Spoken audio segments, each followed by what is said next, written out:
Charging battery.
Oh my God.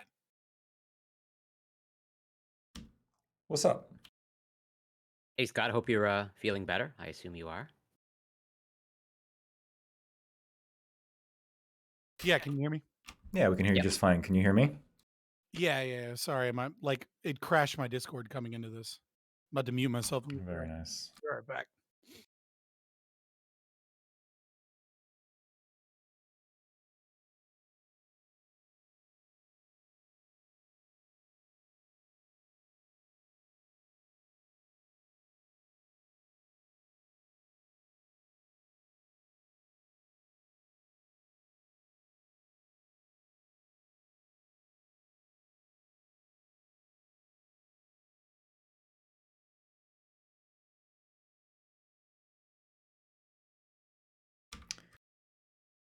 So you're gonna be on you're gonna be on the side of the white agenda today, Corey?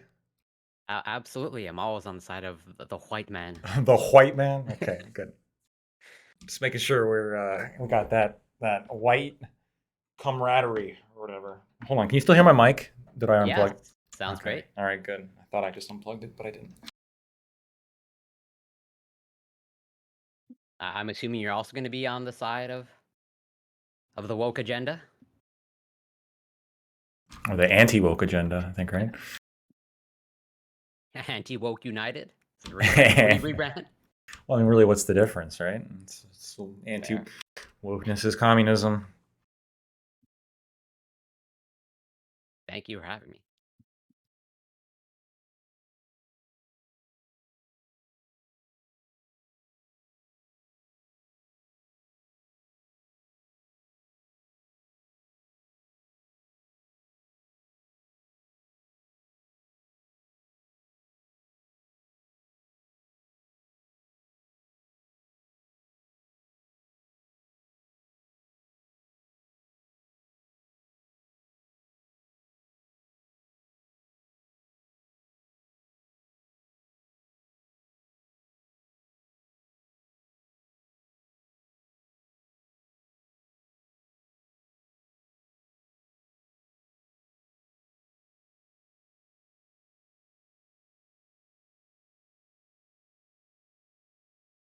What's up, Prime? Hey. Evening. How are you all? Great. Great. Did you watch the Super Bowl, Lactoid? Hell yeah. I know you love my banned football position. Yeah, I was rooting for whichever the racist team, the Chiefs with their Isn't that race. like all of them? As far as I know. Oh, because look, however intolerable I find racists, people from Philadelphia are just that much worse. I'm sorry. Personally, I tend to root for whichever team has the higher rate of concussions. Just to upset Corey. I know we're on the same page about Yeah. CTE. It's one of the few things we're on the same page about. I think football is fucking stupid. That being said, yeah, I how do I put this? Rihanna is not enough to entice me into watching that stupid fucking sporting event.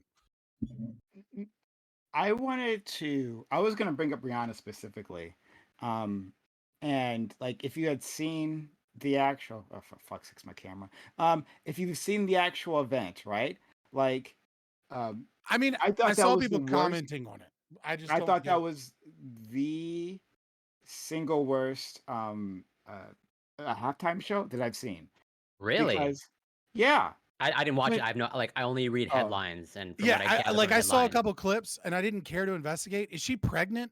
Is that what's going on? she's pregnant, She yeah. is indeed Okay. pregnant. All She's right. So I pregnant. mean, like, she's pregnant and she does like a silly little dance and it's a halftime show and she's a pop star. Like, I don't. No, no. Pop stars are Oh stupid. my Their God. Let music's me bad.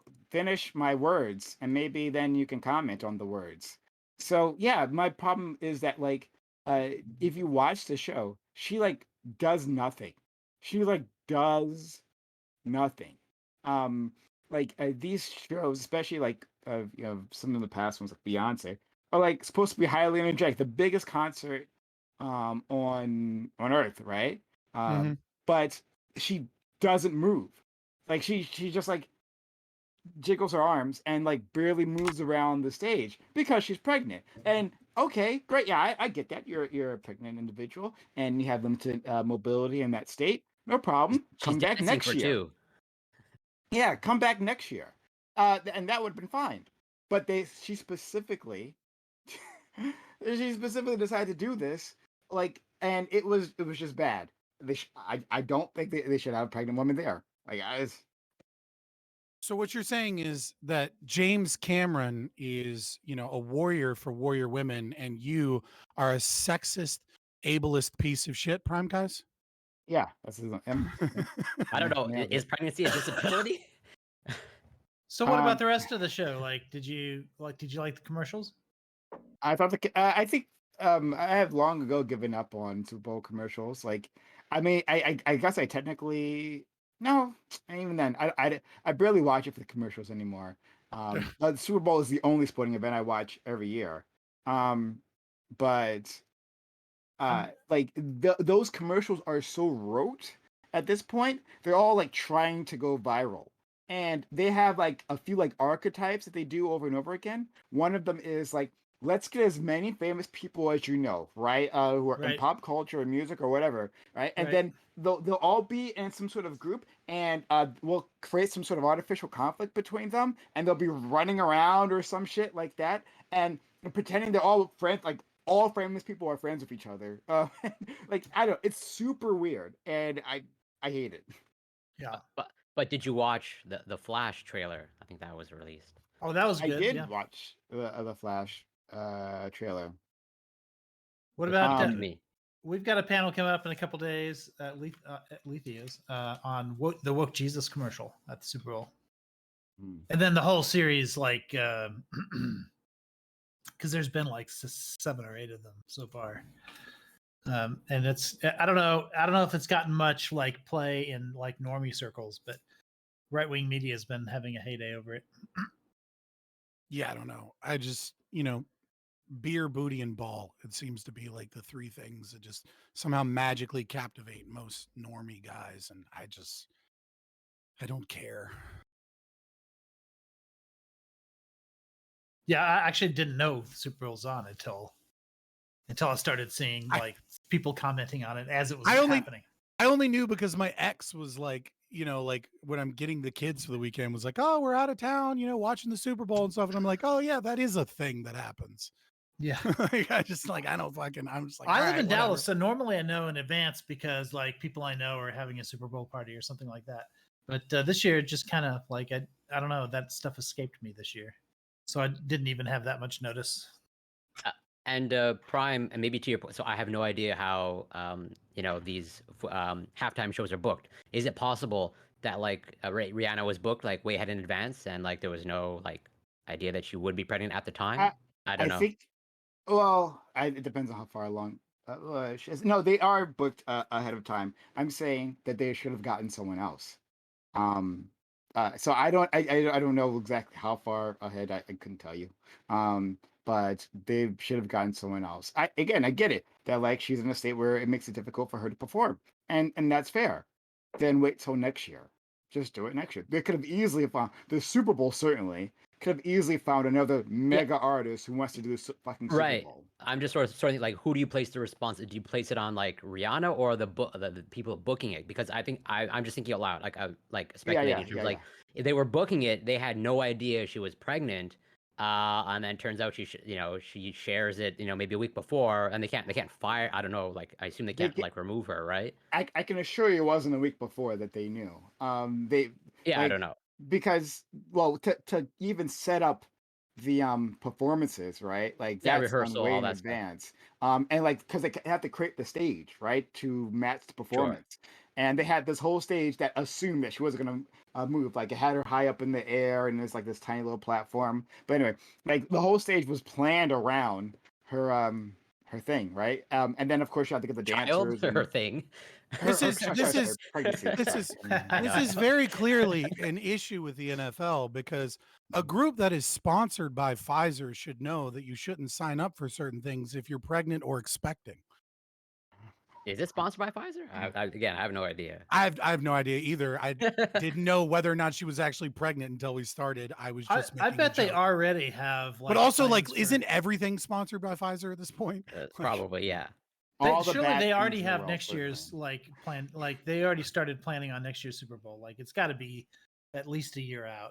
No. Maybe they haven't like finalized the exact performer yet, but I bet they have their finalists for it or Certainly, whatever. but like she's months pregnant. She's not a Yeah. little bit pregnant. She's months pregnant. Yeah. And so they could have found someone else. They absolutely could have done that. They could have used the same stage, right? But then someone who could actually perform, and she could not. yeah, It but was, here's the and they problem. like filled it. Hold on, they filled it with a ton of other performers, like a ton of other performers, to try to hide the fact that Rihanna wasn't doing shit. And it was like pretty fucking obvious. But go ahead. Yeah, but like if they had nixed her, right, for somebody else, there'd be a totally different fucking conversation all over social media about how, like, she was pushed off because she's pregnant and the Super Bowl does, sexist. Like, she's an amazing performer. She would have an amazing singer. She could have done, well, blah, blah, blah. Like, it's kind of a situation they were probably fucked either way. People were going to shit on them for like That's firing kind of her for being pregnant. Yeah, it's kind of what I'm speculating about. Like, whose responsibility is it? Like, she could have just like hit it, and then she shows it like maybe months in advance. She did I not think hide it's it. some- Yeah, definitely did not hide I it. think at some point you have to do say that it's her, right? Because she has a responsibility to her own career to say, I'm not going to be at my best for this. Like, She, probably wouldn't be great for my career if I don't put in a good Charging performance. battery. I think I don't like. She's got FU money. Like, I don't think she's got enough Oh, yeah. fans. That, like, Charging I don't. All battery. right, fair enough. And Yeah, didn't Rihanna based, definitely has that FU money. like based off what I Sure. know, I could be wrong. Like, didn't she like not get paid for this performance as well? I don't know. I don't know. Charging I battery. imagine she did. Doobie? I did shrooms this weekend on Saturday. Oh, fuck. Okay, Okay. like I actually like did the ego death thing. Like fully, right? First time ever doing anything like that. And Nice. I did like 5 grams, right? People kept telling me like, "Hey, don't do more than 2. Make sure somebody's there, etc., etc." I was like, "Fuck it, I can do it, and I can do it by myself because I don't want somebody around me if I'm like freaking out, right?" And it was like the craziest. I don't even know like how to explain it to you guys.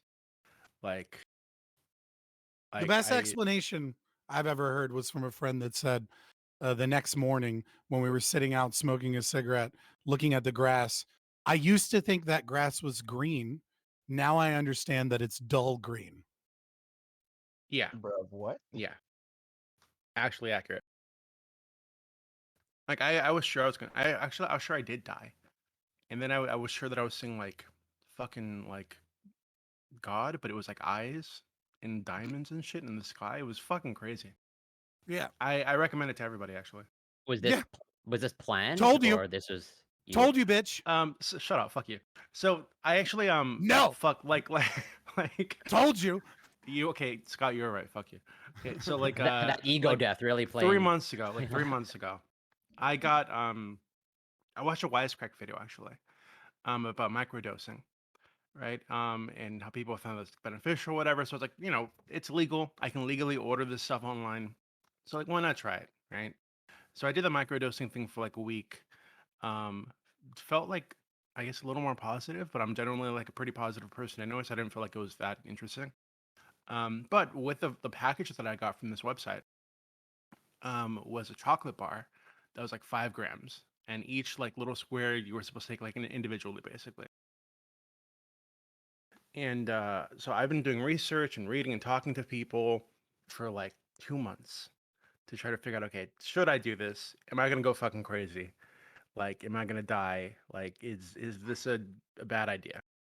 And yeah, I decided to just like go for it. And apparently, like I read this thing like from like Terrence McKenna, where he was saying 5 grams is like a heroic dose if you do it like in the dark by yourself. So I was like, I Oh, I'm started a out with two. hero. I started out like trusting the advice of the other people, right? So I did like two, and then when it started to like kick in, I had Amaranth stream up on Twitch, not because I was watching it. Fuck you guys. Listen, I have the Harry Potter game, right? And like Twitch has this thing where you watch the channel while they're playing the game and you get like drops or whatever the fuck. Yeah. So I just had it up so that I could get like time for the drop. Because there's like 6 of them or some shit. And so I'm sitting there waiting for this to kick in, right at my desk. And then I'm looking at her and I'm starting to see like her hair fucking shifting around and the colors were all fucked up and weird. Then I started thinking like what am I afraid of, right? Like why am I only doing two? Why am I listening to their advice? I'm me. Right? I can fucking do this. Like I can handle 5 grams. What am I doing? So I fucking gobbled up the other like every other piece of chocolate that I had, right? And it was like it was fucking intense. I at some point I took off all my clothes. I got into bed, just laying there, right? And I put on this fucking music that I found on YouTube that was like cosmic music for like shroom trips or whatever. And that was a terrible idea. but but that was actually like that actually helped me like keep track because the music had like a rhythm, right? That I could follow, right? It had like peaks and valleys. But then I started to feel like when it really started kicking in, and I remember I sat up at one point. I was like, "This was a really bad fucking idea. I shouldn't have done this." Right? And I was like gagging, and I puked a bit, and I was like fucking. I went to the restroom and I looked at myself in the mirror, and my fucking like when I was coughing, like I could see like different versions of myself coming out and falling on the floor, like as I was coughing. Right? And I remember I looked into my eyes, and it was like I could see like fucking space in my eyeballs, if that makes any sense, Yeah. right? Like it was fucking A lot of crazy. sense. And Yeah. then yeah, then it was like okay, at some point I was like okay, I wanted this, right? This is what I wanted. I'm gonna be okay. I'm not gonna die. And I just I remember I threw my phone across the room because I didn't want to like call somebody freaking out, while I was like in it. Because at some point I started to totally lose track of what was real. Like I thought I was like multiple different people. Like I thought I was my father. I thought I was my girlfriend. I thought I was like my great grandfather. I was like all over the fucking place. And at some point I started like I was looking up at the ceiling. And I have like a high ceiling in the bedroom. So I was looking up at the ceiling, and it was just gone. And it was like all black, like space, but like black. And there were like white lines of like diamonds, and in each of the diamonds was like an eye looking at me, just going on for fucking ever. And there was like this, and I took out the earbuds, right? Because I was like, this is like a crutch that I'm leaning on. I don't need the crutch, right? I can handle this. So I took them out, I threw them across the room, and it was just me staring at this fucking like eternity thing in the sky, and it was fucking crazy. Like it was like I started crying, going through different moments of my life and different perspectives and everything. Like it was really intense, but it was good. I think it was really good. I think when I started to come down, like I did it at like 10 in the morning, and by around 4 o'clock I was like coming down, right? And I realized I was coming down, and I was like, okay, am I safe to like stand up? Like, is it Yeah, am I but it's good? psilocybin, so there's always one sneaky wave at the end. Yeah, and I got that when I went outside and I looked up in the sky, because I was totally convinced at some point that I'd actually gone outside fully naked. like into the neighborhood, right? Because I would like think about it, and I couldn't tell if I was just thinking about it or if it actually happened, right? Then at some points I was like transported back a week ago, like thinking about having this experience and whether or not I should do it. I wasn't sure if I'd actually done it yet, right? And then I wasn't like it was just fucking weird, and I got like bombarded with like this sense of like connection to everything, right? And like love and compassion and understanding and acceptance and all this kind of weird, like all the cheesy shit that they talk about was like I actually totally felt it. Yeah, It was like it's a unitive experience, right? Like if you yeah, take a heroic dose and you have a unitive experience, it usually changes your personality permanently. yeah. So it was weird. What is a So compassionate doobie like? Well, it's not so much compassionate, right? It doesn't do anything to agreeableness and it doesn't do anything to like empathy per se, but it does do something to openness to new ideas, like which can make you less conservative. Um, like because I mean a lot of that is a very like liberal minded trait is like openness to ideas, openness to new people, openness to cultures and things like that. But yeah, not necessarily going to make him any less of an asshole. Just make him more Oh, willing to listen that's to good to know. ideas that are different. Right? Like he'll still be an asshole. It just might be more likely to be like, Well, he's you always know had a what? lot I'll of read that look, book. You know, he's I'm a always had a nice lot of person, okay? openness. He's always, you know, he's probably been too open. So this is going to be insane. yeah. An Now even he's going more to be open the doobie. same level of asshole, but more open to new ideas, which is going to make him even more fascist. Who knows? Open to new ways of being an asshole. You know, it was interesting. Yeah. So like one of the concerns that I had, because I have a bathtub, right, in the bedroom, that I was doing this in. So there's Did a you take a bathtub. shower? Uh, after, so I took a shower like after the first 2 grams, I took a shower, and then when it was all over, I took another shower. When I was like coming down. So I wasn't like fully down yet, but I was like coming down. And one of the fears that I had, because there's like that's the second story, right? And there's like a window right by the bathtub. One of the concerns that I had was I was gonna be totally fucking tripping out, get onto the edge of the bathtub and fall out the window. That was like one of the big fears that I had. And at some point, after I took the big dose, I actually like stood on the edge of the bathtub and I was like confronting the fucking fear, which is probably like really like dangerous, right? Just like standing on the edge of the bathtub, like right in front of the fucking window, just to like show myself that I could do it, right? That I could like trust. I needed to like trust myself and blah This blah is blah. why you have a trip buddy. Okay. Yeah, You have someone but there I to did make it. sure you Hold don't on, do dumb shit. but I did it, right? And But then one of the other things was that hey, people were telling me like, oh, don't look in the mirror, never ever look in the mirror, blah blah blah. So I was like, fuck it, I'm gonna look in the mirror, What? right? No, So that's the first thing you do. It's so much fun. That's how you're like, oh fuck, I'm tripping. Like, it's like I basically like challenged myself to do all the things that that I've been told to be afraid of, basically, right? And I think that was like really enlightening to me. Because you when it was all done, like one of the things that I said to myself was like that I did it, right? Like I knew that I could do it and I did it. Yep. It's really cool. I mean, that's really the key, right? Is knowing you'll be okay. Like the moment you start to doubt whether or not you'll be okay and you're like gone and Yeah, you it's start bad. like letting your anxiety and ego try and control a trip that you can't control, like you're fucked. But like so long as you just know like you'll be okay, you'll be fine. Like you will. You're Yeah, not like gonna fucking like die. one thing that I was repeating to myself, right, when I was like just totally unsure what reality was, and was like, you know, trust yourself. You know, I wanted this. This is what I wanted. I'll be okay. I'm not gonna die. Blah blah blah. I just kept repeating that to myself.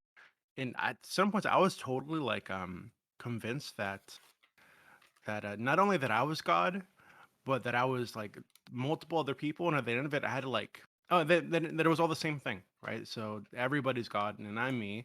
Then I thought of like all the people that I've heard in my life, right? And I realized that when I heard them, I was actually hurting myself because I was them and they were me in a weird way, Mm.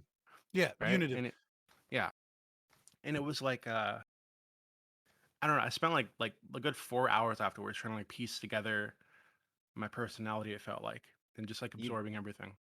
basically felt human instrumentality. Basically, If yeah. anyone here, yeah. It's a unitive experience. Like I, it's what a religious experience is on psilocybin. so like as you guys all know, like I don't do any drugs, like whatsoever. Like I don't drink or anything like that. But like hearing about these experiences, like that you get on LCD, sorry, LSD, excuse me, Little LCD, liquid yes. crystal display. Yeah, I mean, I'm actually you have a crazy experience if you ingest that too. But LSD and Texas psilocybin. Instruments is like, write this down. Like I like that is like the one thing that like I would want to experience. I don't know if I'll ever do it, but like that's like the one thing I want to experience. I don't care about anything else. Like just to get high, but to have that like I don't know, that moment in So- time. Seems. Does this mean that Doobie now advocates for the death penalty against himself? Well, no, he's only ever advocated for the death penalty against drug dealers. So just the guy he bought it Oh, from. oh right. No, Yeah, actually- he would actually, need to this kill is- the guy. The This guy is gave it to legal, him. okay? And it's grown using coconut skin, so it's not Wait, like d- funding the cartel. so the question is, Oh, I do you see. think it should be legal, Doobie? Yeah, but I would heavily regulate. I think it's kind of disturbing that I was able to get it so easily, to be honest. Like all I had to do Wow. was like send the website an ID showing that I'm 21, and they mailed it right to my door. All you So- have to do is not do too much and you'll be fine. Right. So Right? how's this legal? So you do know this too, right? If I go in my medicine cabinet and then I take fucking a handful of Tylenol, right? I'm gonna Yeah, die. yeah, you're right. Right? If I take Yeah. 3 tablets of fucking airborne vitamin C, I'll be 1,000 milligrams over a toxic dose. I'm gonna be vomiting all night and like have a horrible experience. Like, so why would it be disturbing that you can get something that if you take too much of it, you'll die, when we don't say that about so many other things that if you take too much, you'll die? That's the only negative thing that'll happen. But if you take the right amount, you might have a great experience that makes you a better person. Yeah, I think you're right. Well, yeah, the conversation is always like, I think that I'm not saying this holds true now because there's like obviously emerging therapeutic value to psychedelics, but I think the distinction was made like Tylenol has some therapeutic value. It was thought, and I was never of that thought, but the thought was like, yeah, psychedelics don't have therapeutic value. Yeah. I mean, as someone as my co-host said, right? When Young was asked about psychedelics, he said, beware of unearned wisdom. Like it's a scary kind of cliff you hang out on, right? And when you don't work for that amount of self-work, you're just kind of given all of your self-work thrown at you in disparate, unreadable messages. You can fuck yourself up, but also you can come away with a lot of knowledge of who you are. Aiko, you're gonna ask like why? How is it legal? Well, yeah, I mean, I know LSD in and of itself isn't necessarily LSD. legal outside of a couple of I thought right, it was, right. you said shrooms, psilocybin. I thought the microdosing Yeah, it would was be shrooms. LSD. Yeah, Oh, the micro. you can't microdose shrooms. I see. Wait, Okay. what? You Wait, can't you can. micro. So, but I mean, you can shrooms- kind of, but it's food poisoning. So like your body builds a resistance to it.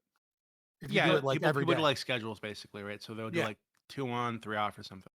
So does it depend on like what the source is or how they make it or something like that? Because I know it's not every form of it's legal. Yeah, I thought shrooms were illegal. Like I know that at least- they're so some states are legal. I know that Oregon, for example, has them like legalized right now. Yeah, The website yeah. that I got them off, I don't know if you guys watch like Wisecrack YouTube channel. They're pretty lefty, philosophy centered, but they did like a big like in depth like exploration of like psilocybin and microdosing and all that. And I was watching it, and they pushed a website on that video where you can apparently go and get it totally legally. I looked it up; it seemed totally legit. So I was like, okay, and I just had to verify my age, and yeah, they sent it right to my door. I mean, it They might had, be like illegal starter where they're packs for like located. $100. Might be illegal where they're located, but not necessarily legal for you to buy it or something. It could be like that.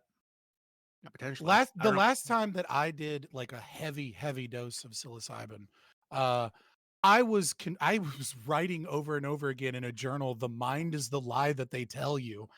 And what that meant to me at the time was that there is something significant about us losing our religion and at the same time losing unexplored places of land and cultures and territory in the world without the ability of being able to explore space deeply or being able to explore the deep oceans.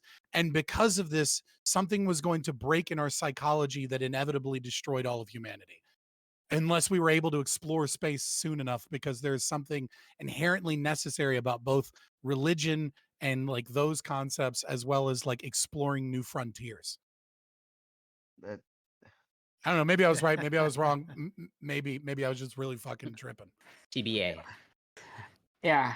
That's like I said, that's the one thing I kind of want to experience, but like I don't. I don't know if I ever see myself actually doing it, but yeah. I'm on the same page as you, Prime. Yeah. I'm the last person to Just- talk about any sort of drug use, but I am Dude, honestly, just curious do DMT. about Just it. do DMT. no. And the reason I Yeah, say that no. is Yeah, it that's is that's the other one I want to do actually. it's the strongest one, but with psilocybin you can overdose, right? Mm. People have overdosed and died, right? Okay. And LSD is an incredibly long trip that has like fucked people up before, right? And if you're Okay. not careful and you don't know what you're doing, with DMT, it's a lot like weed. Like no matter what you do, you'll be gone for 15 minutes and then you'll come back. Now that 15 minutes will Right. feel like hours, but right, like you're not going to come back. Like I've never heard of a single case of someone that's done DMT and then like needed to be like institutionalized or something. It's been Yeah, I nothing mean, but a and positive actually, experience for everyone. Like, And because like I'm similar to Prime in that like I'm not interested in like getting high or like that. I literally just want the like ego death. I want the experience, right? And yeah, I've actually looked into DMT a lot before. Like even looked up how to make it myself because I don't really trust just buying it off the street. But then I worry that if I make myself and I fuck up, I'm gonna kill myself. I'm gonna be brain dead. So like I'm not a chemist. So I mean there are like websites where they have like in-depth instructions, but how do I know that's right? So it's like it's tricky. No one's ever gone wrong with like bathtub alcohol, so Right, I yeah. don't know. But that's it. That is the other. I'm not interested in. I think in maybe I'll do the mushroom thing again. For the weird like- hippies out there, for the like the weird health conscious people that are like, I don't want to put anything in my body. My body's a temple. Dimethyltryptamine is produced by your brain when you sleep. Right. Like it's just a heavy dose of dreaming. Is really all DMT is. It's like Mm. dreaming times 1 billion. That's it. Like it's not even a foreign chemical. I mean, it is a foreign chemical in that like your body would never have produced anywhere near that much, but it's something that's already in you. Okay. If you need that argument to be for whatever reason, because I know some people are no like chemicals in this body, Scott. None Yeah, at I all. think the thing that attracted me about DMT is it's supposed to be like supposed to be I way don't more want to ever see you intense, drinking water again, but- motherfucker. No but also chemical. be like very it's a very like short time period, and you're not gonna like run around and do crazy shit because you're literally gonna like pass out, right? You can like lay down and for like 15 minutes.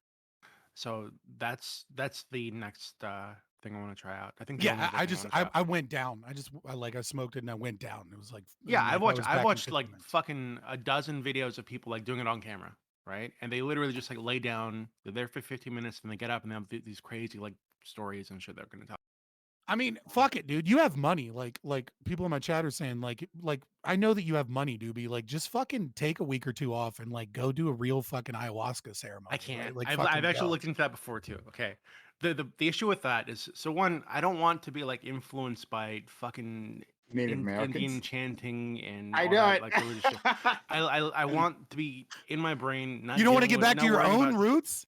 Yeah, I know. Okay, right? okay, this Right? is really fucked up. Okay, really quickly.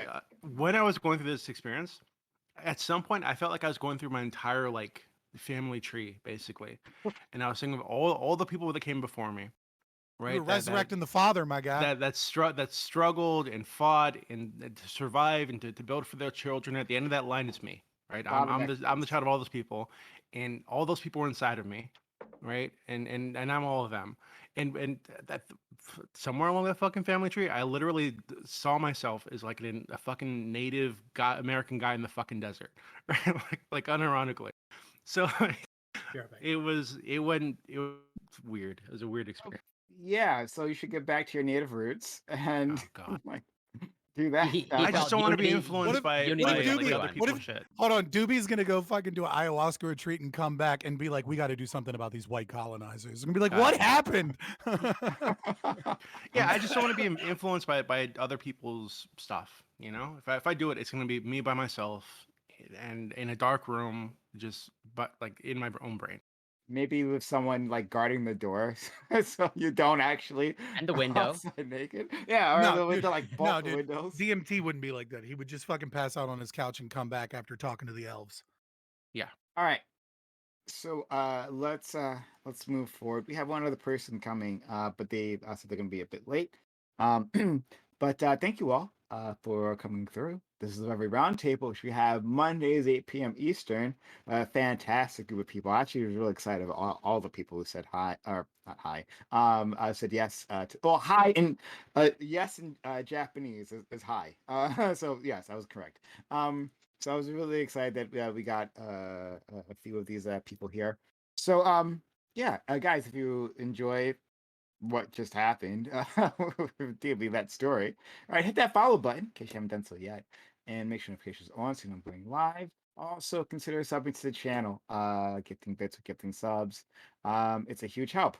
Okay, I will I'm gonna go down the line here and introduce all my great guests. Excited to have them. Lactoid back with us. Lactoid, thanks for being here. You look slightly more disheveled.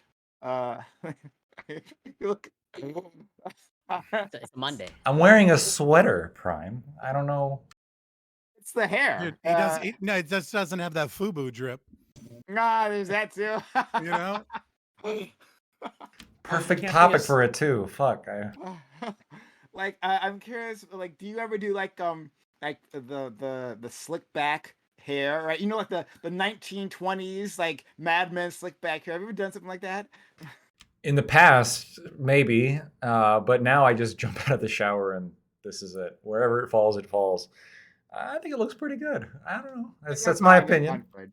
You're fine, Fred. All right, Can't be a all right. Swedish model anymore. We're all like this way, okay? So Nordic hair, okay? It looks like pubes. We can't help it. Anyway, thank you, Prime. I got you, Prime. Thank you, Prime, for inviting me. Yeah, so don't do drugs. Drugs are bad. Doesn't matter how much you. It doesn't matter if it's naturally occurring. Water and arsenic are also naturally in your body, but too much of that can absolutely kill you. If you're interested in my debates, you can find me at Lactoid TV on Twitch and YouTube. You Hey, burned your thank you so dare much. medal once again. Yeah. Also, he's a lawyer, so I don't think he could encourage us to break the law. So I Follow don't the think law. so thank you for that. And if you didn't, call me. Fair enough. Scott, thank you for also being here. We haven't seen you in a little bit. I'm glad that you're back up and running, friend. Dude, And COVID's a bitch. That's all I got to say. COVID sucks, but you know, it is what it is. Yeah, so I'm Scott from Fabian Liberty. You know me, you probably hate me, and it's because I say things like do drugs, kids. Okay.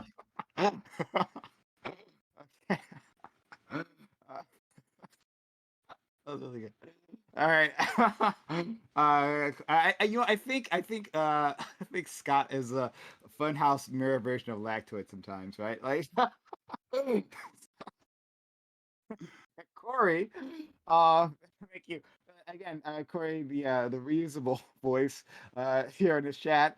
I rely on you, right, to provide me a stable base when you're not here, right? Like last week, things things go off the wall. So thank you, Corey, for being the responsible one, wherever you are.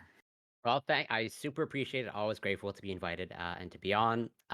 And yeah, I'm Corey. You can find me on Twitch.tv, Corey Campbell 84. I'm happy to be here with these familiar and fine faces, and I'm glad Scott is feeling better.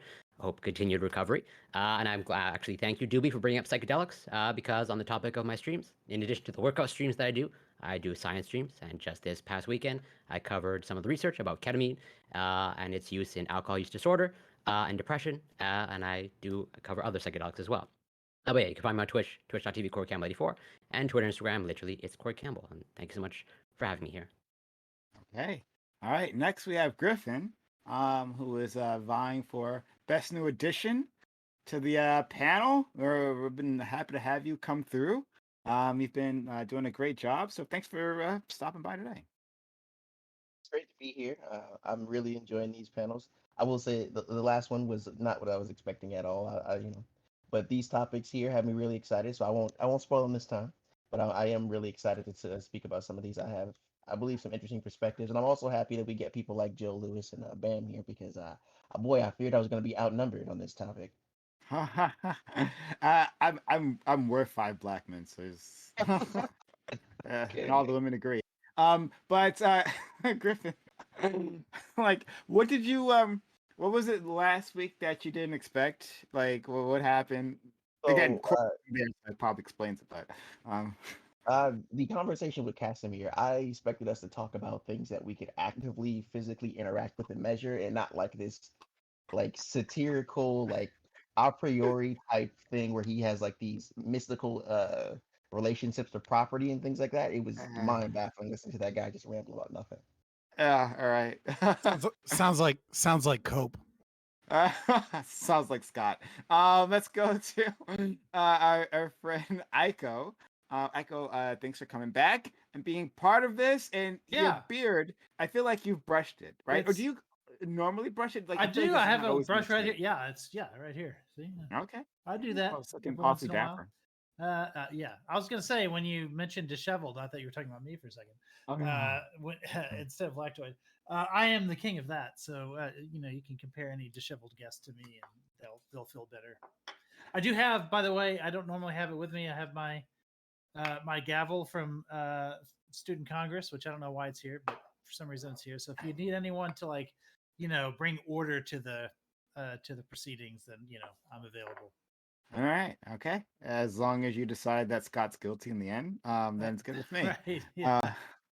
Let's go to our friend Joe Lewis. We call him an MVP. Joe Lewis is here. Excited to have him here, especially for the subjects that we'll have later on. Because like literally when I was thinking, when I was writing the thing, I was like, oh man, I hope I hear Joe Lewis is free tonight because he'd be absolutely perfect. So thanks so much for being around. And one day he'll learn to stream. One Oh, day he'll learn about audio. you can't hear me? I can hear you now. Okay, cool. Hey. Check 1 2 1 2. All right, so yeah, no, I'm just glad to be here. Thanks for having me. And yeah, that's all I got. Yeah, Okay. thanks for having me. Look at Black American meme. Check his mic. I saw that. Anyway, bam. Thanks for being around. And coming. I was also like, yeah, you're one of the first people I sent an invite to. So I'm happy you also were available. Yeah, super happy to be here. Fashionably late, but first in your hearts. Yeah, I think these are two pretty interesting topics, and I guess we'll see where they go. All right. And next, last but not least, we have our Dark Lord and Savior. His name is Doobie. Uh, now open to the universe, open to new ideas and experiences, right? Filled with love in his heart for all peoples, right? Even the ones that live outside of the borders of his country. Doobie, how are you? I'm doing well. Thank you for inviting me. Oh my fuck's sakes, Doobie. All right. He knows I don't like when he does that. But okay, whatever. We'll move on. All right. Topic one. Charging battery. Google is launching a new initiative called pre-bunking. This aims to counter online disinformation by distributing videos that show common tactics used in conspiracy theories. This has been contrasted against traditional debunking as a solution that is less labor intensive and avoids triggering an individual's political defense mechanisms. Do you think that this is a positive development? Even if you agree with the initiative, is a tech company like Google the proper messenger for this? Or is this another attempt by the elite to control the narrative? So yeah, I read an article from the AP about this. Google is like, I think they said Eastern Europe is where they launched this, and just like giving, it's like basically like giving people like bite-sized chunks of lessons about like critical thinking and like media literacy, that type of stuff, right? So that's kind of what they're aiming for, so that people will be less susceptible to conspiracy theories in the first place. Which if a person has actually gone down that road, is a very difficult thing to reverse. So yeah, what do you think about this? Or is this somehow insidious as well? Start with Lactoid. Yeah, so generally, I have no issue with people putting out their own content to try and teach people how to critically think, especially about things like the next topic. But if you support this, it would seem to indicate that giant corporate overlords like Google can do a better job at teaching critical thinking than our public education system. If you don't support this, it's probably because you are skeptical that Google, the organization that actively discourages true information against certain political positions, will be able to honestly pre-bunk things in an equitable manner. And that's where my skepticism is.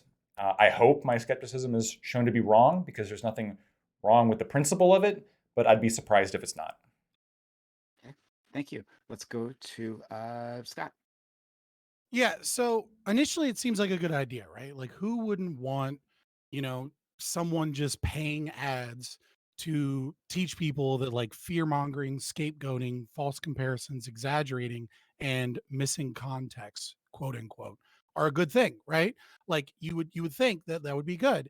But I had an initial skepticism as well because I'm like, so we have this giant corporation that works with the state that wants to do ads to tell us like how to identify conspiracy theories, right? And it's like, well, there's a current conspiracy theory that's been going on for 2 years, and that is, well, it's less of a conspiracy theory and more of just wrong, right? That like masks work, for example, right? Like anyone that understood science knew that that was bullshit. And of course, the Cochrane study or the Cochrane review comes out with randomized control trials and shows that hey, everyone that knew science knew that masks were bullshit. Hey, we have more proof that masks are bullshit.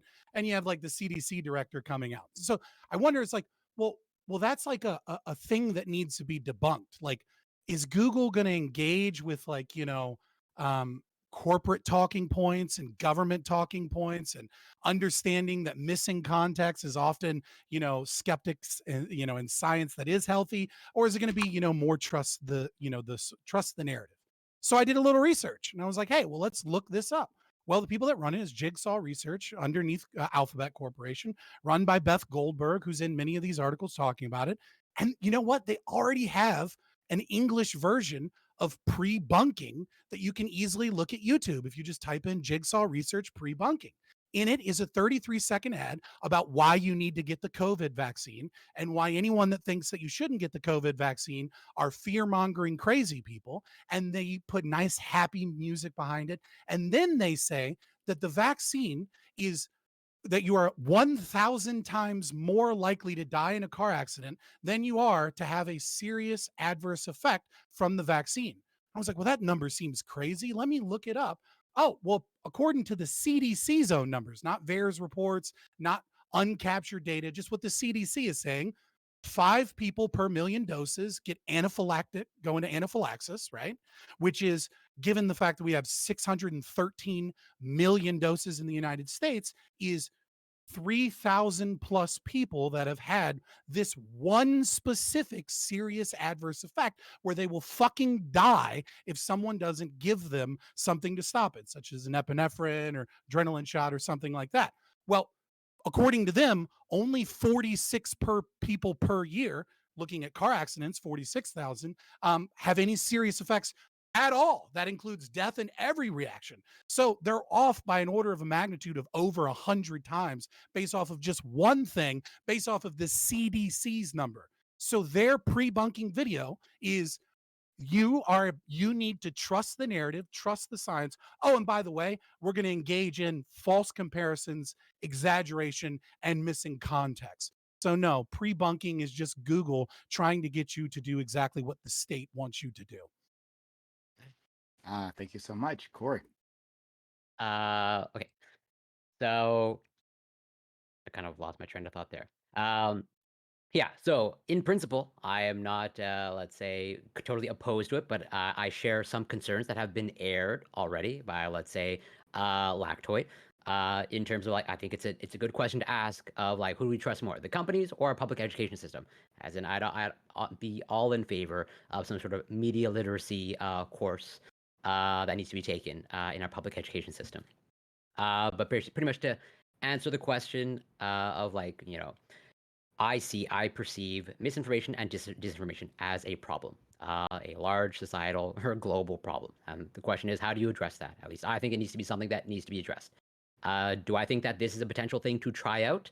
Yes, I am absolutely open to that. I can see a potential use for this. But again, I share some of the current concerns. And Again, there might be better ways to address misinformation and disinformation, but I think this is, let's say, a decent experiment to run. But again, I would actually rely on the public education system to hopefully empower people to combat misinformation, disinformation themselves. And I'll leave it there for now. Let's go to Griffin. Yeah. So what Lactoid said was really interesting as far as not trusting the American education system. Well, I guess I'm in America, but this is a global thing, as you said. It started in Europe. And I would say no, I don't trust the American education system to educate people like at all as far as many topics goes. Like I said, if you watch any of me on these previous streams, I used to be a really rigid religious conservative because I grew up in the Bible Belt for a long period of my adolescence, and like it gave me these like hardline positions. I was convinced that the Bible was like correct because it's what I learned about in school. We learned about like fucking creationism alongside evolutionism alongside evolution as a theory for like human for fucking for human progress, and that kind of stuff isn't something that we could agree on is ready to properly teach people about critical thinking as far as media consumption goes, because it within itself would have to be a challenge to the very system that you're learning in. So I do think we need to either a reevaluate how we go about teaching in schools in general and establish a general standard to eliminate the need for this kind of pre-bunking thing in the first place, or B, do rely on an outside entity if we aren't going to revolutionize the American education system. I share similar concerns as Fabian, although not specifically about COVID, because I do believe that if we look at the excess mortality rates of the country since the COVID pandemic was announced to be an official pandemic, there is a correlative evidence, correlative amount of evidence between conservatives and people who do not wear masks and attend large gatherings and refuse to get vaccinated and excess mortalities. I do believe that is something that we can see a direct correlation between, right? I'm not making that up. Is that not true? I don't know. I'll let Fabian respond. It's your opening. Okay, yeah, I was gonna say I was gonna let you respond to that when we get to the open discussion. But those are my concerns. That when it comes down to it, the quote unquote left, and especially when it comes to America, it's still very much center right. And so when it comes to what is painted as conspiracy or exaggeration, that kind of thing is not and will never be free of bias. There's always going to be someone putting their own personal inferences on what these people say when they never put something out that's quote unquote misinformation. So I am skeptical, and I do believe that something like this cannot be done purely from a perspective of a corporation.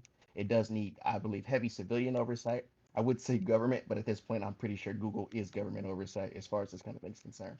But that's my opening. Thanks so much. Aiko.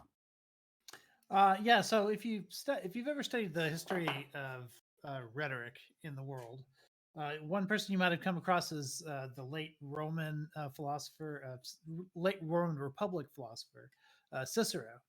And Cicero was known for something called the digressio, or what we now call the Ciceronian digression. And it's when he would be in the middle of a speech, and all of a sudden he would start to recount points that he thinks an opponent might make. And he would usually do three of them, and he would go on a pretty long digression over those. And that was essentially what we're talking about here. It was his version of pre-bunking, or what we've long called an intellectual inoculation, where you get introduced to the idea in small doses.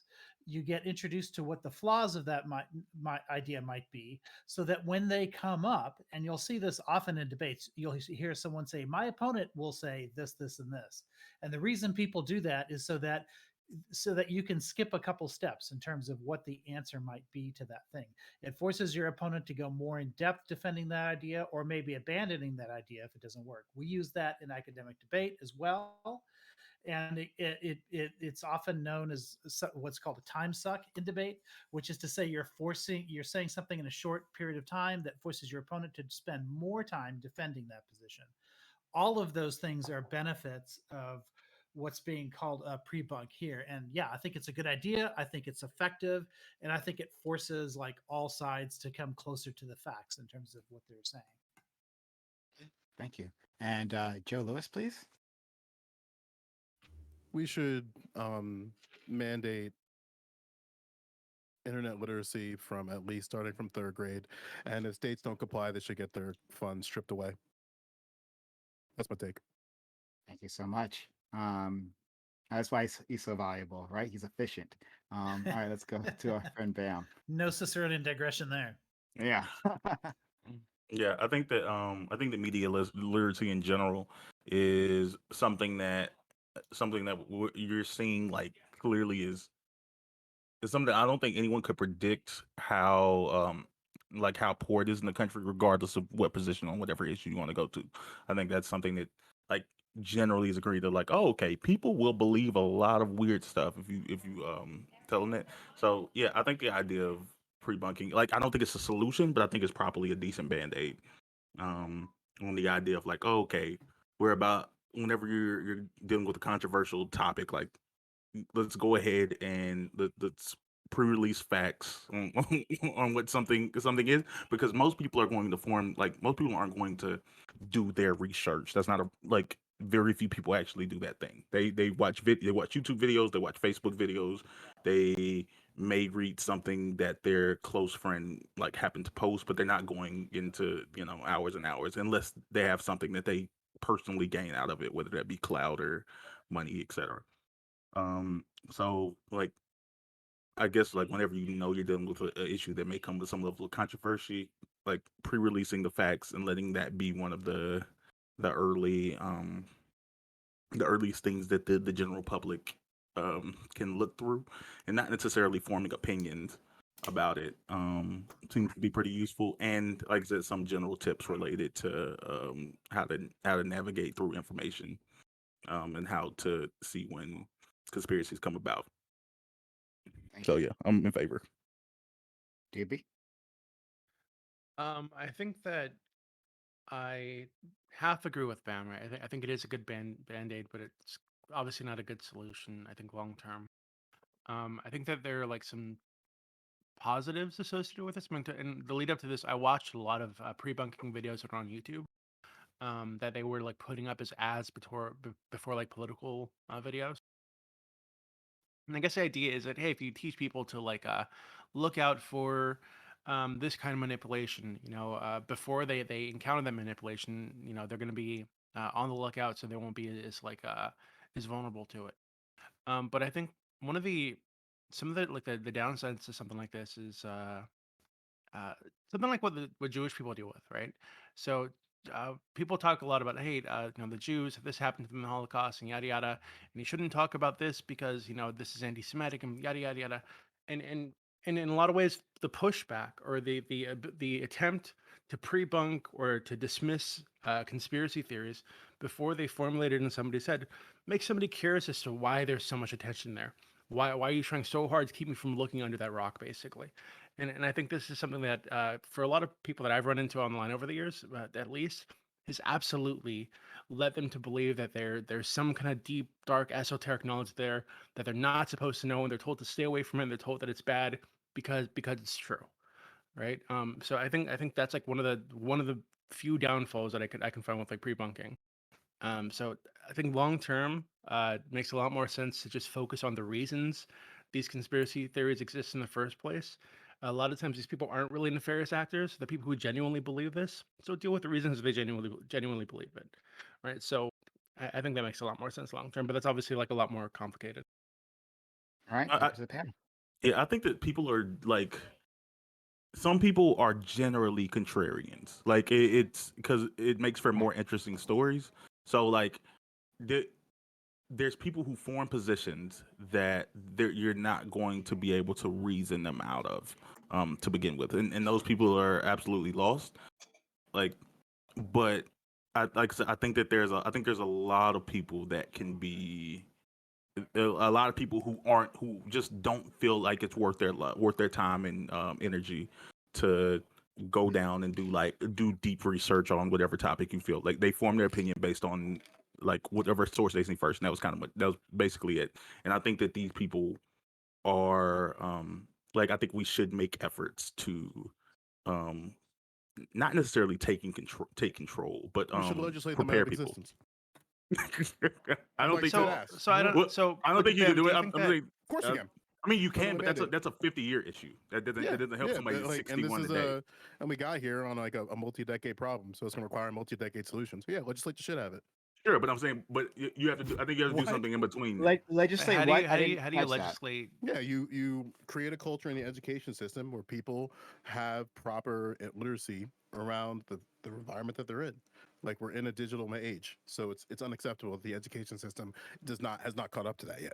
You know, Yeah, but I I agree. don't I I don't feel agree. Computers in that schools. fully Shit's like unacceptable. encompasses the problem. So you could take something as I mean I used to Jews earlier, but I mean we could use like people who believe in like race IQ shit, right?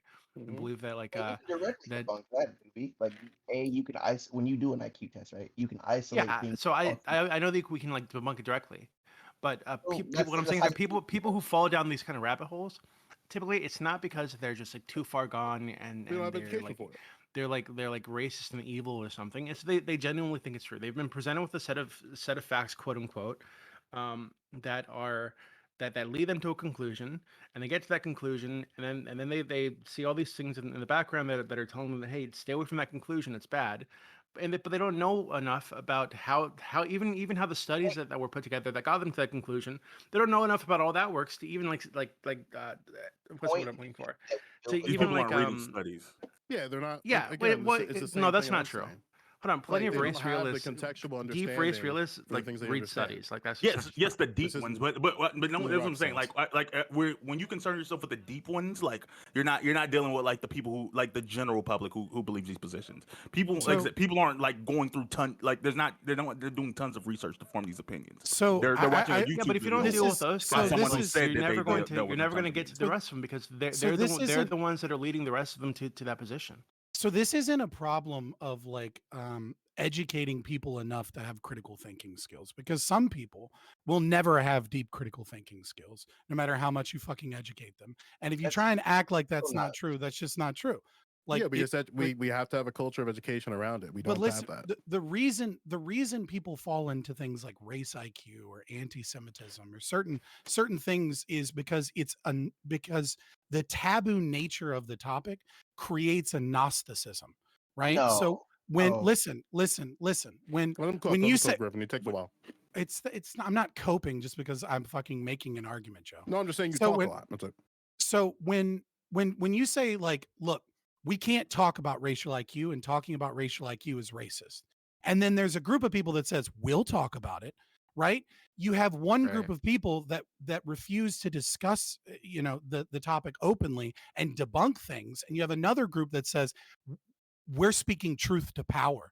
Those people want to silence you. We have the secret knowledge. And what ends up happening is you end up taking something that is wrong and something that is a racist belief, and you end up pairing it to people that are brave and willing to say the truth that no one else will say, because Exactly. we don't, because it becomes a taboo subject that our culture doesn't want to debunk and fight back against. I'm sorry. So here's my biggest disagreement with that, right? The only way you are susceptible to that kind of thing in the first place is if you were not taught critically as a kid what the differences between races are. If you don't understand from a historical context that race is a social construct, that's something that you can entirely get Hold on. rid of out of people. So, What? hold on. What do you mean?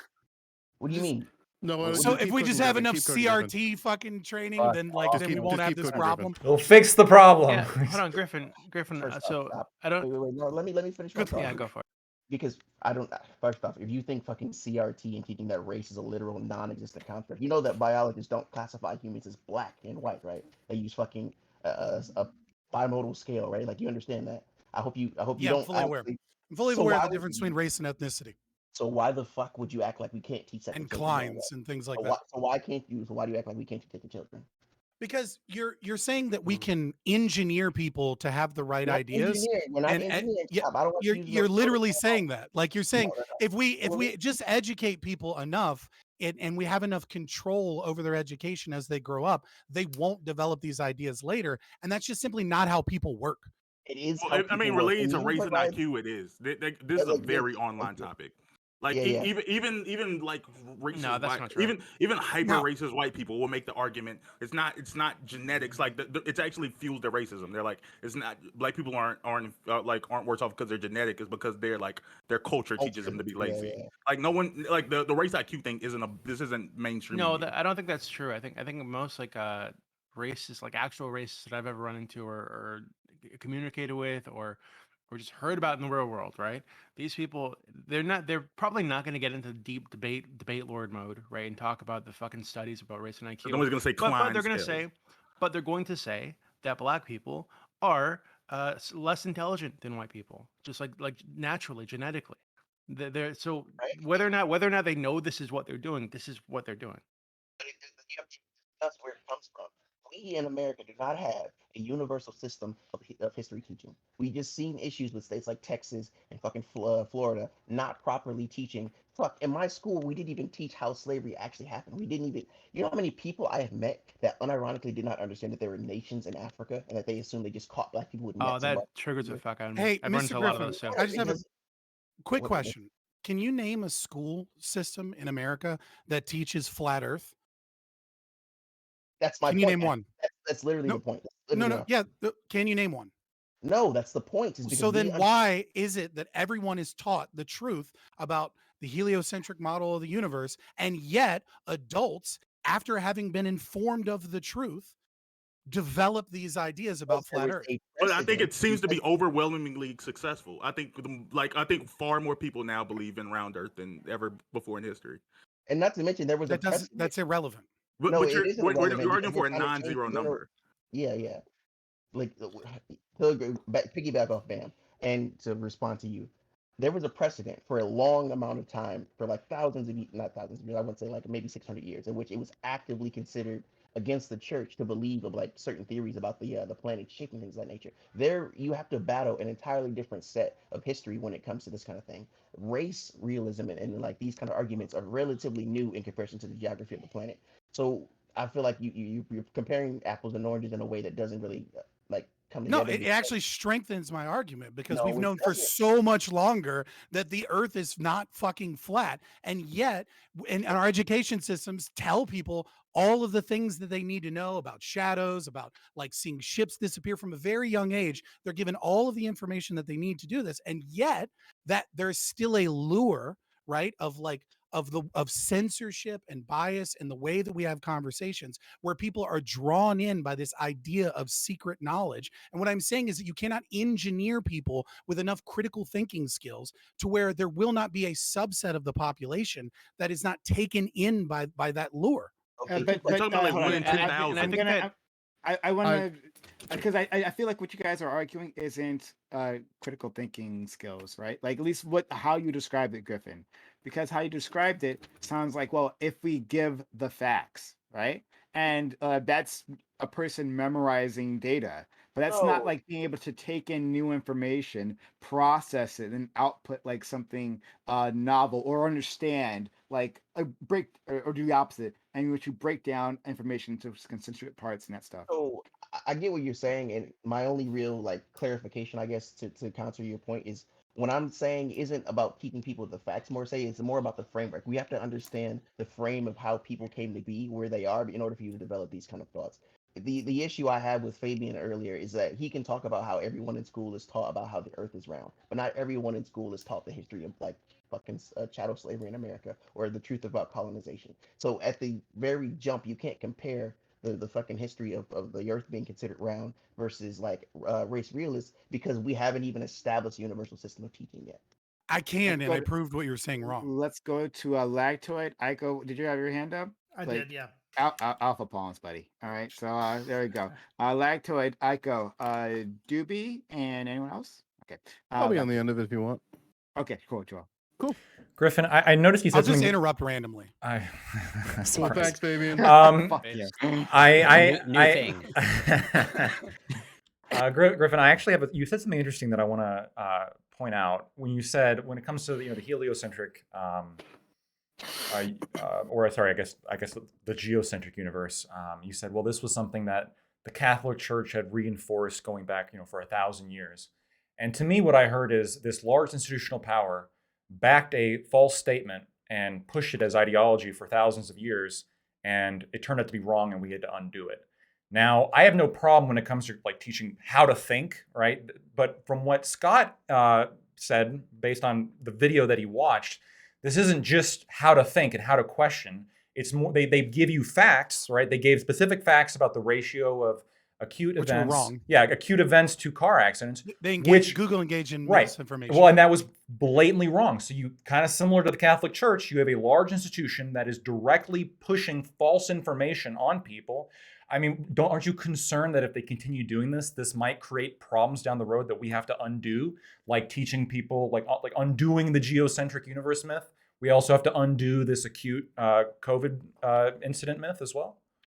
In my opening, I literally said that I consider Google and large corporations doing this to just be forms of government censorship and control, because I consider most of these people to be directly center right leaning. There's no way that they would accurately present things like we would talk about the Ukraine scenario or other hot button issues. They wouldn't present those anywhere past like a neoconservative viewpoint. I actively admitted that in my opening, so I hope that we were in the same point. All right. Can I get a clarification real quick? You think Google is center right? Yes, it's a large multinational corporation. Don't even need to debate that. I'm just gonna let. So let is people CNN. laugh at that. Yeah. Let's go to. I go.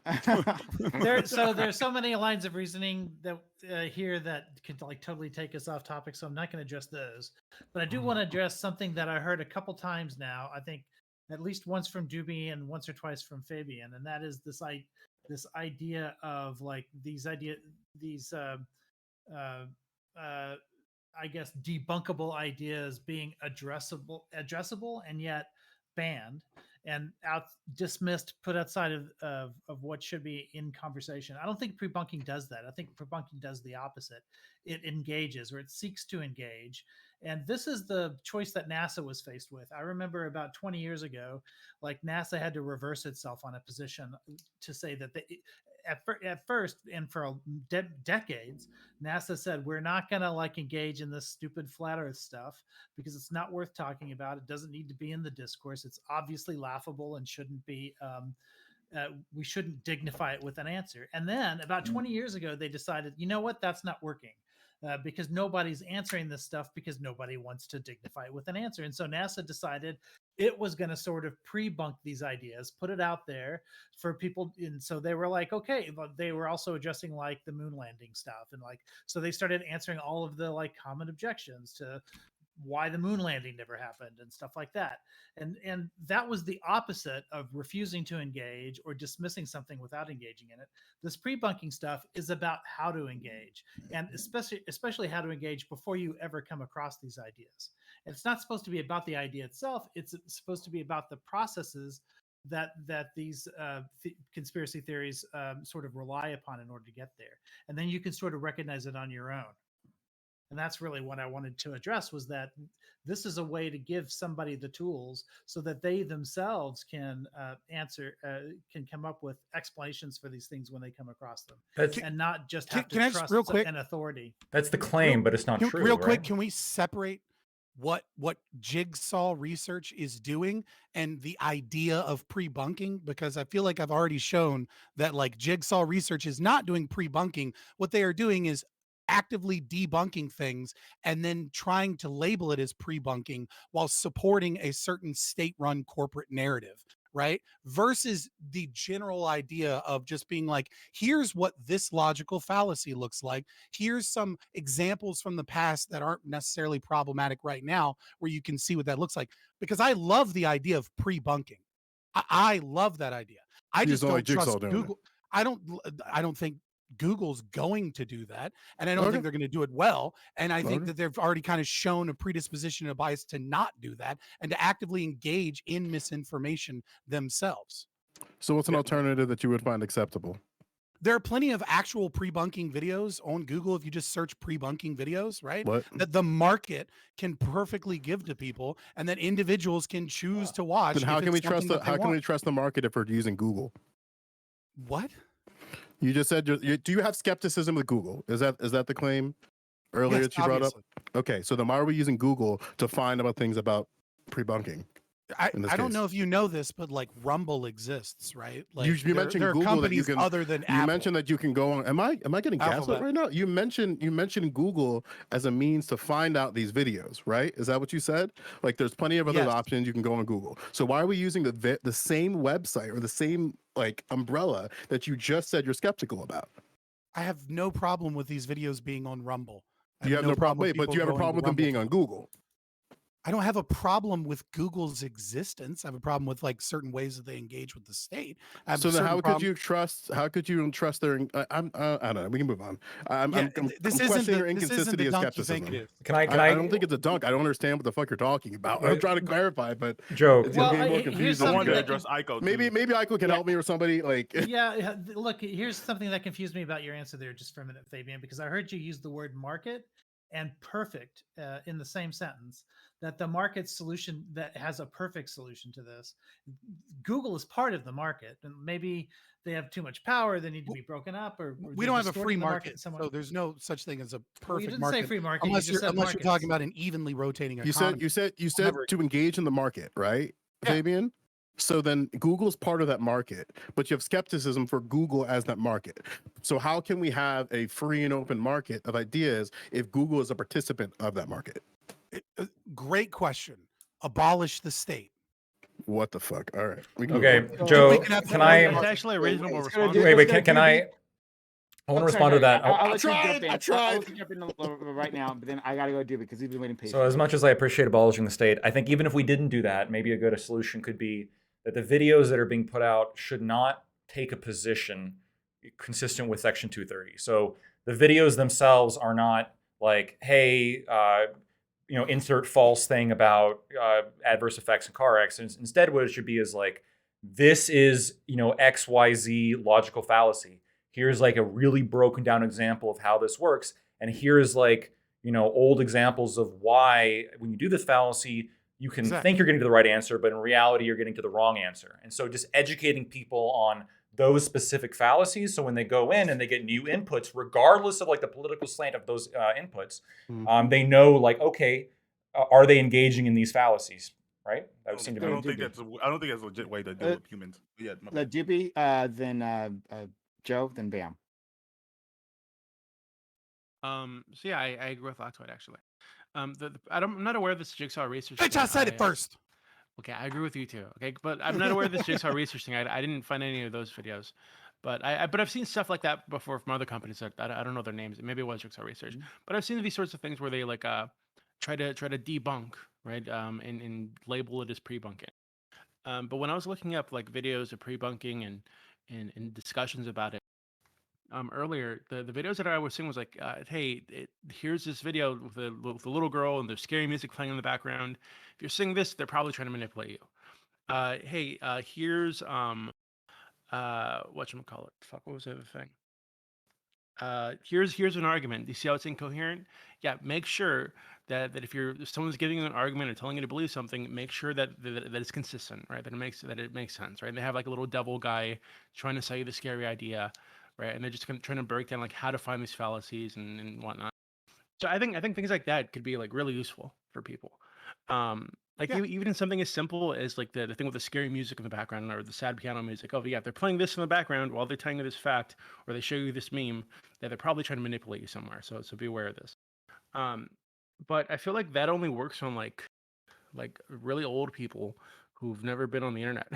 Like I maybe like I don't know, maybe I have too much hope in humanity or whatever, right? But I feel like most young people, when they see a video and they see like the sad music playing in the background with the dark lighting, and they know that this is like they're trying to be someone's trying to sell them some shit.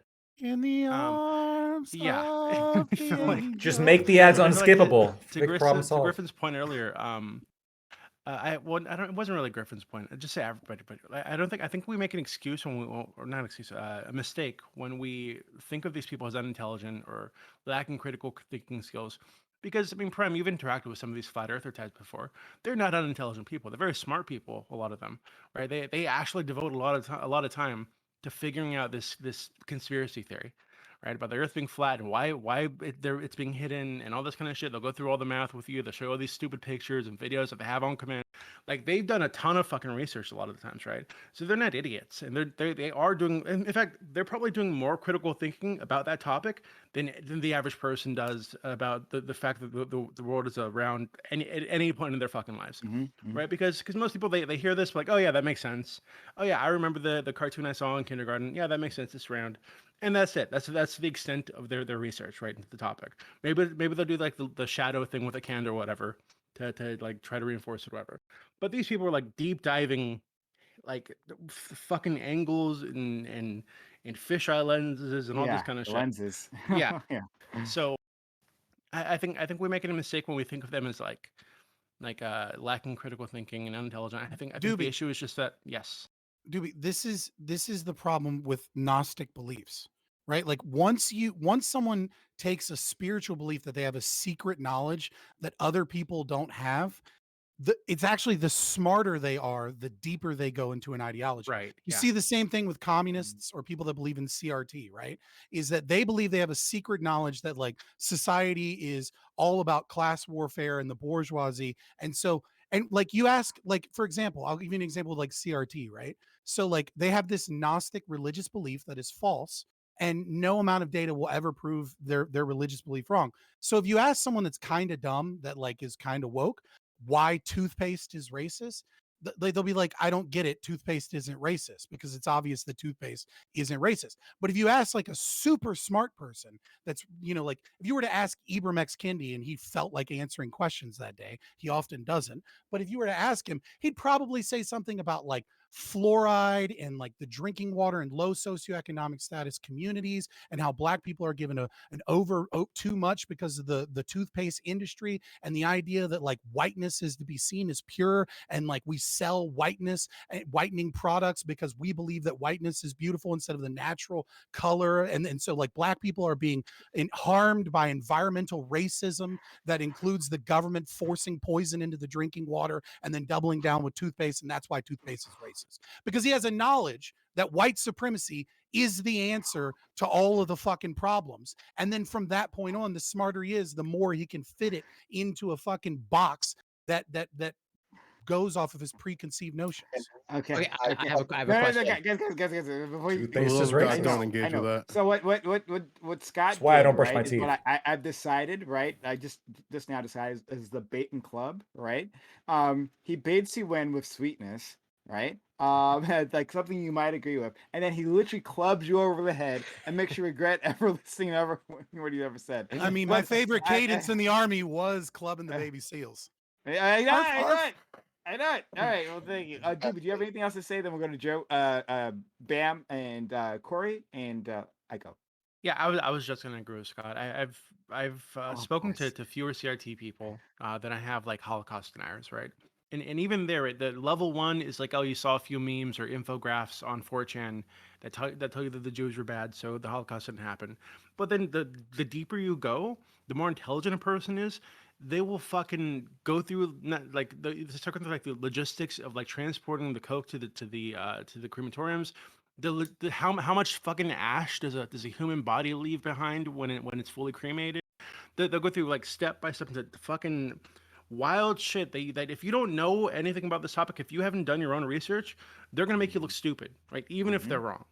Just because they've gone to such depths to try to prove that this is true, because they know it's true and they know that the truth is being hidden from them. So Yep. yeah, Scott is totally right. Yeah. Let's go to it's Joe, Bam, Corey, Aiko.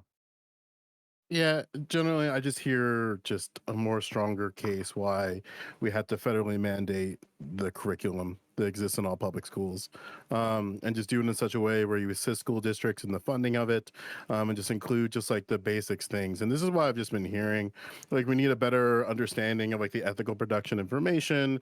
We need a better understanding of like the economic, social, and legal issues as it relates to that information, like better access to peer-reviewed materials and digital library resources, fucking like just an education system that helps understand the differences between facts, opinions, and point of views, and just a bunch of other things. Like, so there's students that go through like all of K through 12 and have no idea what primary and secondary sources are. And it's like, that's got to stop. And we got to recognize that, like if all of these things that we are talking about are something we should take seriously, then the education has to take it seriously. And the federal government's the only is the only option in this case because these districts need help. And unless you have some other idea to help fund and expand not only teacher training, but also just making sure districts have the sustainability for these, because it's not only going to exist within a topic or curriculum of media literacy, it's going to expand outward into other topics like history, science, etc. Okay, let's go to. Sorry, excuse me. Let's go to Bam and then Aiko. Yeah, I think that so there's a couple of things. Number one, based off of the article, like I don't know the exact way they plan on implementing it, but it seems like at least based on their tester related to Ukraine, I think it seems that it's not necessarily teaching general skills. It seems like they're connecting it to a specific topic, and I don't it didn't say that they were necessarily giving the other side's arguments like and like debunking them. It seems like they were basically giving like a Wikipedia or a mini Wikipedia version of like basic information related to an issue. I don't know if this is the proper improper way to do it, but I do think that it's sort of missing people if you believe that you're going to be able to like before any topic properly explain and like implement the way for an average person to apply fallacies to a discussion, like to a video or a topic. Like I just don't think that that's something. I don't think that's something that the average citizen is going to be able to properly engage with. You probably would get more use out of just okay, what is the topic we're discussing? Without picking a side, what are some general facts related to this? What are some general like vague pieces of misinformation that seem to be that may become popular, things that have been out there, and just letting people engage from there.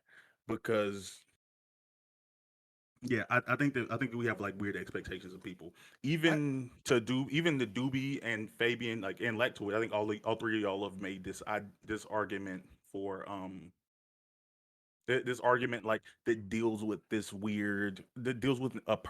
extreme person. It deals with the person that's like 4 levels deep, the person that's watched 17 documentaries related to it, the person that can tell you like do the math related to flat earth.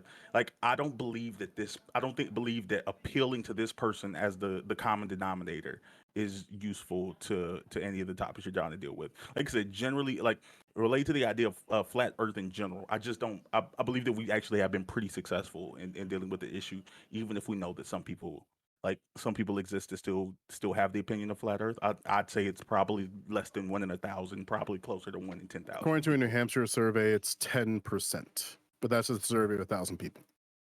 So I think in some ways That's those are the most crazy important high. ones to engage with, because That's not that- It's not that high. they're It's like It's not that One high, of less the- Lectoid. than people that are young Earth. 1 out of 10. But that's not. Hold on. The flat Earth's not even in the Bible. Okay. well, Let's- Lactoid. When I go Just outside, saying. Lactoid, Four it corners. looks pretty flat to me. Okay, fuck you. Bible So- says 4 corners. But Bam, I think in some ways like those people, like the very deep into the weeds people, are in some ways the most important people to deal with because they're the ones that are pulling on the rest. They're like the Pied Pipers, right? But They're the ones that are going out there to saying, correct them. hey, I have the esoteric knowledge. People don't want you to know about this. We used to have this problem in my Discord server all the time. We used to call them Nazi wizards because they show up when people weren't around to challenge them, talk to young guys, pull them off to their server saying, hey, I can't really talk about this stuff here. Let's go off to my server where I can be open about this. And then they get pulled into a fucking like Nazi echo chamber. Right. And then they'll be like, hey, yeah, they're not gonna let you talk about this over there because it's true and they don't want you to know it. Right. And then they get deep into the anti-Semitic shit, deep into the race IQ shit, deep into Holocaust to know. Yeah, but I And then before long, anyone on a Discord before long, they're server is already convincing these like kids stage 3. they're the descendants of like Vedic gods and shit like this. These people are like ridiculous, right? Like they way down the rabbit hole. So you need to deal with them because they're the ones that are converting the others. You don't, because if you're anyone engaging in a Discord server is already like stage 3. I'm saying that but before you Okay, get there, baby. All right, I'm just saying okay, that like man. actual like the average human being like engagement with topics is not to the level like it feels weird because it becomes like one of those like touch grass things. Like the average human being's engagement with these issues is not that. I'm just Come on, sorry. we know the forbidden apps are way worse than Discord. Bam, That's the like. Bam. there's two things that I see as like kind of an issue here, right? So the first one is you said, well, just present the facts, right? And I think there's a great quote by is it Dickinson? No, geez, I can't remember his name right now. But anyways, there are lies, damn lies, and then there's statistics, right? Like which facts prove, like which That's facts Mark you Twain, choose I to. think. Mark Twain, thank you. Yeah. Yeah, Mark Twain. Like which facts you choose to yes. present, right, are very interesting. So like bringing this back into like CRT, for example, right? Like I can, we all know there's 4 numbers that like get you banned here, right? But 2 separate 2-digit numbers automatically racist, right? FBI statistics, right? But then no one wants to talk about 60% incarceration rate, right? That's a different statistic, and that statistic tells a different story, right? So like which statistic you choose to highlight, which fact you choose to present often informs the narrative that you're speaking, and people will look for the statistics and the facts that separate them. But The sure, second thing, just engaging with what you said, just with CRT, before Mhm. without even forming an opinion. Like if someone's about to watch a CRT video, you can easily say CRT is a legal lens built to discuss like where race and law mix. Founded by insert person here, and like, and that's what I'm saying. Like, it doesn't have to form an opinion. It just has to tell you, like, this is what it actually is. This is what this topic is. CRT automatically has and an then- opinion. There's no such thing and- as like just facts in that, right? It's biased by the onset because it has an opinion that like we need critical consciousness. We gotta stop talking I about the don't- CRT shit in Yeah, I don't 2023. understand. Yeah, I don't understand what that is. We, I feel like we you can will when describe- you fucking commies shut up and go I feel like away. I'm you not can a fucking describe- communist, you dumbass. Like, Yeah, I don't understand. Yeah, I don't. I feel like you didn't engage with anything I just said because all I did was describe what something is. I didn't say whether it was good or bad. I didn't say whether it was useful or not. This is what it is. And then when you cut on the video, like then you like the ad ends and the video comes on, and then someone says CRT is when you take the kids and you whip them in the classroom. You do a And disclaimer and Then you you move can say on. like, oh, okay, that doesn't match up to what this is supposed to actually what No, that previous thing said. The previous thing didn't say whether it was I good or don't give a bad. fuck. I don't give a fuck what critical pedagogists and critical theorists use as a shield for their evil fucking ideology. Wow. What I'm saying is, amazing. what I'm saying is that I'm you sorry, can we're use dealing with a one page 4. statistic. Okay, Bam, I So, will So page yeah, four, it it's sounds, not in- it sounds Because- like no, he's like literally what just I'm like saying- making up what CRT I'm- at once. No, I gotta move on. I gotta move Yeah, on. Yeah, Oh, Bam, you I have will more time. inoculate You and have more protect time to your talk people. later. It's We 9:30. gotta go. Ico, and Lactoid. Yeah, What Bam, about I will me at some engage with point? what you said because Oh, I didn't know. I didn't see your hand. I'm sorry. Corey. yeah. So look, I mean, I think that what Doobie's talking about with these are people that we call motivated reasoners who have like gone really deep into this stuff, and you're never going to change their minds with this stuff, pre-bunking stuff. But what you're going to do is you're going to make the ground around them less fertile if they know where some of this is coming from and what is motivating some of this reasoning. So your target, just like a lot of people in panels like this, aren't trying to convince other panelists so much as they're trying to convince chat of whatever it is that their perspective is. It's the same way as you want people to know that like these are the reasons why people believe what they believe on this particular topic. This is what NASA eventually settled on when they started addressing this stuff. So as an illustration for this, I do teach a geocentrism topic, not so much a flat Earth topic, but a geocentrism like unit for debate, where we get to go sort of deeper into debate theory. So And you're the saying reason you're we part do of it the is problem? because the reason we do it is because geocentrism does, like Doobie's right, right about this. Geocentrism does have it's a working model. You can like farmers can like make their planting predictions based on it, like sailors can use it to navigate the world, and they have in the past. Like it works as a model, and it makes good and valid predictions. And so it's not a question of whether or not it can be accurate in terms of doing these things. It's a question of the simplicity of the model. Like, because if you're going to make certain predictions, you're going to get very, very elaborate in your explanations of how they work. You get epicycles in your orbits. You get like galaxies that are far away traveling much faster than the speed of light in order to orbit the Earth once every 24 hours. Like things go crazy, but it still makes valid predictions. Like the math still works and all of that. It's the same thing with different models of physics. Newtonian physics is often better than Einsteinian physics because it's easier to calculate. So we talk about that, and that can explain 80 to 95% of what they like run into on the internet and when people are trying to prove geocentrism, and it makes them harder to convince. But it doesn't persuade any of these motivated reasoners at all. Like that's not what it's designed to do. It's just designed to give like the people, everybody else, at least a couple of steps further, and make it that much harder to sort of like spread something. It gives it a resistance in the atmosphere that surrounds it. Blacktoid.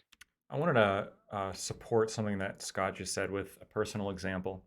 In high school, uh, we were taught all sorts of things about the violence of the colonizers against the Native Americans.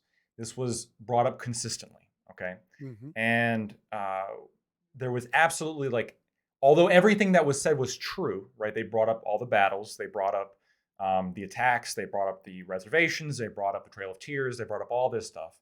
While all of that was not incorrect, um, I could, if I was a teacher, I could control my students' worldview and shift it to a specific narrative by simply omitting other realities, right? Not necessarily lying about anything, but just omitting things.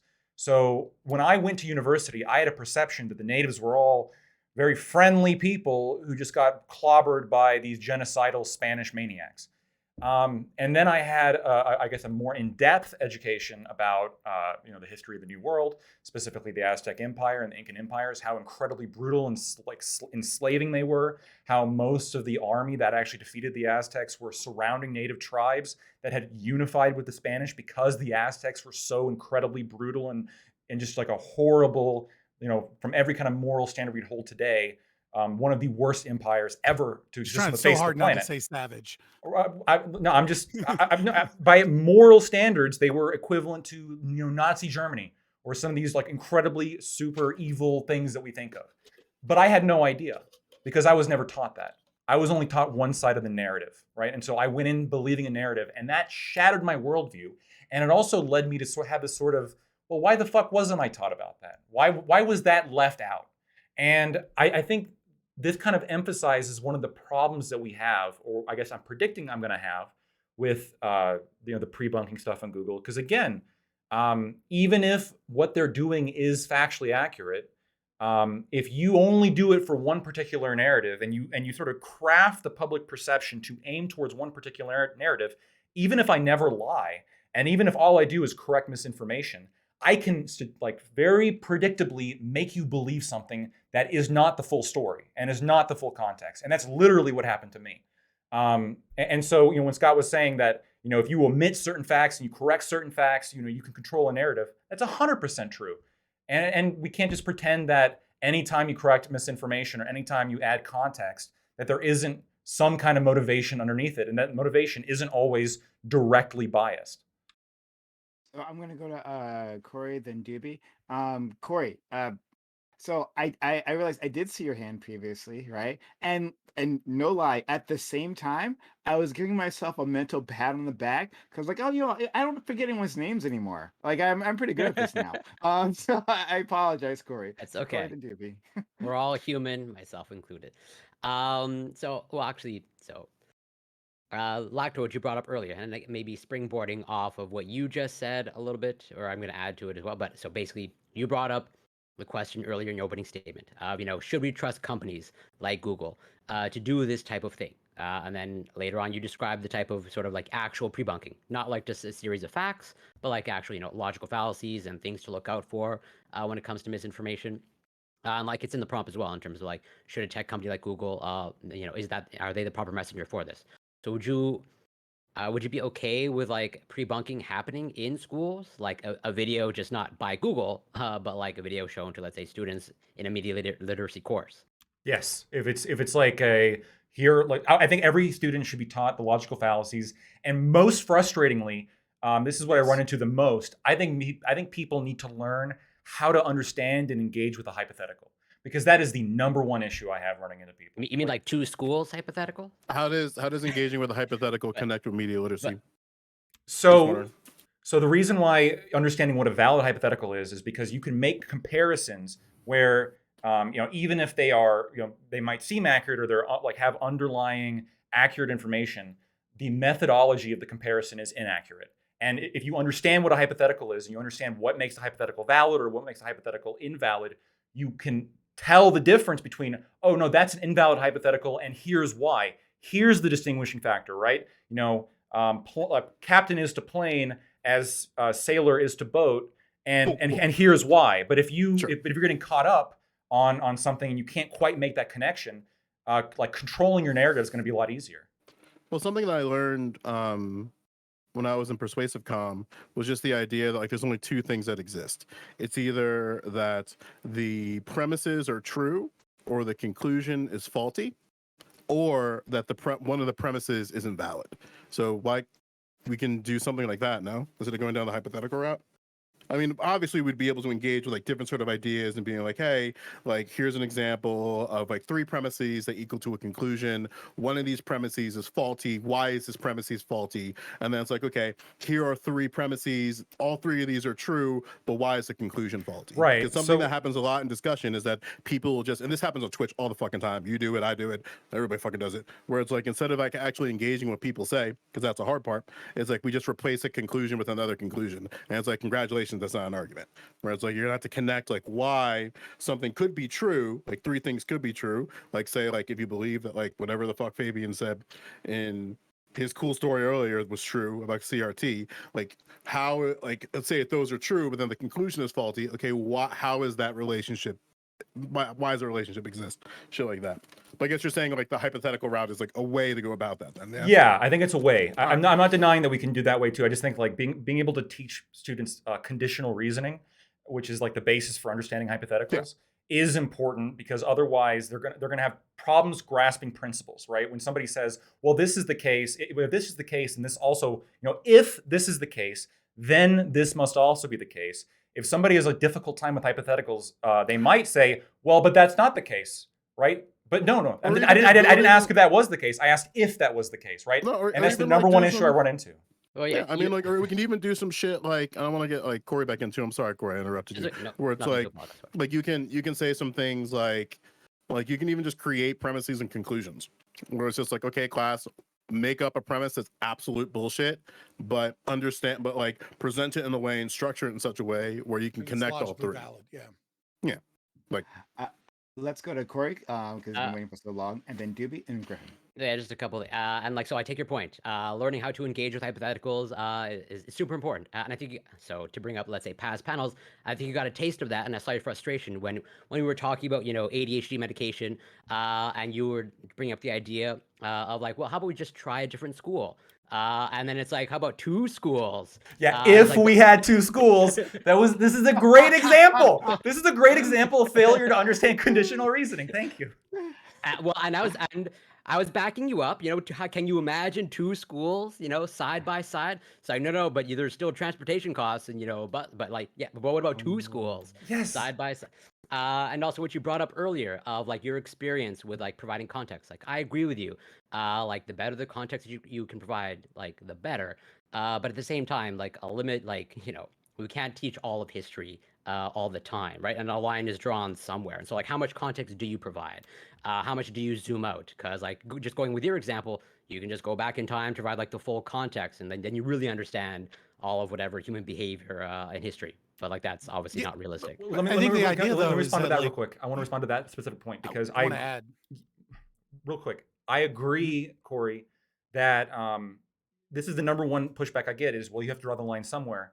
And I understand that, but all too often it seems like, well, the line is drawn just before the counter argument, right? There's not enough time to get into why, this doesn't support my narrative because, well, we only have so much time. So we can only teach these true things that just so happen to line up with this particular narrative that I'm pushing. That's what I'm concerned about. Yeah, what I want to add. Narrative. Add it quickly, then I want to get the deep. Yeah, like so specifically talking about like Native Americans and colonization in South America, like early colonization in the Americas, right? Like one of the things, for example, is most people have this belief that like Christopher Columbus was a genocidal monster, right? And in a lot of ways, he was, right? But one of the things that they don't teach you at all is that most of the horrific things he's accused of doing were presented without evidence by his political opponent. No. And the other and one of the other things that That's they'll not say, true. one of the other things that they'll say, yeah, it is. One of the other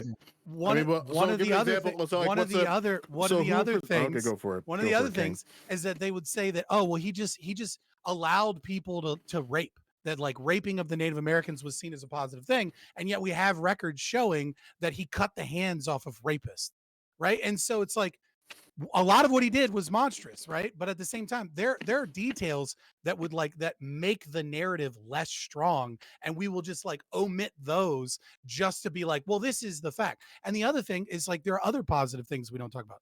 We never mention Bartholomew de las Casas, right? Like until you get into like a college we do level or now. you're reading on your own. He was Is your school explicitly new now? he was explicitly replaced for Christopher Columbus. That's taught So now. we talk about all right. Well, you know, fuck Yes. it. It didn't. I must be old because it didn't happen when I was a kid. No shit, If they're you're talking about your kid was on. Bartholomew de las Casas, you know what? Fucking base Mhm. because I love that guy. Okay. But I don't know anything about him, so I'd like to learn. All right, let's go to Doobie, then Griffin. Bam, you want to get in? All right. I think that so we can acknowledge that you can definitely like indoctrinate somebody into an ideology by only teaching them certain facets of history, right? So I think Lato's example is a really good one. That this idea that the Native Americans were like peace-loving hippies that hug trees all day. They were like forest druids, basically. Another really good example of how this is like I think really impacted the United States at least is the way that again, I went to high school in like almost 20 years ago, right? I graduated in 2006. Fuck you guys, I'm not old. Yeah. But I beat you to went it. I went through all that, right? And didn't learn shit about like African empires, right? I learned nothing about them. I didn't learn that until I got curious and I went into like deep dive by myself, watching documentaries, reading books about like ancient sub-Saharan African empires like the Kushites or the Songhai Empire or the Ghanaians or the Mali or the Kingdom of Nri, like the fucking the conquest of, of Egypt, right? I thought that the Wiwas Kangs thing with the pharaohs, I thought that was like a joke, but it's true. The Kushites did conquer Egypt for like 200 years. There were black pharaohs. That was a thing that happened. But I knew nothing about this because I just didn't learn it in school. Right, the history that I learned of Africa was one of being enslaved and oppressed and attacked, and that was their entire. I learned that they were enslaved by us in the West. They were like oppressed during apartheid, and all that happened to them throughout history was they were the victims, and that was it, right? And I've met a lot of people who legitimately believe today that Africa is all like mud huts in fucking nomadic tribes, right? Like chasing around lions and shit. People who believe that African empires just didn't exist. That Africans never had a civilization there of their own, and this is why it was Black okay. people who believe that. Yeah. Yeah, exactly. And this is why they were conquered because they just had no civilization, they had no kingdoms, no empires, nothing. Which is it's really fucking sad, right? It's just I mean we've gotten to this is like one of the reasons like the Disney like whitewashing thing bothers me so much, right? It's because there are a lot of stories to tell right there that just aren't told. We've all talked about this. Yes. Yeah, yeah. We all so, agree. So I think that I think we need to be aware of something like that Griffin said earlier, right? Where we're also not learning that side of history in schools these days, or at least they didn't when I was growing up, and that can obviously affect the way that people think of Africa or Africans or Black people. Let's go to Griffin, Bam, and then Corey. Corey will be next after that. Griffin, please. Okay, so I have like a big question for Lactoid. I guess is my main point for raising my hand here. So, two things. Thing number one, I want to know how do you say your perception of like colonialism and like Native American culture and things of that nature? How was that changed from your initial introduction to it in elementary school and then your later revelations in college? That kind of leads to the second point, which loops back around into the main topic. So I want you to Sure. paint me a very big picture. So I had an incredibly, kind of like Doobie said, like I had an incredibly warped understanding of like white people compared to Native American people. That like the Native Americans were forest druids who were just living their peaceful life, and then these fucking white people came in and destroyed everything. When in reality, the situation was much more complex, and that this idea that colonization was this demonic evil on par with the Holocaust, given the context of the situation, might not be true, and might not be true in every instance. And there might be some instances in which colonization was a good thing, and there might be some instances in which it's a bad thing. But that's actually something that you have to analyze on a case-by-case basis, and not just they're all forest druids and these evil white people came in and killed everybody. Okay, wait. Yeah, I've spoken to people here on Private's panel who believe that. Who wait one second. Who believe that Native Americans didn't He was addressing didn't Griffin. have What the fuck are we weapons, doing right didn't now? have weapons, and it didn't scalp people before the white people got here. This is Like that's relevant. the level of like silliness we're at. Yeah, let's stop. Wait, Griffin's trying to say something. What the fuck are we Oh, doing? thank you, Joe. Okay. Yeah. Okay, so now I have 3 fucking questions. Jesus Christ. So you answered my first one, great. Second question: Can you, in any reasonable fucking situation, point to me where colonization was a good thing for the people? Yeah, it ended the mass slavery, rape, and pillaging of all the surrounding tribes of the Aztec Empire. Do you have an example of a tribe Yeah, that was that's true. captured? Wait. The wait, Tlaxcalans, wait. the Tlaxcalans specifically. Stop. So you would say that it was a good thing that they directly stopped engaging in violence, even though as a consequence of their European contact, they immediately all died of like fucking European-born diseases. So they You don't didn't think- That happened immediately before. all die. I mean, there was European-born diseases, but there was also people Wait, that so over the course of, survived and are mixed with the Europeans. This is why So Mexicans are wait, brown. come on now, mate. So were the Native American cultures around there? Was their population not reduced around like I think it's like 85% or somewhere in that region? 97. Well, so the 97% Aztecs, wiped out. the Aztecs were, yes. It differs by No, tribe. I agree with you. Smallpox was absolutely devastating, sure. But again, So- when we're I talking mean, about, shit. but again, when we're talking, Mostly shit like measles. yeah. So it was That's the measles. direct- It was primarily smallpox. But Griffin, we're talking about before germ theory, and we're talking about like intentional It doesn't action. matter. Well, it does matter because we're talking about like some kind of moral like question here, and we're talking about whether or not this was there's some kind of moral reprehension on behalf of the colonizers in every regard and the colonized in every nature. regard, right? Like the reality, sometimes people get sick and they don't, and especially before germ theory, they don't know what's happening, right? People didn't know that you could spread smallpox, and people didn't know what smallpox was when the Spanish landed on. They had miasma theory. They thought it was caused by bad smells. They're idiots, right? Because the Catholic Church, the institution, spread that misinformation. It was Aiko's fault. Do you have any more 100%. thing else, Question. Griffin? And then I'll go to Bam and Corey. Yeah, just final thing. I'll digress from the colonization thing. I don't think I'll get the clear answer I'm looking for here. The real thing I want to Ciceronian Ask you is- digression. anyway. Sorry, go ahead. So fucking Christ, I can't keep my composure here. So how would you, because we agree that we don't think that Google and other large conglomerate corporations are great arbiters for objectiveness when it comes to properly disseminating what could be in quote misinformation, right? How would you have spoke to yourself as a younger person, let's say in elementary school or wherever you learned about your initial introduction to colonization? How would you have spoke to yourself to build a more quote unquote fair picture of colonization? I would have told myself that everything that you're going to be taught, regardless of the political position, everything that you're going to be taught as a child, somebody has some kind of underlying reason to be teaching you this. Somebody wants you to have a narrative and somebody wants you to believe something. And so approach everything with skepticism, even the things that seem, well, of course, right? There is no of course. There's a reason why they're teaching that. I think it's really good, actually. Meta narratives, if you will. Yeah. Let's go to Bam and then Corey, please. I think just saying that. I just think saying that isn't super. At least to the broader society, isn't super useful. I don't like saying there's a narrative. There's a bias. I think humans who are forever biased. I think everything that we'll ever like engage in will have some type of narrative, and I don't think that inherently is a bad thing.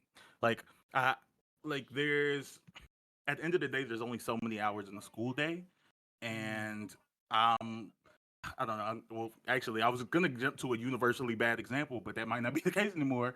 I think that when we teach about Hitler, like if my kid comes home and he says, "Oh yeah, Hitler was a bad guy," like I'm not gonna say like, "Wait a minute, they're not properly engaging you.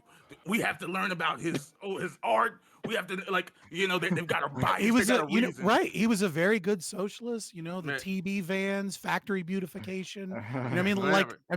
Sure. The bad guys always start off as very good socialists. But you're joking. But Hey, this is fuck what you're off. advocating for. You're saying that we shouldn't be able, we should never be able to just teach things with the general conclusions. Literally, nobody advocated for that. That's Bam. exactly what you're advocating for. That's what you and Negative. Lacto have been spent the last 30 Nope. minutes talking about the Well, idea of narrative nope. equals bad. Bam. That was just my Hold first on, position. That was just my first position. Right. It's Yeah. lies. Like nobody Bam, advocated for that. God Okay. damn. So that's one thing. I think the idea of understanding that sure there are narratives There can be narratives for things that we teach in school, but that's not inherently problematic. Number two, I think the idea of oh my goodness, it was something that Doobie had said. Should probably shoot that person in chat, by the way, Prime. He's saying some cool things. But anyway, But yeah, I Um, think that I think that I think that the way that the expectations we have for broader society at the end of the day can't be. No, never mind. I'll come back to it. Fine, F it. Okay. Let's. Are you sure? Okay. Yeah, that's fine. Did anyone want to respond to them, and then we'll go to Corey. Corey, I forgot about you. Did anyone want to respond to it? Let me Go, quick response. Again, sort of there's there's not enough time in the day. I understand, but again, it just seems so convenient that this is always drawn like once the narrative is completed, and this is kind of why I would want to tell myself Hey, well, like the narrative's everybody's trying bad. to teach you a narrative, because then that might encourage me, younger me, to actually like question everything and to go out and like do research on this stuff in my own time. Another example is I throughout my entire high school time, I was fully educated in how the justice system was racist against black people, specifically in the fact that black people were more likely to be incarcerated. It wasn't until college that I knew there was any difference in crime rates between racial groups. I just didn't know it. I didn't believe it. Isn't that important when we're talking about incarceration? Like one is directly linked with the other, but they cut that first part out. Did you want to engage with us there, or did you just want to give another example? So the reason I'm giving the example is because I think that would be a good litmus test for like the kind of things I'd want to change, which is if you're leaving out some critical context that directly relates to what you're saying, that's a no-no. But if we're talking about like, so again, there needs to be like a judgment call here at some point. Hitler's art, maybe that's not super important to go into with him as an historical figure. But when we're talking about like people being thrown in prison, the reasons for that, that's directly critical. That's directly linked.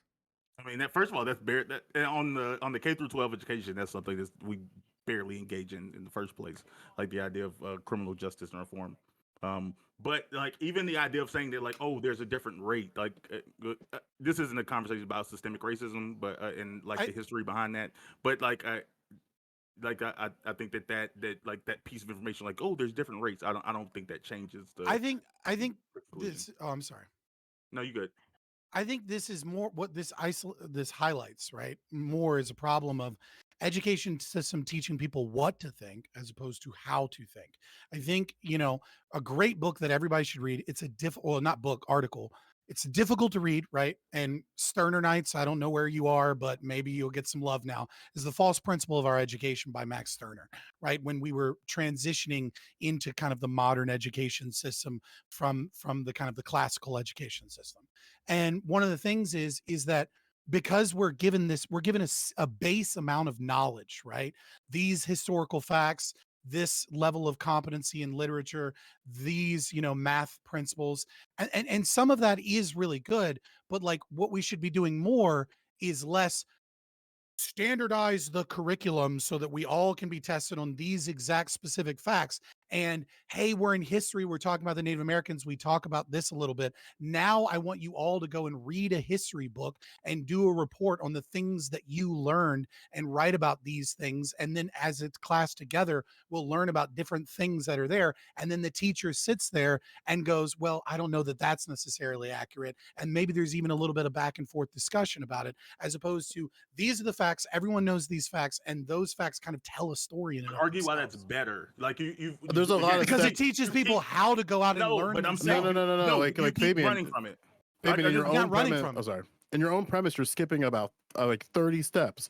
It's like, sure, you can have people pick a topic that they want to do for their paper, but it's the teacher's job to guide them through the very principles I was talking about earlier. Like, okay, how do you know a source is a good source? How do you check a source? How do you like reinforce your primary sources with secondary sources? How do you not fall for sensational headlines that lead to misleading information? Like, these things can be taught alongside people as they're building their paper. But once you get to the end of it and just like they hand in the paper and they say, oh, there's a fallacy here, there's a fallacy there. Like, no, that's shitty teaching. Like, you have to make sure that as you're working on these things, you're adding things that I don't disagray with, and then being right. Like, but the thing is that I agree with what you just said. Like, I'm just saying that you just skip steps, which is gonna will probably like help clarify Bam what he's saying, especially if you agree.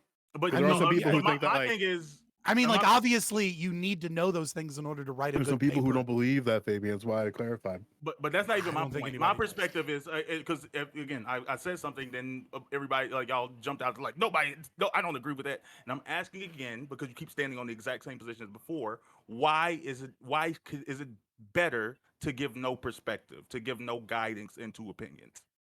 Like Okay, because I'm it sounds not on his saying. face like, oh, we don't like, oh, I want people to form, but like if a child Listen, seems to be like, I'm look, not avoiding. I think you're misunderstanding, right? Like, I don't think that it is inherently evil and thus we must remove all bias from everything because humans have bias, right? Any standard education is going to have bias, especially if it's done by the state. It's going to be a pro-state narrative, right? But no matter what, like that's going to be there. And what's important is to recognize that and to reinforce the skills of people to be able to engage in research on their own and formulate their own opinions and create someone that is a learner, a thinker, someone that is intellectually curious, as And you opposed to creating a like standard that? model to fit to a specific bias An that is being NPC. taught. again, I feel Fabian, like how that's do like a you? fear So of like, I'm choice. sorry. Like, I got to move on. Yeah. We're limited Yeah. amount of time. Corey, please. Well, actually, I think this is I'm just going to expand on this topic. Whereas, okay, like, so Lactoid, earlier you brought up, as well as Doobie, sort of like your personal experience of where, like, I think it was like in high school, basically, like, whatever. The primary principle of like, the history that you learn colors your worldview. I think that's a fair statement to say. Or maybe in your case, like the lack of history that you learn also colored your worldview until, you took it upon yourself or you took like a more advanced level course. And so like that being the case, like, so did you take, for example, like a history of China course in high school? No. Do you think that like colors your worldview as well? I mean, not right And- now because I've done a lot of like independent research into China, but I 100% agree that high schoolers probably don't know jack shit about China on average. Yeah, as in like, so I agree with you that greater, like that's where it gets really tricky. Like, so like just as you said, like what you leave out matters. And do you think it potentially matters, especially when, let's say public opinion of certain countries, like if you're not teaching that history? And I would agree that overall, like let's say the example that Dewey brought up is like history of Africa, probably like useful. And definitely it appears to have affected Dewey's like worldview and provided more context. And so don't you think maybe like the lack of history of China education maybe like also shapes public opinion? So it would And be there might be similar, real quick. It'd be similar to like if they only taught one thing about China, and that was like the Tiananmen Square massacre, and that was it. We didn't go into whatsoever into anything else. People's perceptions of China might be very like biased and not context driven at that point. I wouldn't. Yeah, I would just be in favor well- of not teaching anything about China at that point. Well, don't you think that also like has an effect as well in terms of like, again, you're leaving out something like and I would argue probably just like, well, like of the whatever noteworthy contemporary events, historical events, like I think most people in the United States are aware of Tiananmen Square and Right. that shape, and only that about China. Well, but Corey, and this that is shapes exact- their public opinion. But like you said, right? There's only so much time to go into something, and so if we're gonna just teach like an incredibly biased, one-sided, like without the counterpoint, I would almost prefer. Well, let's just like instead of spending time doing that, let's just spend time like getting a more contact, like full understanding and like critical thinking driven understanding of context that we can actually spend time on. That's what I would argue for. Wait, yeah, but you brought up the example of like basically like I guess Aztec history and all that stuff. Like I see no reason why that like I totally agree that based off of how you describe it, it seems like super useful and added more context. But you said you put it as a criticism towards like the education that you received in high school. And I don't really see as in I would say then the lack of history of China also is a criticism to what's taught in high school as well then. If they taught only like one specific like political angle about China or like the Soviet Union or whatever, and I like came out of high school very dogmatically believing one thing, that's what I'm against, right? I would just prefer no education as opposed to that kind of education. All right. I think that yeah, the omission says something. Let's all right. We ended like perfectly on time. We never fucking do that. Thank God. So we're thanks all for being here. We're going to go into our next topic here. If you're enjoying the content, hit that follow button. If you're new to this channel, hit that follow button.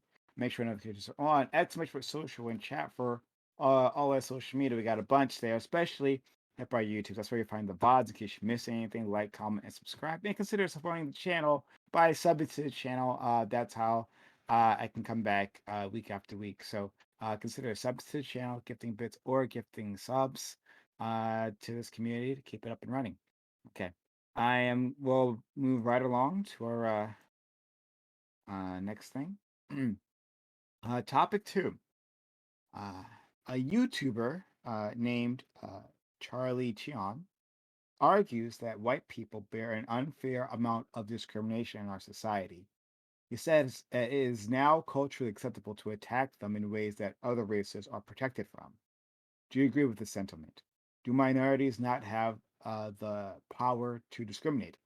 And even if they do, has the honest attempt to call out racism gone too far and become insulting? Or are these claims overblown and distraction to the real societal problems? So, shout out to my man Doobie. He's the one who sent me that video of this guy. I never heard of him previously. But yeah, it's a Asian American person talking about like how uh, white he gives like a whole list of videos of people like on TikTok or whatever saying interesting things about white people, and then like makes a kind of a thesis that like we've gone to a place in our society where like the pendulum has swung too far and now we are like freely attacking white people in a way that's discriminatory. So do you think he was accurate in his worldview or not? So let's go to our friend Lactoid. I think the video demonstrated very well the sort of dismissive arrogance that people approach racism against white people.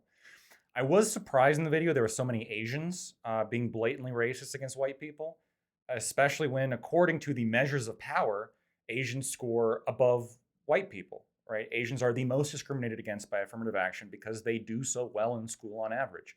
And Asians outperform white people in earning money. When they say racism is prejudice plus power, what do they think power is? Is having more money and more advanced degrees from respected universities power? If it's not, why?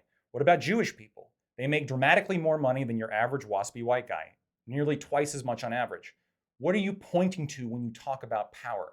And I think this is ultimately why anti racism is so toxic. It's literally Nazi identitarian ideology. You pull out white of any statement from these anti-racist activists and replace it with the word Jew, and you have a speech from Hitler. For example, quote, the disavowal of race as an organizing factor, both of individual Jewish consciousness and the institutions of society at large, is necessary to support current structures of capitalism and domination. For without it, the correlation between the distribution of social resources and the Jew would be evident. This is a quote from Robin DiAngelo in which I just pulled out the word white and I put in the word Jew. The reason why this statement, when applied to a more statistically powerful group like Asians or Jews, sounds like a Hitler speech is because these people represent the same ideology as Hitler. They are racial identitarian Nazis, clear cut, and props to this kid for calling them out. Hey, Lactoid, could you do me a favor and could you post that original quote in Yeah, like for the sure. group chat? Yeah. Media literacy. Yeah. Right. Thank you so much. Let's go to our friend Scott. So first, yes to everything Lactoid said. But I want to go a little bit deeper because many of these people are focused on the idea of institutional racism, right? This when we pick apart this idea of, power and privilege, this idea that there are systemic racism or there are institutions of power, legal structures, cultural structures, if we look at it from a systems theory perspective of where black people are kind of disenfranchised or oppressed. And what I want to say is that it's obvious and plainly obvious that the exact opposite is true, that it's white people that are oppressed, that it is just factually true. Right? Like we can look at cheeky examples of TikTok videos and we can recognize that it's in vogue to be able to say horrible things about white people, and all that will happen is you'll end up on a libs of TikTok video and conservatives will talk about it, but you're not afraid of losing your job. You're not afraid of, anything substantive happening to you. Whereas, if it was the exact opposite, you'd lose your job. You'd be in a lot of fucking trouble. But let's talk about institutional racism, right? So there's this great case that was highlighted by a recent Reason article of Joshua Dima. And he's suing the city of Portland because his work environment was so incredibly racist towards him for the crime of being white, that eventually, after years and years of harassment from all of the anti-racism training and all of the critical race theory that was injected into his workplace, the lack of opportunities, people saying that we can't hire certain people because they're white, and things like that, he was forced to leave that job because it was a toxic work environment.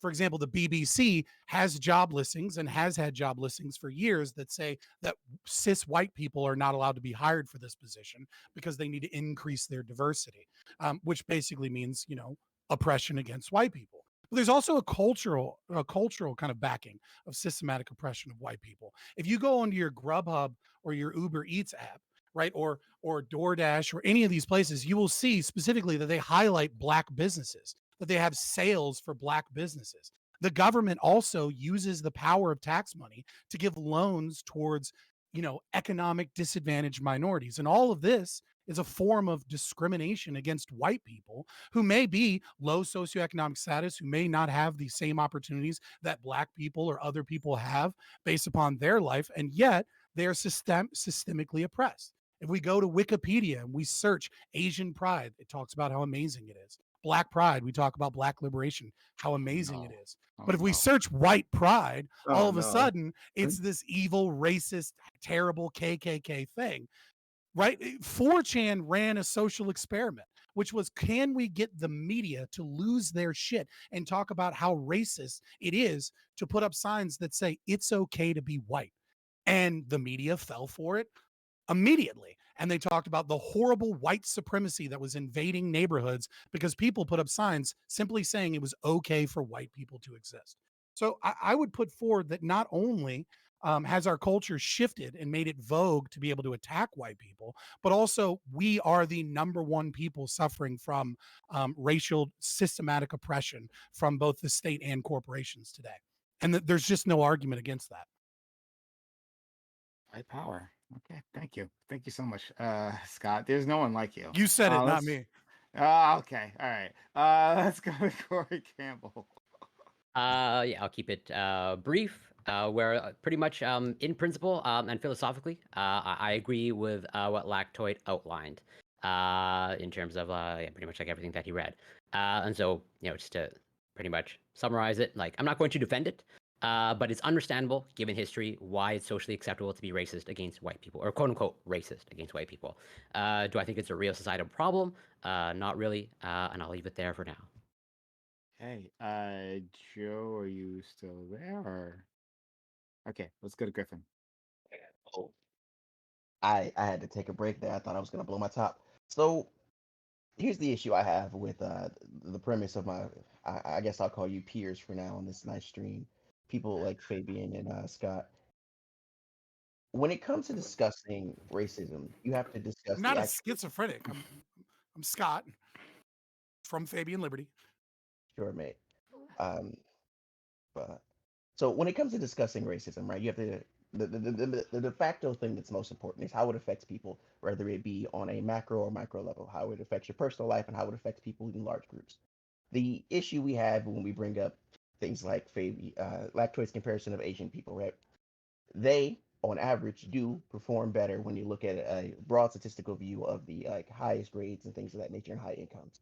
However, they are not the de facto most powerful group when it comes to an actual examination of the world, right? Most Asian countries are newly released from colonial ventures in the past like few decades.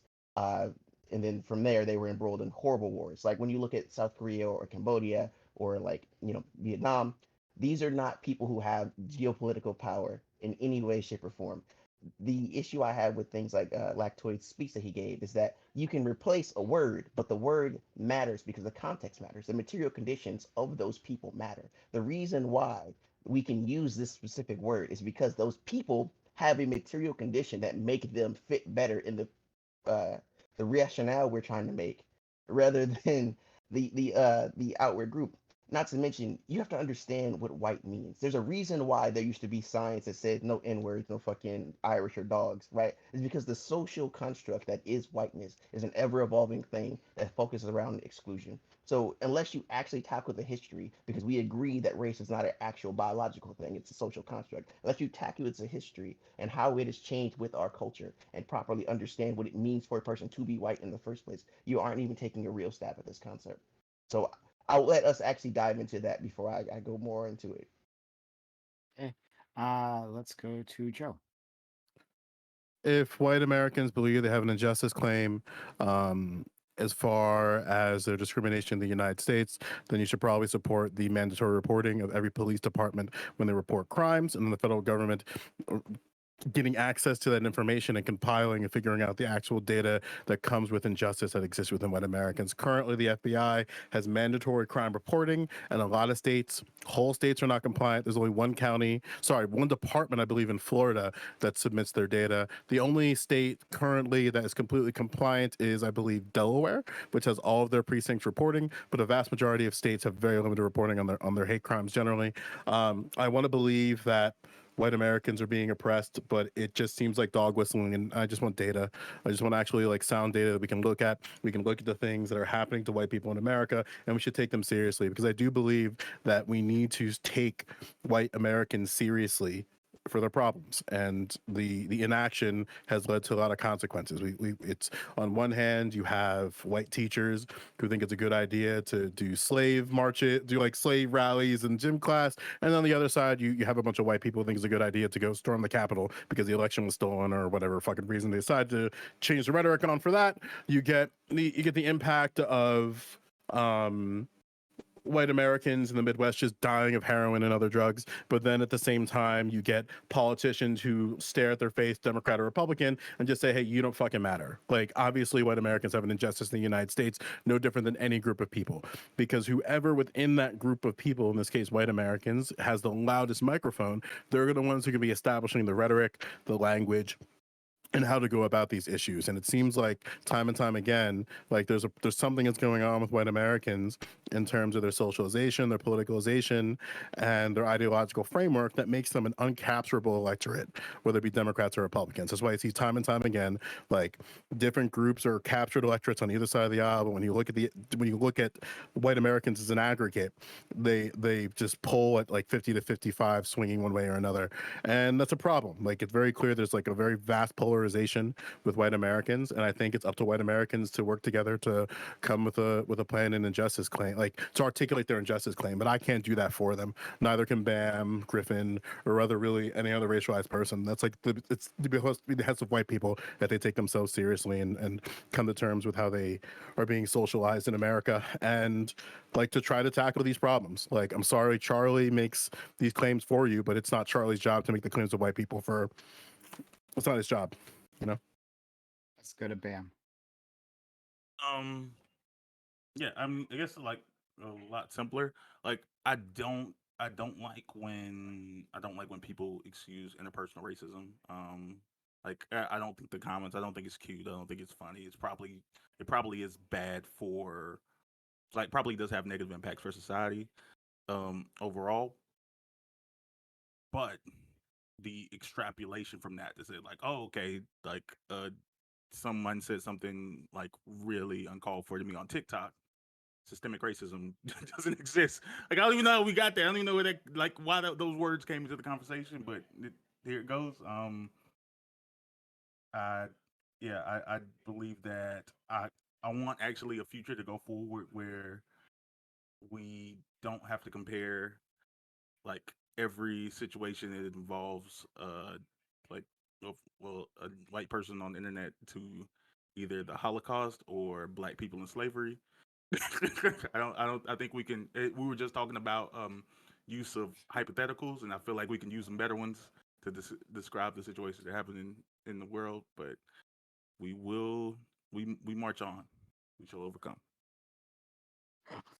Okay. Let's go to Heiko. I don't really like the definition of racism, prejudice plus power. But even if you do adopt that definition, there's really a distinction that needs to be made between things that occur in the aggregate and things that occur individually.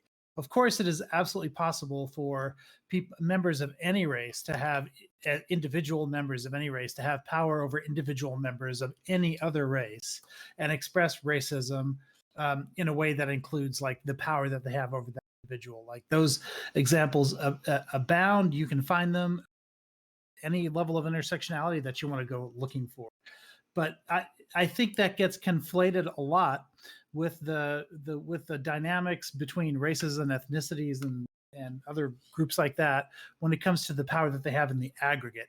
And I don't think you can like reach for those substitutes like with Jews or with Asians or with any other population and say that in the United States of America, in the aggregate, they have the same amount of power. That's not true. It's true that I've dealt with, like, because I work with Asian students now, primarily, and it is true, that they face like filtering when it comes to their college admissions. I'm dealing with those issues right now, but the fact still that highlights even more that they really don't have that aggregate power, or at least it's not working for them in ways that you would expect them to. And the fact is, white people in America still have the numbers, just the total numbers, to where even if other individuals can, like have higher test scores or have higher income or something like that, they still don't have that sheer number to have that aggregate power. But none of that can explain away the power that any individual act of racism can have on other people with regards to how much it can hurt. I absolutely know that racism can occur in any direction, but I don't think it has the same power, even on the individual level, most of the time. I think, that I've yet to be called a racial slur in a way that cuts deep. It just doesn't like feel that way. And that kind of experience is really, I think, hard to explain to people who haven't dealt with it. And I am talking about the United States here because I do know that I've heard like Desperado Sensei talk about how white people are treated in Japan. It's a different experience, and I know that that's true in other parts of the world as well. But I'm talking about specifically within the United States here. And then finally, Doobie. Yeah, I basically agree with everything the guy said in the video. I think Prime, you probably expected that. I think that we could look to crime statistics and like, oh, how many hate crimes are white people experiencing or whatever. But I think that's like not really the meat of the issue, right?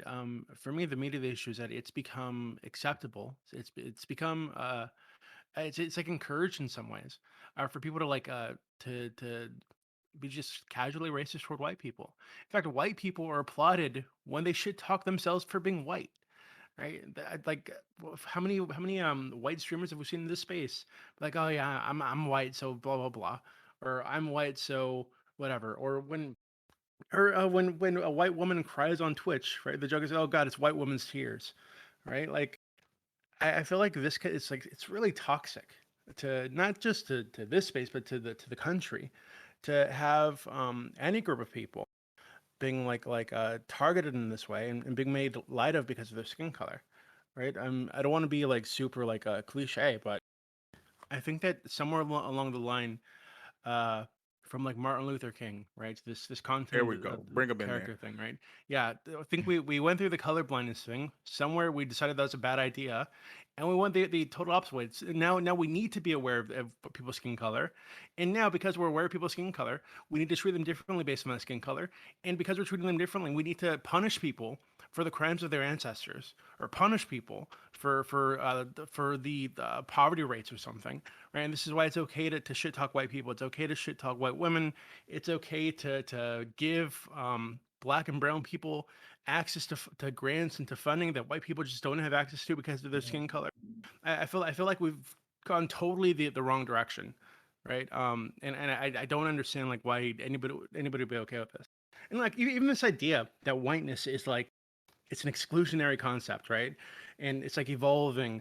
And if you're in the whiteness category, you're necessarily excluding other people. So this makes you bad somehow, as if you chose for your skin color to be white, right? It's ridiculous. Like I think I think we just need to drop the fucking racism, and I think we need to acknowledge that a lot of the stuff that people are pushing these days is just flat out racism. Okay. You I'll see, put that. it always everything Well- always gets thrown in. My bad. Yeah, I mean, like, we can just No, be it's fine. kind of honest here that there's been a lineage of exclusion in the United States on the basis of people's physical characteristics. That's what happened.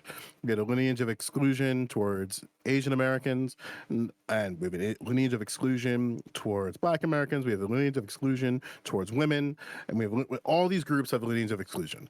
The problem is when we finally have to come to that redress, and that redress has to be concentrated towards that group or on that particular injustice claim, then all of a sudden there's this weird conversation of like, well, we can't do that because it's going to alienate the blacks, or we can't do that because it's going to alienate men. And it's like, no, like if there is an injustice claim that exists within white Americans, it has to be a targeted redress that targets white people, period. And like you're going to have to like, and this is true for it's true for Black people and their injustice claim, it's true for Asian Americans and their injustice claims, it's true for Indigenous people and their injustice claims. But at the end of the day, it's the onus of white people to bring forth that injustice claim to the governing body so that we can actually look at this and take this seriously.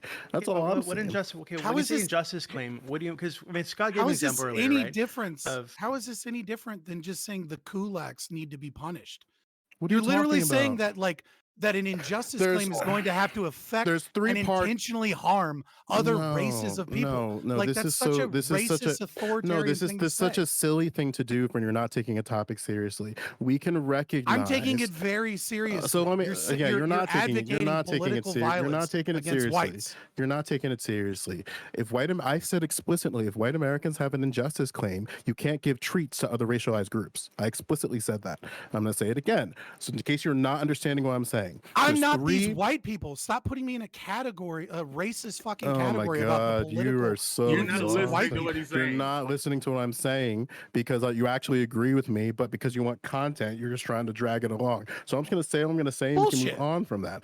There's 3 steps of these to an issue. There's acknowledgement, redress, and closure. The acknowledgement is admitting, like whoever is the party that created this harm, admitting what they did was wrong, admitting, not even only admitting, acknowledging what they did was wrong, acknowledging how their wrongness benefited them, and acknowledging that a redress has to be done among other levels of acknowledgement. Those are kind of the big 3. Then you Okay, have to but have a level when you of say I'm that, not finished laying out this but you're gonna premise. ramble I along. am not finished laying out this premise. There's 3 parts. I said 1.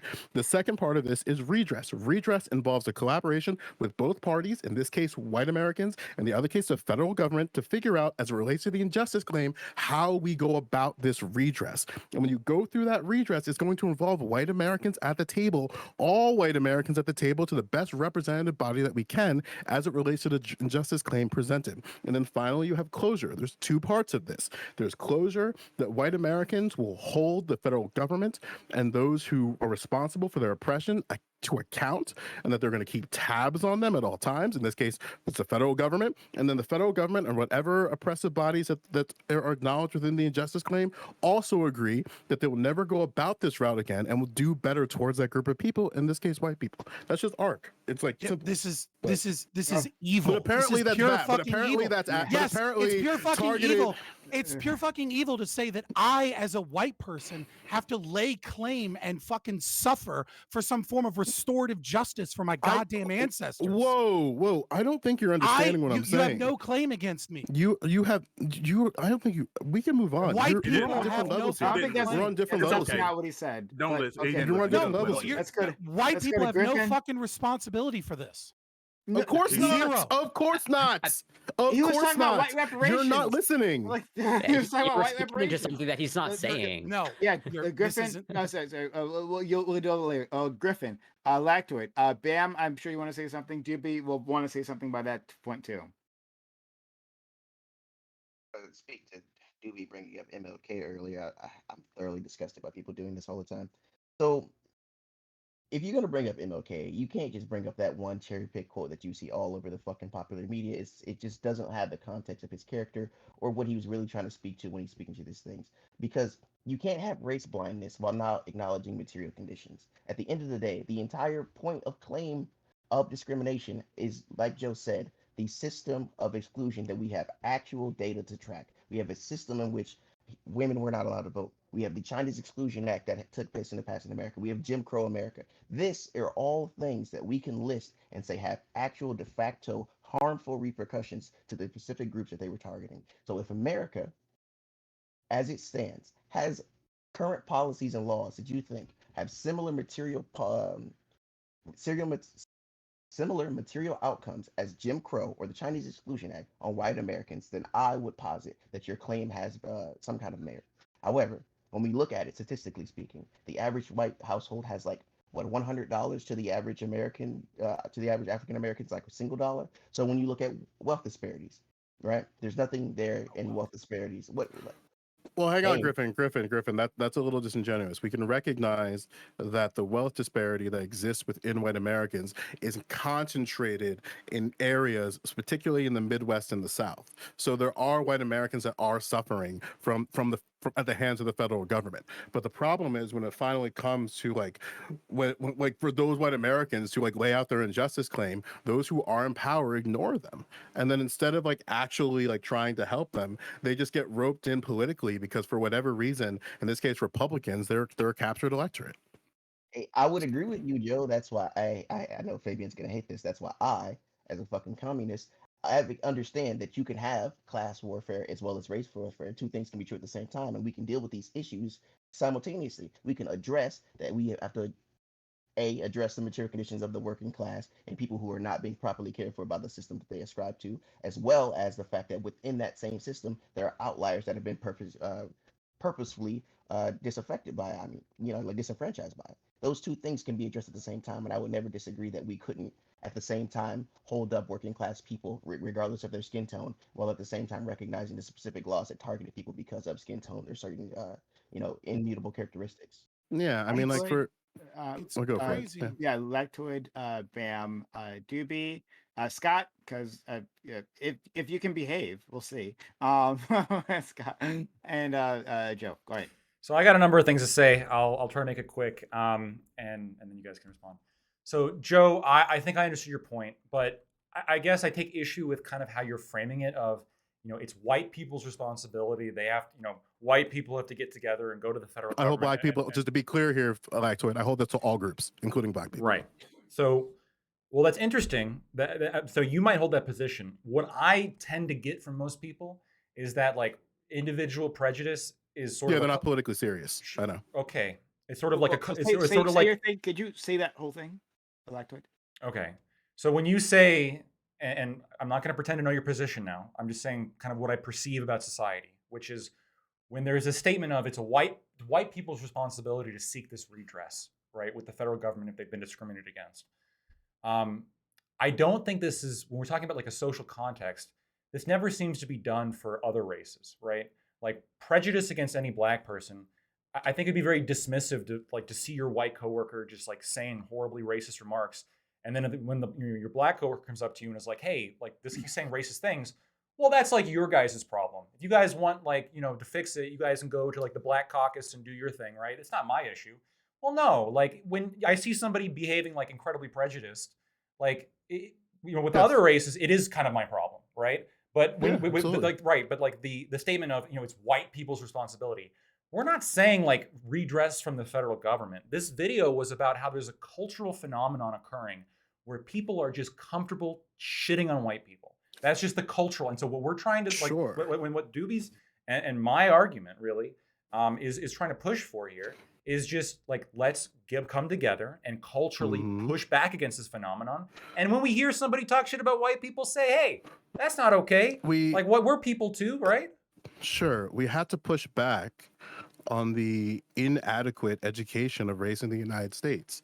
Like that's period. That hurts white people no different than it hurts black people. Because then you get like, let's say you are a white person who wants to do better towards their non-white colleagues, right? And you have no frame of reference of what that looks like, what that actually is, and how to go about that in terms of understanding more and contextualizing the world around you. And then you run around to say your only reading is Robin DiAngelo. And then you only and you think like, wow, this is like really helping contextualize like what I'm noticing, what I'm experiencing. And then you only read Robin DiAngelo and you only go deeper into whiteness studies and you stay within a particular lane of the understanding of white Americans, your education is insufficient. And no one is there to give you any type of like context of like, hey, maybe it's not good for you only consuming one lane of this framework. Maybe you have to have a better perspective and better understanding from all different sides of that. And then what happens is you get, in this case, like a white individual who has a very poor perspective of race relations in the United States. This is the same thing that can happen to Black people.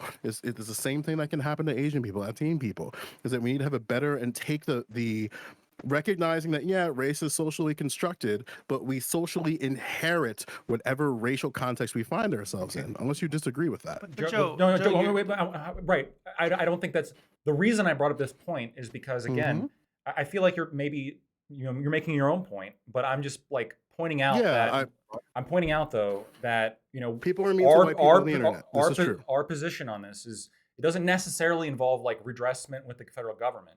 We're just like Then advocating. What do we do about? We're advocating for like we're advocating for like cultural like shift in the same way. In the same way, there's been like a cultural shift that like makes it people think it's okay to shit on white people. Couldn't we just reverse that? We just say we all come together. Broader, like my point is, I don't know if you are understanding what I'm saying. We need to have a broader understanding of racialization in the United States, which includes white people. Like it benefits them as well to have a broader understanding. That way you don't have Black people shitting on white people for the fact that they are white. That's why you don't have like Black people shitting on so isn't it all? It's all of our responsibilities. Then it's not just like the white people's problem. The thing that I'm directly talking about, if there is this phenomena of white people being discriminated against institutionally, then there has to be some level of redress. But there has to be an injustice claim that's articulated. That is not the burden of Black Americans. No different than I'm expecting a white person to make the injustice claim of reparations for me. Like that. No one's claiming reparations. No one's claiming reparations. Okay, listen. I know. Listen to what I'm trying to say. What I'm trying to say. Man. Okay, I understand. Not everything needs the federal government. Not everything needs like the military to come in. Okay, what I'm saying is that like what we're pointing to a problem, which I said. Right, sure. So maybe you're in favor of going even further and having the federal government. No. Great. Like the thing that I said clearly, just so I don't think you understand what I'm saying. We need to culturally change how we have conversations, discussions, and discourse on race. With force or just here? Sorry. Then why are you bringing up the federal government? They're two separate things. They're two separate things. They're two separate things. We have schools. We have social institutions. We use the power within the social institutions to broaden everybody's understanding of race in the United States. This includes Black people, Asian people, Latino people, Indian Americans, all groups of people. And as we further this understanding, we recognize that it's socially constructed, but we inherit whatever the current temperature is of that social construction. That's we can't control that, but we can control is better our understanding of these things, so we give birth to better children who have a better perspective of race, so that we eventually go down the line where you don't have to. Like, oh my goodness. It's simple, right? Like he's advocating for the cultural shift that you're talking about, and he's saying separately, which you don't agree with, reparations, right? I'm not saying reparations. He's not saying that. That's why I'm so confused. No, I'm saying that there's an injustice claim. Prime doesn't even understand you, so it's not because of my whiteness, okay? It's cool. I said that there's an injustice claim that exists with white Americans, and we need to take it seriously.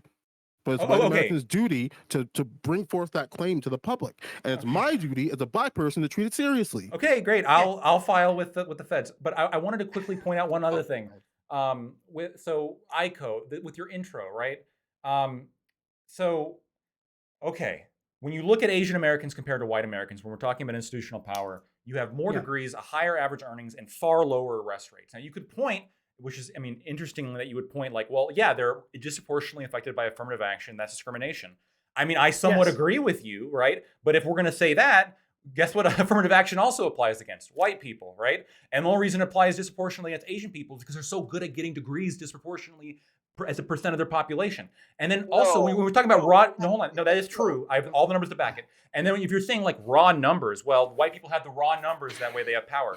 That one doesn't even make any sense because we're talking about like the experience of the individual. In South Africa, white people were the tiniest fucking minority, but they ruled the country with an iron fist and they put down Black people, and Black people had no power. Just because you happen to be a majority doesn't necessarily mean that as an individual white person, you're actually benefiting from your white skin. Oh, okay. Well, You Thank guys you. want some I Aiko? it sounded angry, but I That's didn't we mean for got it to to be move. angry. yeah, as Sorry. the only white respond. African American on this panel, I had South Africa in mind when I talked about it, because that's the fundamental difference between like the country of my parents and my country that I could draw, which was that the difference in the experience of whites in South Africa and whites in America had to do with that differential in raw numbers. The fact is, if you want to say that there's a problem with race and with discrimination against white people in South Africa, you could make that case, especially like out in the rural farms where there's been like a lot of like brutal murders and stuff like that. But you could not make that case in the United States, because the raw power comes not just from the wealth that we hold and the education that we have and everything else, but also because of the raw numbers. And of course, that's changing slowly over time, but that's a big differentiation between what's happening here and what's happening there. And when I talked about raw numbers, it was South Africa specifically.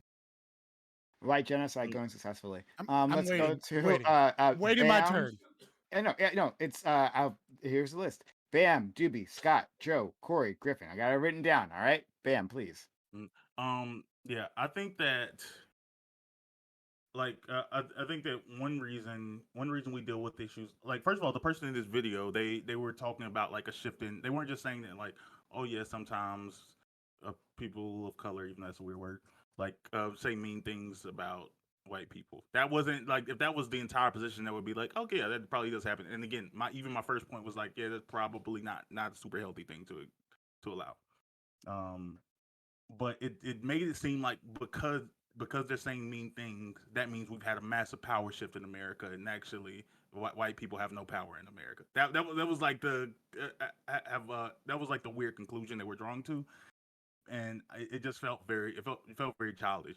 Like, I guess sort of adding on like to what you were trying to push back against Ico, like Toy, like it is acting like we don't actually understand the history, context, and the relationship people have to America.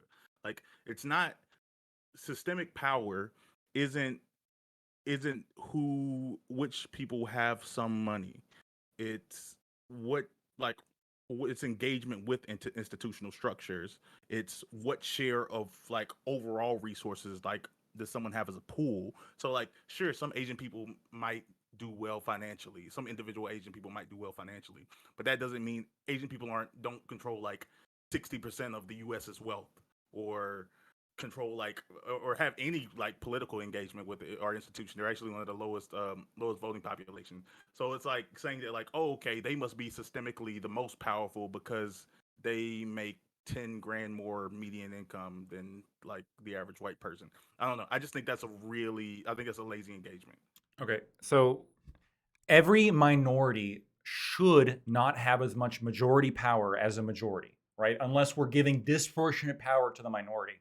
The reality is that in the United States, it is a majority white nation. It just is. So of course the large voting bloc is going to be like white people. But the question is, on any individual, like we're looking at like individuals, and we're even looking at like aggregates per capita, which racial groups, experience privilege or, prejudice plus power, which racial groups experience power. Asian people have a disproportionate amount of institutional degrees. They make a disproportionate amount of money. They have a disproportionate amount of economic power. They are stopped. They're stopped by. They're stopped by. Hold on. They're stopped by police at dramatically lower rates than other racial groups. And you say the history matters here, but when you take a snapshot, like the people living today, the people who matter, the people living today, that history is irrelevant. Right? When you have I'll explain to you why it's irrelevant. Because if you have an Asian person alive today, if you don't think it's relevant, if you think it's irrelevant, or sorry, you think it is relevant, let me ask you this question. Absolutely relevant. Let me ask you this question. Sure. Absolutely. Sure. So let's say then, right? So we have like right in front of you, you have like a white baby and a black baby, and neither of them have any parents. They're both in an orphanage, and you can choose to help to give disproportionate economic or redress to one of them, right? And both of them are going to have like the same economic outlook otherwise.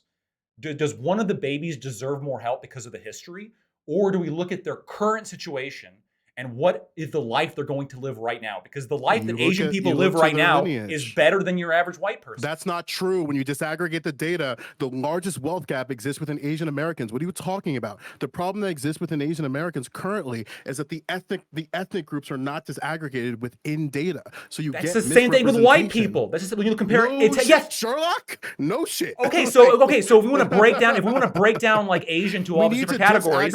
We need to disaggregate racial identification so we can properly identify problems in the United States. How we racially identify people is inadequate. We need to probably look towards something towards ethnicity. Sure. So if we want to Do you talk about disagree like with that? Wait. so No, I don't. This isn't back to your point. I just wanted to comment on one thing. Like, whenever you say that, like, oh, it's irrelevant. We're not looking at an individual and say that, like, oh, how was your life for the last 2 years, and describe that's the only thing that matters. That, like, people there on a large scale, everyone in America, you can probably find historical context on why groups of people are in the position they are today.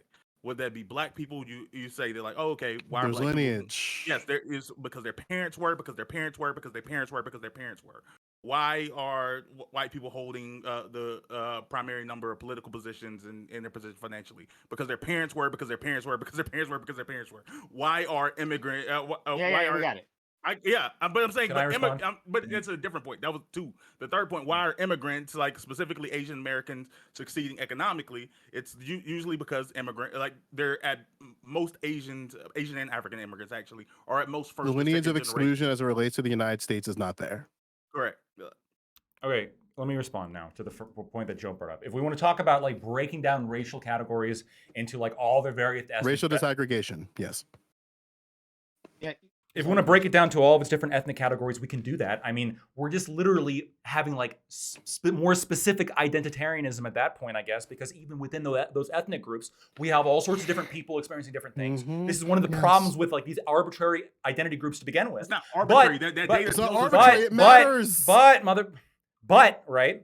The reality is that, you know, when you disaggregate these racial groups into like their different ethnic groups, the reality is still like, if you leave like Hmong people outside of it, or if you leave like certain Southeast Asian people outside of it, right? East Asians dominate white people. That's still not true when you yes, it disaggregate is. the data. When you disaggregate the data economically, they dominate in terms of average income, median income. How many sources would you like after this panel that I could send to you? Okay, how many? So One, here, two, send me three? every single one you have. And Of by the the way, Asian wealth gap. by the way, specifically. if this is actually the point that you want to die on, if you want to make the argument that like, well, median and average wealth groups of racial groups doesn't actually matter, because when you actually break it down and look at the individual level, when you break it down and look at the individual level, everybody has different experiences. You can do that, but like one of the methods that people say, well, white people have power, that's why they can't like be targets of racism, is they look at, well, white people as a group. What is their like average income? What is their median income? What percentage do they have? What percentage do they get institutional degrees? It's not like so. yes, all like, of these Latoid, measurements of Latoid, power. Latoid. There are other I racial groups. There are I other racial groups. understand. I Okay, let you guys talk and finish. Like, listen.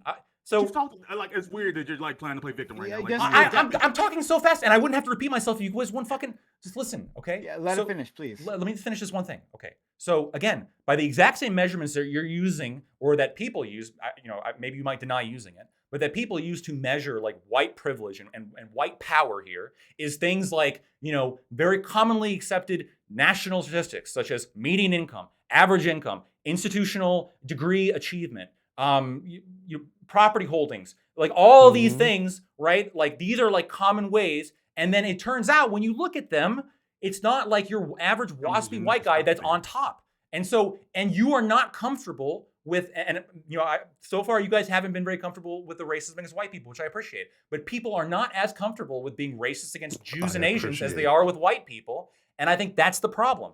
There's just people have kind of shifted into this comfortability with saying, not only shitting on white people, but actually here's a topic of redress with the federal government.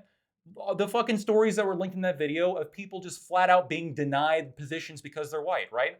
Was it the San Francisco denied the commissioner? Violation. Yes. So what motivates that action? I'll give you the simplest version of my point. Okay. I'll give you the simplest version of my point. We Improve gotta the be quick, material. 'cause I'm moving the fuck on. Improve the material conditions. Increase federal protections. That's my take. Okay, all right. So we'll go to Doobie. I'm sure Corey hadn't been in it Uh, all yet. yeah, I know. Well, he's on the list. Doobie, Oh, Scott, okay. Joe, Corey, My name's on the Griffin. list. Yeah, yeah. So everyone, yeah, just go, Doobie. Oh shit, maybe he's not back yet. He's actually not back. Okay, we're gonna fuck. All right, we'll skip Doobie for now. I'm sure that will upset him. Scott, please. Yeah, so there's a couple of points I want to make. You know, in Joe's opening statement, he said, it's not up to Charlie, and there was a lot of back and forth about, who is it up to? If we want to take like Judith Biddle's kind of like, R equals P plus P, right? Perspective, then, I mean, everyone's talking about privilege plus power here. So seems like that's the framework we want to use. I would disagree with it. But nevertheless, if we want to take that perspective, the reason Charlie's speaking up is because Charlie has more power than white people, because Charlie's Asian. Because Charlie is Asian, he can speak about these things without being castigated, without having his comments full of people calling him a horrible racist, without him being possibly banned from YouTube for white supremacy or hate speech, right? The Asian American has more power to speak on these issues, right, than that. And it's a very similar kind of perspective that the CRT people would say about white allies having more power in the space, being able to speak towards to black issues. The problem, there's so many problems here. The first thing I want to say is, well, the second thing, I guess, material conditions is a really interesting kind of like, slip in there, right? Where we're just constantly, kind of like, bringing in material reality and material conditions. And, as a collective group, obviously one person wouldn't have problem with that being labeled as communist, Griffin here, because somehow he's not embarrassed to admit that he's an evil piece of shit by admitting that he's a communist.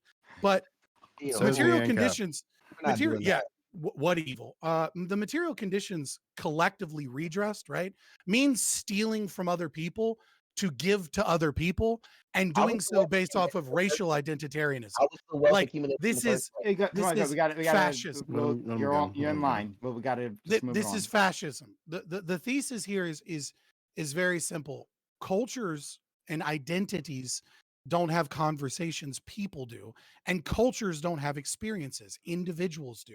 And so you can bring up whatever statistical data point you want, but if I am a white business owner and the Small Business Authority gives a loan specifically to my black competitor and he's able to beat me and my business is destroyed, it doesn't, the systemic racism, the data, the numbers, the material conditions, none of that shit matters when the government specifically destroyed my business in favor of someone else because of the color of their skin.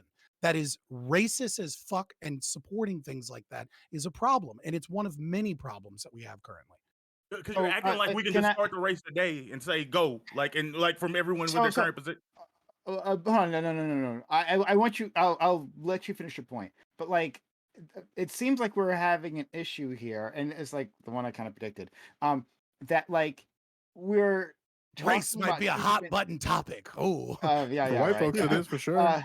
Yeah, we're having like we're mixing two different conversations, right? Like, and for lack of better terms, I'm just gonna use these like macro racism and like micro racism, not microaggression, but like micro racism, interpersonal racism.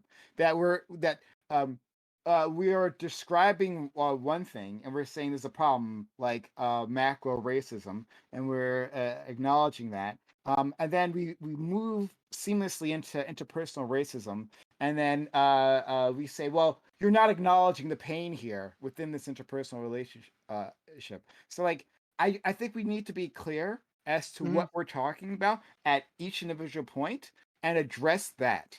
I'll be super clear and quick.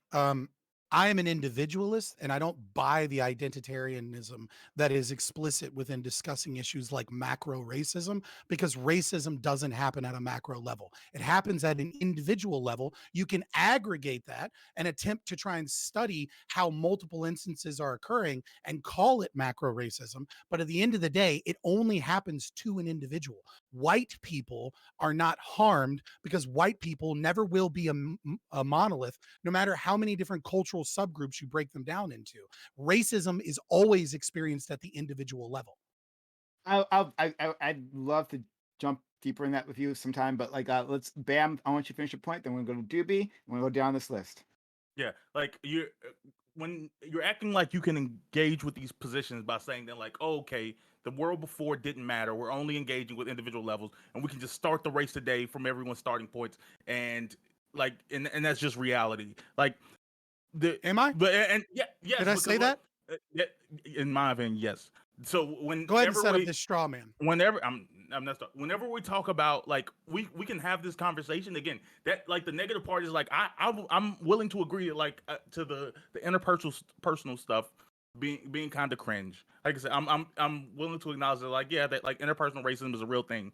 But like every time this conversation happens, it's always used as like a justification for why systemic racism doesn't exist and why it should never be engaged in. Like, and that's what keeps happening over and over again. And I don't understand why that has to be the conversation.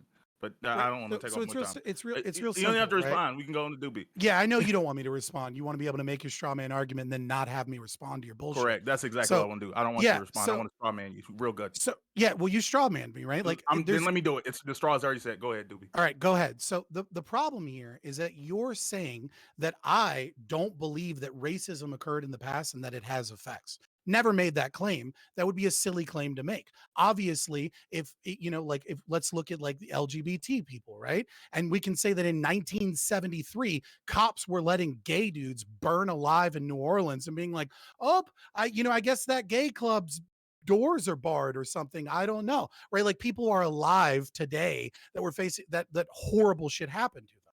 The problem is when you start talking about ideas like positive rights, even though you're not really talking about it, when you start saying, how do we fix these things? And the way that you fix these things is by saying that the current people living must force some form of additional taxation, some additional disadvantages, some additional harm. And also culturally, we get to shit on them because of the color of their skin, right? Because it's tied to other people that did bad things, and that is a form of justice. No, you don't get to say that because bad things affected people in the past and that those effects are still here today, that current people need to face some level of suffering to make up for that injustice. Nobody said that. Let's go to Doobie, and then Doobie, Joe, Corey, Griffin.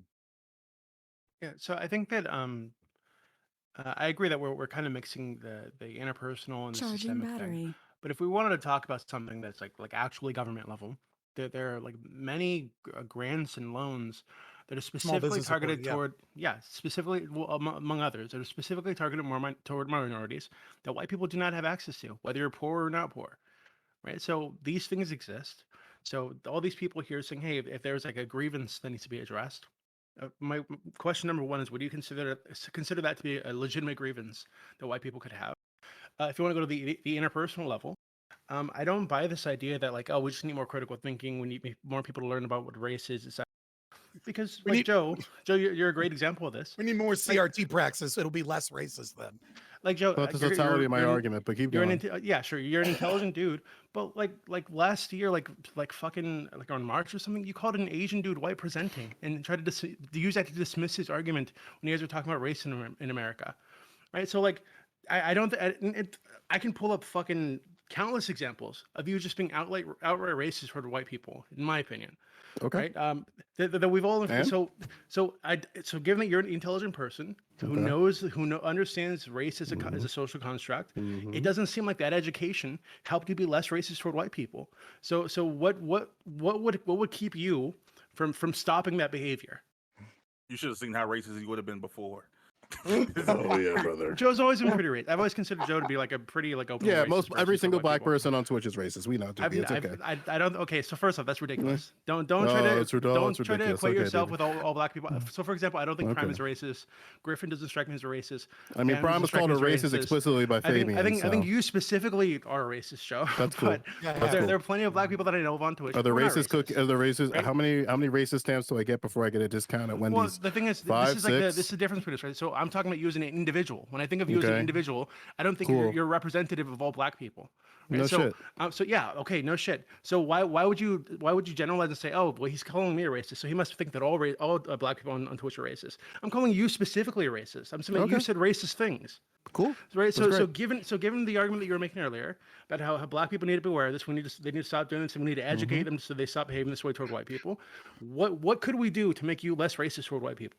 When you make mistakes in social situations, you do redress as appropriate relative to the social situation. Did you know who I spoke to after that little gaffe? Did you talk to the representation or the representative of the Asian race? I talked to Kenny. I talked to Kenny's you directly after the panel. I actually apologized to him directly on the panel as well. You know who I talked to after that? Beautiful. You know who I talked to after that? Who? Senpai Chow for 4 hours actually. The video's online. It might not be 4, it might be 2 or 3. But I talked to him after that specifically about the situation. So you acknowledge that situation. was like a racist comment that you made. Yes, I did. Okay, so And what I about all the apologize to what Kenny about all to your his other face. races? Okay, so It I'm seems gonna, like I'm when, gonna be, like I'm here's gonna the be total, problem. I'll hold be- on, wait, wait, no, stop, no, no, stop, no. stop, I'm gonna be totally charitable You here. I'm gonna asked totally me a charitable. question, So and I'm going to gonna answer it imagine, in I'm its gonna imagine that totality. Joe, that You asked me a currently- question, that and I'm going to currently- answer it got in it, its please. totality. that You asked me a currently question. Can I answer disavow it? May I disavow answer all the question? previous. Oh, hey, whoa. Okay, look, dude, you made an explosive claim about Joe, so I'm going to respond to that. Then you will, I promise, we're going to go back to you. So the thing is, we recognize on Twitch that the snapshot and the clip, whatever the situation is louder than whatever change is done underneath. This is the same reason why people still think Vosh is a pedophile, despite the fact that part of the redress was that evidence that he was strange towards women online is there in a Google Drive. You can search for it right now. The problem that happens time and time again is that when individuals go about this redress, the redress is never going to be as loud as the initial statement because the redress involves growth when those things happen. If I came out and said, hey guys, I'm less racist today, why am I declaring these things? These things are things that everybody has to work on, and they work on it internally behind the scenes. Are there going to be gaps that individuals have in a public sphere? Yes, absolutely. But that doesn't mean that there isn't work in the background. Like this, I don't understand, like, why you've been on the internet in this space as pretty much as long as I have, and there's been multiple situations of streamers doing large gaffes about things, and then there's redress in the background. You know this to exist, and I've done it too. But I'm not going to go out and declare when these things happen. I work on it behind the scenes like everybody else. But I guess that's not good enough. Like, should it be more public in terms? I'm just trying to understand where you're at with that. Doobie. I think it's super so great. Doobie. Just- Wait, Okay, I mean, so I'm gonna be totally like charitable, right? I'm gonna assume that you, Joe, in your current form, disavow all previous racism, right, toward any group of people that you've espoused on any platform. What led you to the place where where you realized that being a racist was a bad thing, actually, and that you should stop being racist toward people on the internet? And secondly, once we figure out how you got to that place, I'm wondering if you don't think that there should be some kind of public statement, because I'd imagine if I called Prime the N-word right now, you guys would probably want some kind of public statement afterwards, whether or not I speak to Prime privately. People would probably say, hey, Doobie, you need to come out and say, hey, that was a bad thing. You shouldn't call people the N-word, right? Yeah, And explain can I answer? why you said this, what led you to say that, and why you now understand that it's a bad thing to do. I apologize. Like, for example, the white presenting. Everybody remembers that clip, and everybody loves to bring it up as the core of like revealing that I'm racist. What they don't see is that I apologized to Kenny's you directly on the panel. Shortly after that happened, I clarified what I meant to say. Kenny's you and I had a conversation after that, after the panel, where I clarified, I apologized to him, and he said, and I'm quoting, "You don't have to be sorry," but he did accept my apology. Also, for whatever it's worth, actual Corn was there. What's that dude's name? Jake? He was there privy to that conversation too. So if you ask him, he was on the panel. He was on the after panel when that happened. Everybody on that panel watched me apologize, including Danabo. Every single person. You can talk to Danabo, actual Corn, Kenny's you, Yeah, I accept Dylan that you Burns. apologize. I Yes, believe you. So I apologize. what I'm asking And you is, then like, after what that, led you to there's the a point where you were able to apologize, that you felt like you needed because to I apologize? recognized that I misspoke, and he took a reaction that was serious, and Misspoke. I did it. Did you misspeak, or was it racism? Was it like a mistake in I the way that you formulated the sentence, or were you being a misspoke and made a racist? racist statement towards an Asian American on a panel, and that was unacceptable. Can we move Okay, on so from you this? don't David? actually feel that you were being a racist at the time. You just misspoke, basically. I was obviously being a racist at that point. That was the impact. so I it don't was control the deeper than impact of my misspeaking. messaging. I don't No, control the I'm asking about impact the of my intention. messaging. Like, Why am I on trial on this when I Let us know already if you're in acknowledged that the revision. redress happened? Can we move because on, Doobie? you're a prime example. This of is the somebody that I second time think you brought this is up on a panel casually in Prime public. racist. example. Is casually racist toward white people. You brought right? this up on a I've panel in seen- public yeah, before, and I said the same because thing you were then. publicly on panels casually racist toward Yes, white and I people all the publicly fucking time. apologized to Kenny on stream, Yeah, I'm not and just then talking we about Kenny. and then we There are plenty of publicly other talked about examples. on stream, And if and you, then I if had you feel another piece of uncomfortable, content with an individual if on you feel stream. uncomfortable, right? If you feel There's not- uncomfortable there's nothing discussing here. discussing your own He'll understand what disgusting she's trying to do. racism, we can talk to Prime. Prime has said No. the white woman tears thing before, right? Real quick, real Sure, go quick. Just look, we've established, right, that all we need to do to start fresh is have an apology, right? I And then already we can- apologized a right, year ago. Exactly. So what we need to You do, need to right, apologize to all white is people. right. Listen. What we're going to do is we're going to find a white guy to represent white people. He's going to collectively apologize for us, right? And then we can get rid of all of this racial discriminatory practices and the SBA, all of these other things, because all we need to do is just have a nice little apology, and then we can start clean slate, and you guys can stop fucking bringing up your racist ideology against us, and we can just move forward where everyone is treated as equal. Does that sound good? My bad, No, guys. Okay, so, My bad. what I'm gonna do, Can I say what I was gonna say, or is this interrogation Joe, over? literally, You gotta do better, Lactoid. Joe, literally, you're like next on the list, and then it's Thank Corey, you. and then it's Griffin, who've been waiting very, very patiently. But Doobie, you want to ask me something? I'll give you space to ask me whatever that was. It's so Prime, you've done the white woman tears thing before, for example, right? Like for example, it was the one thing that we used a lot. I remember this 'cause it pissed me off at the time. Was the lady in Central Park, right? Oh. Yeah, which was totally she was totally justified. By the way, she did nothing Yeah. wrong. No, she wasn't. Secondly, Okay. Did nothing wrong. so rather than saying, "Hey, this is just some lady being like hysterical or whatever," you said specifically white woman tears. She's weaponizing white woman tears. Well, I So- wouldn't say a woman being hysterical because I'm not misogynist, fucking Doobie. But you know, there Oh goes. my god!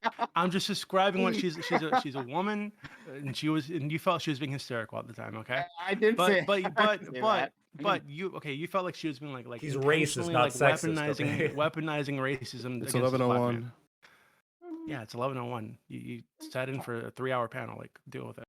I had a Um, great Sigmund and I- Frog joke about the hysterical.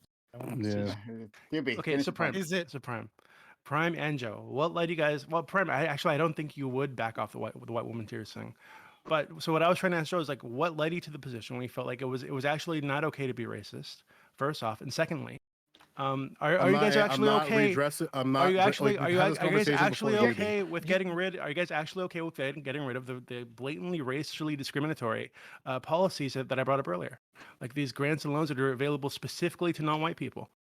I That's want to have specific redress. I'm sorry. no. I'll just say this quickly, and then we'll move on. Right? Like, I'll never apologize for the white woman in Central Park. Fuck her. Right? She called an execution, and she deserves. Well, okay. Anyway, but beyond that, like in terms of those individual policies, that sounds like a longer conversation.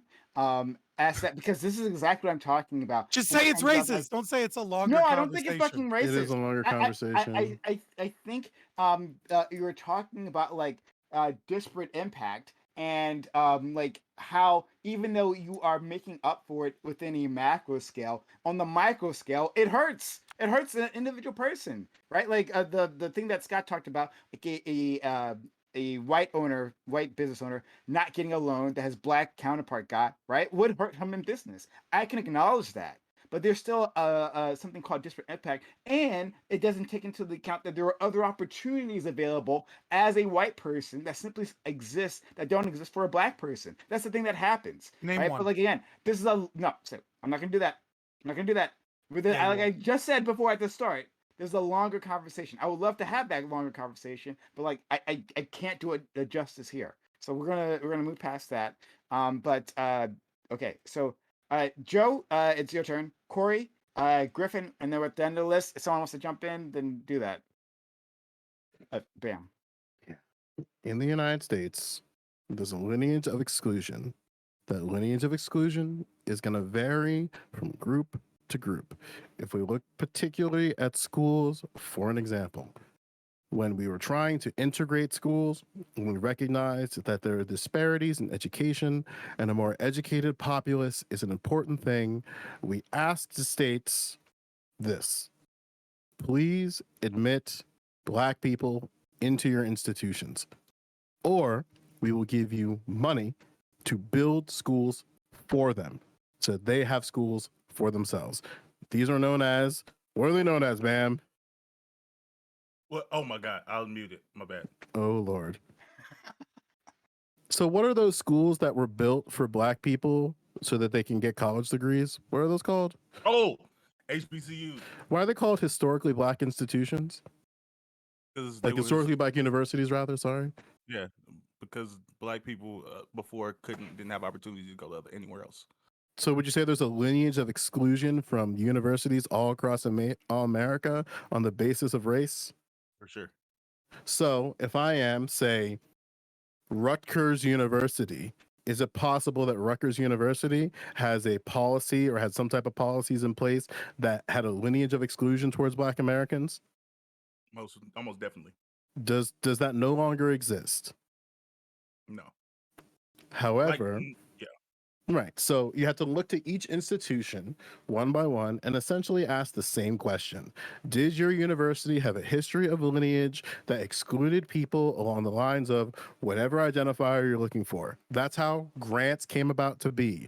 Grants are not a matter of their skin tone, it's a matter of the lineage as it relates to that institution. So you can have lineage-based grants by being Jewish, lineage-based grants by being an American descendant of slaves, lineage-based grants on being Irish, because every group has a different level of exclusion where they find themselves. And that's why grants exist. If there is specifically a grant by virtue of somebody just being black, there's probably more as to why that scholarship or grant exists. So we'd have to look at it from a case-by-case basis. If there's a grant that explicitly is just for black people with no justification as to why it exists, then absolutely it should be thrown away. Yeah, the problem is you're saying because an institution discriminated against black people in the past, It's a right? lineage. I'm In talking about a favor- lineage. in favor, I not don't give just a fuck about the past specific word you lineage. okay? Yeah, In I the mean, past, what That's are what that, words? that's what that I'm- means, yeah, actually. I mean, What are- in what the are By words? past, definition, right? it's Yeah, past. What are by- words? There's synonyms. words? Shut up. You're trying not to interrupt synonyms. me. They're very different things. Yes. Very different So, things. in the past, It's That's more, cool. it's In the more past- academic. Rutgers discriminated against black people. And so what you're advocating for is discriminating against current white people as a No. form of revenge against No. that oppression in the past. No, that's not what I'm Oh, saying. damn, my headphones just cut out. Yeah, I know they just cut out. Look at Here's the God. thing. You're going to have to look at every institution and ask the question, do these individuals or are these on the individuals voice. included within your institution? And then you're gonna have to look at it relative to the context that you find itself in.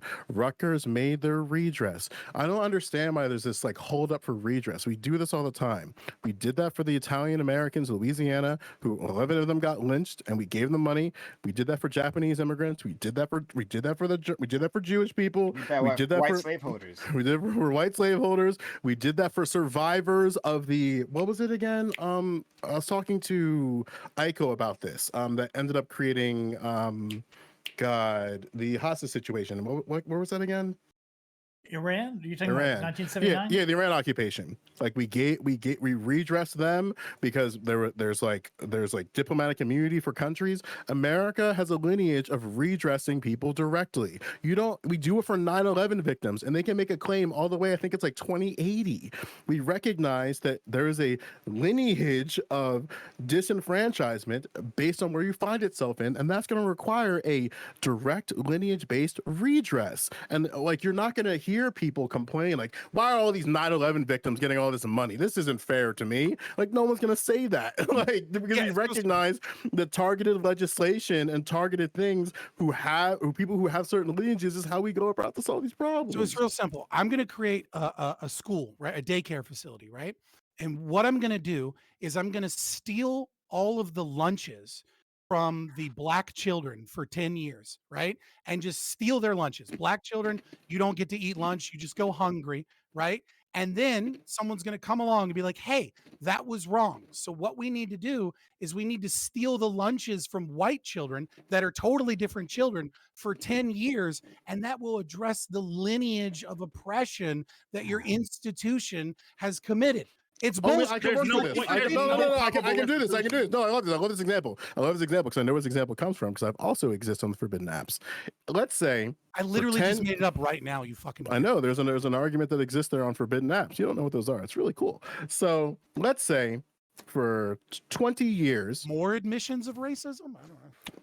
let's say for 20 years that black people were taking kids' lunches at a particular school, and they were doing that every single day, and the administrators and everybody involved ignored it for 10 years, and they found out that there was a systemic issue of black people stealing kids' lunches for the means of monetary means. And this is like all the way from the top. So the principal knows it, all the students know it, the teachers know it, and then finally someone comes in and says, wow, this is ridiculous. You know what we would do for those white people? Financially compensate their families based on the amount lost towards those lunches, and then call it a day. Like that would be the really redress. different analogy. No, you snuck in that the individuals that were harmed had restitution paid by the individuals that harmed them. No. That is completely different than Because stealing we other recognize people that the only people that based off like of racial guilt. no, because Yeah, let's say in your situation, I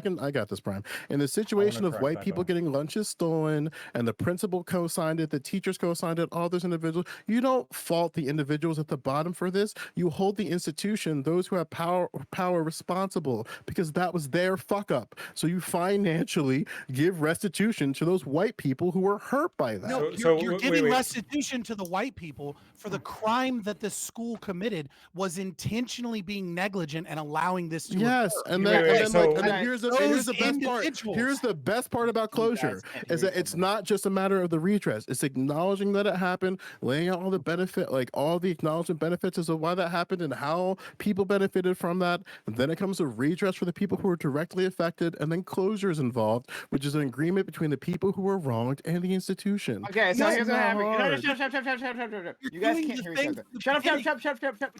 You guys, Fucked shut up up. hypothetical. I'm gonna fucking mute you.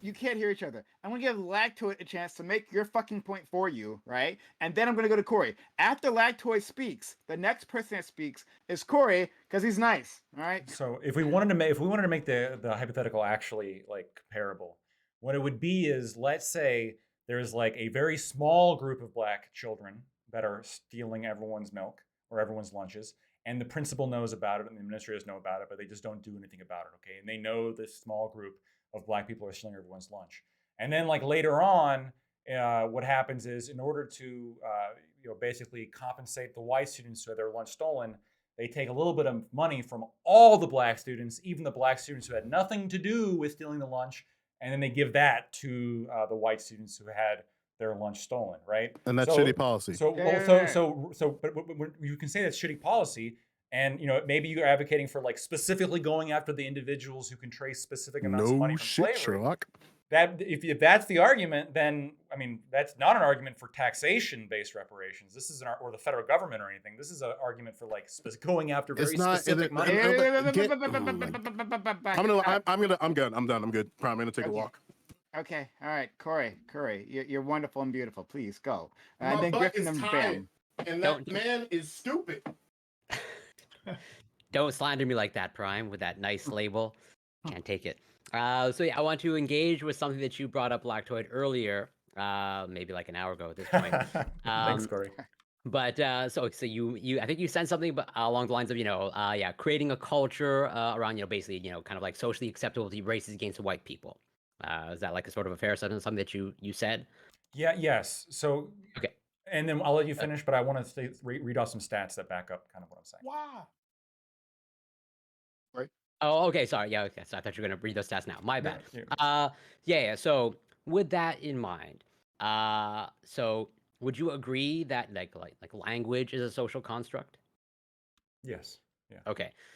So do you find it difficult to are you on the same page as me in terms of given history, it's, let's say, understandable why it's more socially acceptable to be I'm not saying it's okay, like I said, I'm not going to defend it, but why it's more socially acceptable to be racist against white people? So we can do like an historical analysis, and when we're doing some kind of like when we're trying to find out why this is the case, that's where like analyzing the history can be important. But when we're drawing some kind of like moral or prescriptive or prescription to that, I don't think the history is all that relevant. So here's another example. I understand the anti-Semitism in Germany in World War II. I understand the historical Nazis are factors conspiracy. that led up to No, it. Okay, no. let me finish. It's always Nazis or black people. I understand the anti-Semitism. Like, what are the reasons why people became You anti-Semitic? intellectually understand it. Correct. Even though Yes. I disagree with it. Yes. Right. Right. So with that in mind, so I may be using, I'm hoping that's an analogy that tracks, but maybe won't. But of like, these, so language is a social construct. We agree on that. And like, whatever. There's the N word, and probably like philosophically, based off what I know, like you being sort of an advocate of free speech, you would probably agree that anybody should be able to say the N word philosophically. Would that be sort of Yes. a decent? Okay, right. But would you understand, given history, why, let's say, white people can't be trusted with that word? So wait. There was a jump there on that last sentence. Why white people cannot be trusted? No. So my argument for I don't think Well, anybody. well, you didn't answer it. Well, let me answer. Right. I don't think That's anybody. pretty racist, Corey.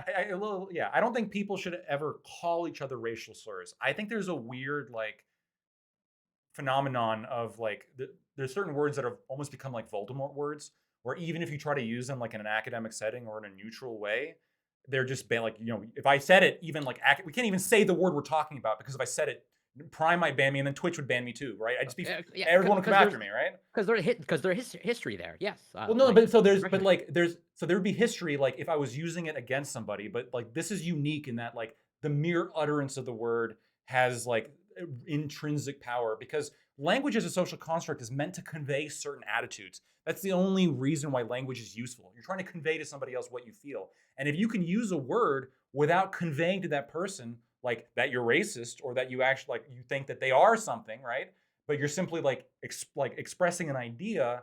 This is why like I think it's fine for people to use those words in that context. I would socially ostracise somebody who called somebody the N-word, or somebody who called somebody the F. Hold on, it's hard R or soft A? Doobie, don't do it. Either or.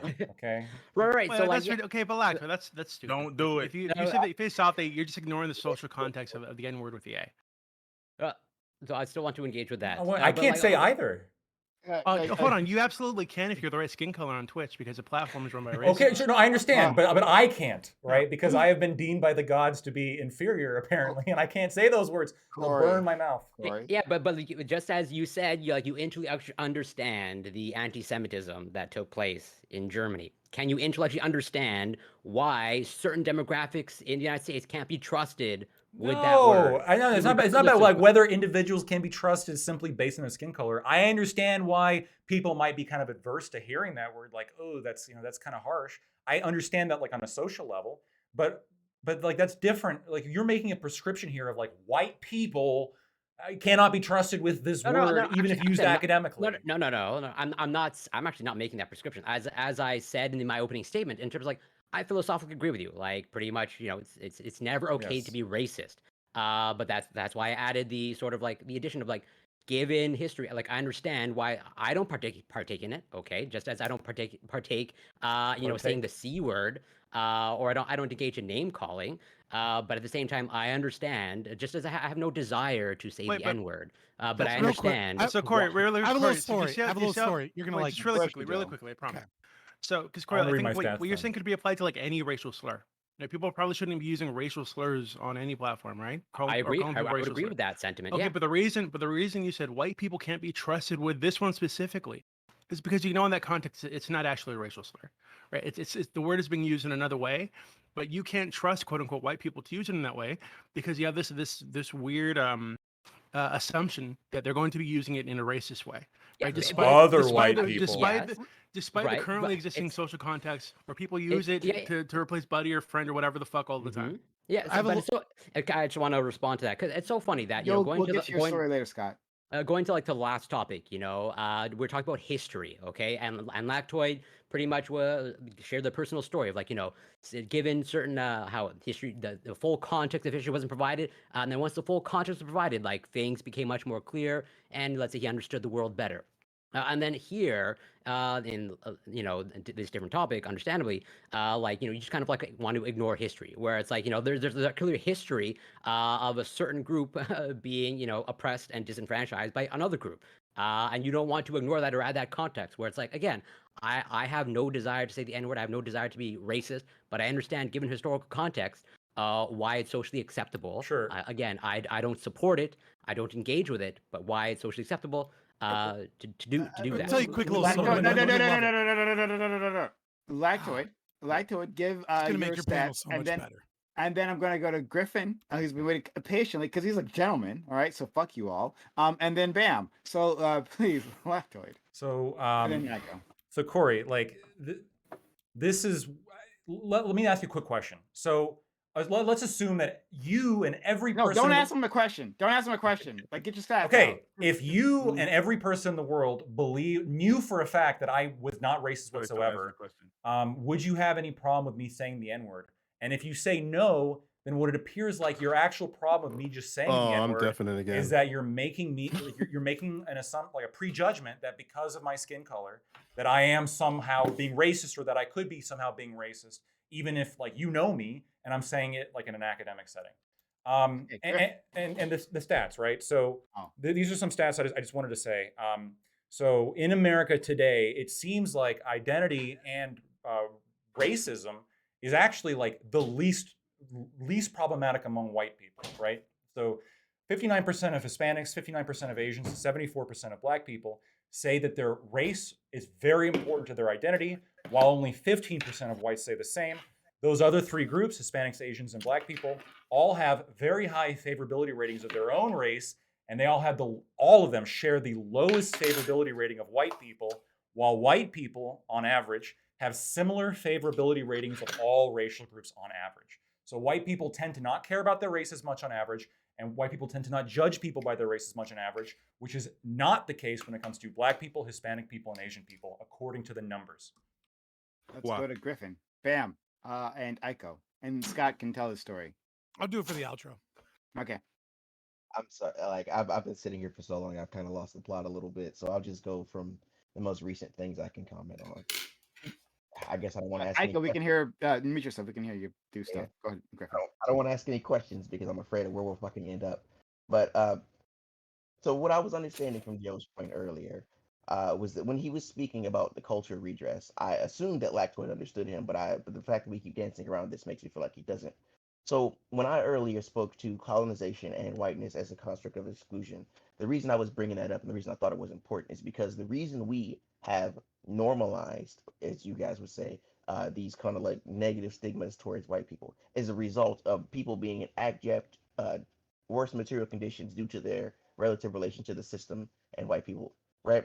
So the reason why a lot of people might have, if you were Black, you might have a negative viewing of white people is because they were directly responsible for your fucking disenfranchisement for a good 260 plus years, right? That kind of thing happened. So, damn, Joe's old.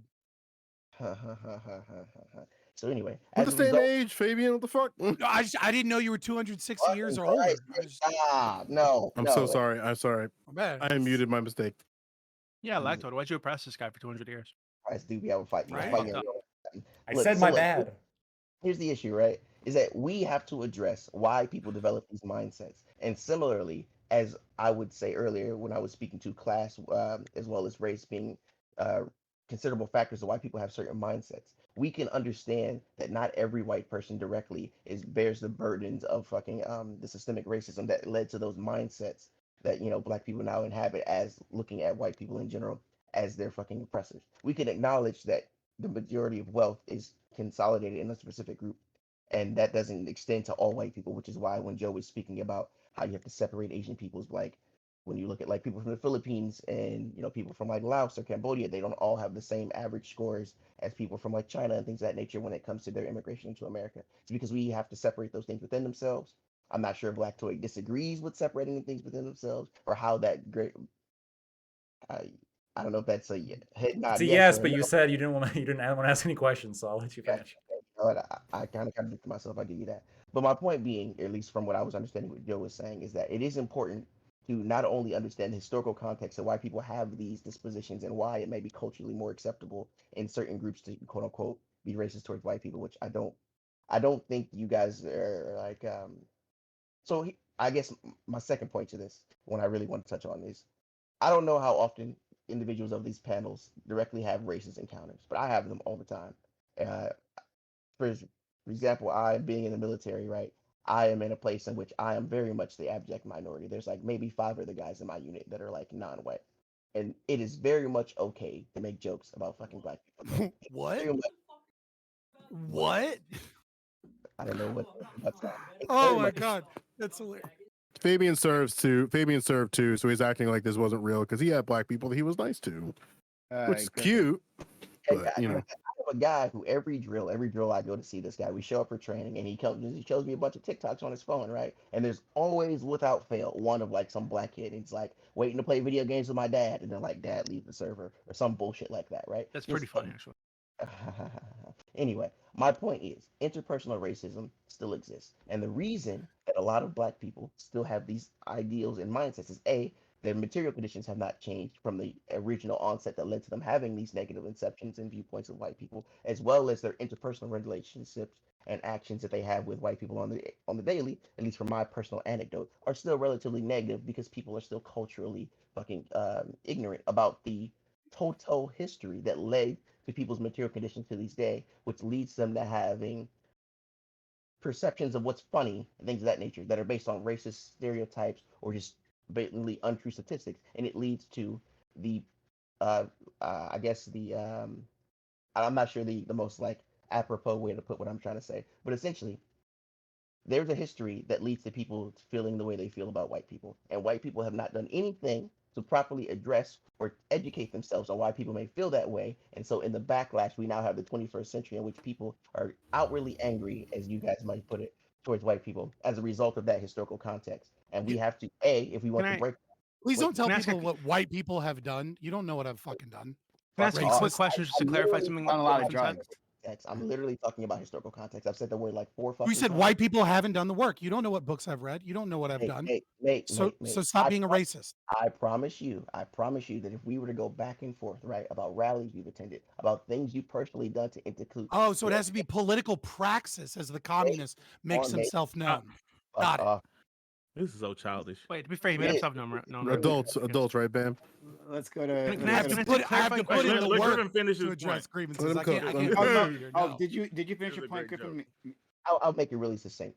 When I say that people have not put in the work, what I mean is there is not a massive national push of like a general push of white people to properly educate our populace on colonialism, the effects of like chattel slavery and how it differs from other people's types of slavery when you look at like the Norse or in India, things of that nature. There has not been a broad national push to address things like redlining and the fact that 80% of minorities still live in the communities they were. Dude, every school in America learns about redlining. Stop. Well, yeah, I'm No, sure. but oh my god, like Is You're it okay? drowning, Is it Let's okay? sing it. Is You're it drowning, okay? Fabian. No, Is it no, okay? no, Is that's it the okay? point. Is it okay? Guys, Is it okay? Is it Corey. okay? Is it okay to Corey, be racist Corey, towards Corey, a? Corey, Is it Corey, okay? Corey, Is it Corey, okay? Corey. I can do this forever, my friend. Corey, Okay, simple Corey, question. Corey, Whoa, Corey. You're gonna have to mute me, Corey. Okay, shut up. Simple Okay. question. And you can ask that simple question to me, and so I can answer it quickly, and then I can move the fuck Yeah, on. there we go. Your hand. Is it all right? Simple question. Is it okay to be actively and openly racist towards a wealthy white person that has had nothing but opportunities? Otherwise, No. shut the fuck up about material conditions. No, Because okay. it's not about whether or not it's racism. It's Sure, a bunch sure. of Marxist gobbledygook. Sure. Bam. Because I just want to make sure you guys all get in here. Bam, Aiko, Doobie, sure. Before that, I want to make a quick example of, I guess, a form of redress that ended up happening to me. So this was probably sixth grade, maybe. I think it was about sixth grade. You had like a buddy. You got in groups of four, and we were checking out a laptop from like our school's computer system because like I'm old enough where you don't get to, like everybody doesn't get to keep their iPad and do all that whatever. But you each got it for, and we were each supposed to get it for a night to do our projects with, and we didn't have enough computers for everybody to have their own, so like the teacher paired us up, and like each night a student was supposed to get one. during while one of the members of my group had the computer, like it was like all three people. I was last in the group to get the computer. All three people have had it before me. The third person to get the computer, they had ended up getting into I guess a little argument or scuffle with the other members of my group, and they ended up breaking the computer. Um, and because of that, there was now not a computer able for me to use for the project. So the teacher gave me a passing grade for it. Now, it did was I specifically redressed? I didn't have the computer taken from me. I didn't have anything harm that was caused to me. But they decided that like what happened in the past, the computer breaking yesterday, affected me in the future, and they decided to specifically address how that was going to impact me in the future and my ability to do my paper. So even when you were looking at the example related to the schools, like saying that, oh well, it didn't matter to these people today. Why are we giving business loans to businesses today, or why are we letting kids in this children in the school today? It's because we understand that historically that that child's parent wasn't allowed to be an opportunity to go to these schools, and if they were allowed that opportunity, maybe they would have been financially in a different position than they are currently. And to address these things, we actually have to do some level of course correction. We can't just decide that like, oh well, what happened in the past isn't our fault. Like everything's even now when we understand, when everyone's like proudly agreed that it's not. So it's not harming anyone else. It's not punishing anyone else.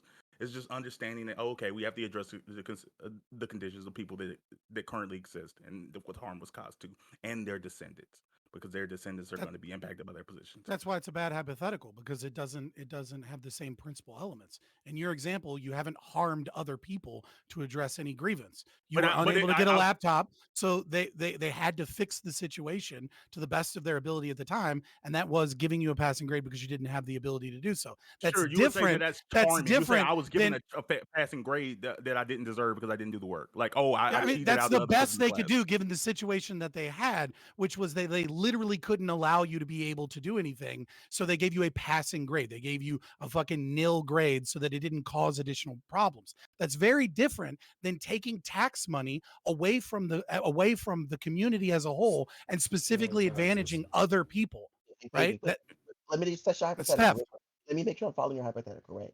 So in America, the average white wealth, right, is 100 times more than the average black wealth, right? For every $100, they have like one, right? That wealth was a direct Depends upon result how you measure wealth, but yeah, sure. of home ownership. Fuck, let's do home Yeah. ownership. Before we Anyway, even get into like that, I just know that we all participate in the society. Like, and yes, if the we do. society is going like, because Okay, Joker. when we pay into taxes, that's not your money. That's the society's money that we use. Oh, to Fabian fix thinks the it's his problems. money. Well, that's Well, yeah, convenient, right? Goddamn, fuck you. It's my money that you're taking and then Okay. giving to Okay. advantage Look other at- people. look at to his get- eyes light up. Again, Look at his eyes light up. if you're not an ANCAP, Now- which is the rest of society, it's not Get my your money. question out, It's Fabian. money we use to address the problems of society. Because everyone actually agrees because they live in this country and they want to continue to live in this country.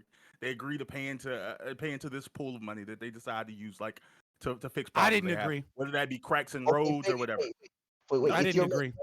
money, right? It's your money, right? Let's Mhm. focus back on the question I had, right? So we know that America made a large amount of its wealth due to the disenfranchisement of other groups. We know that. Like that's a statistic.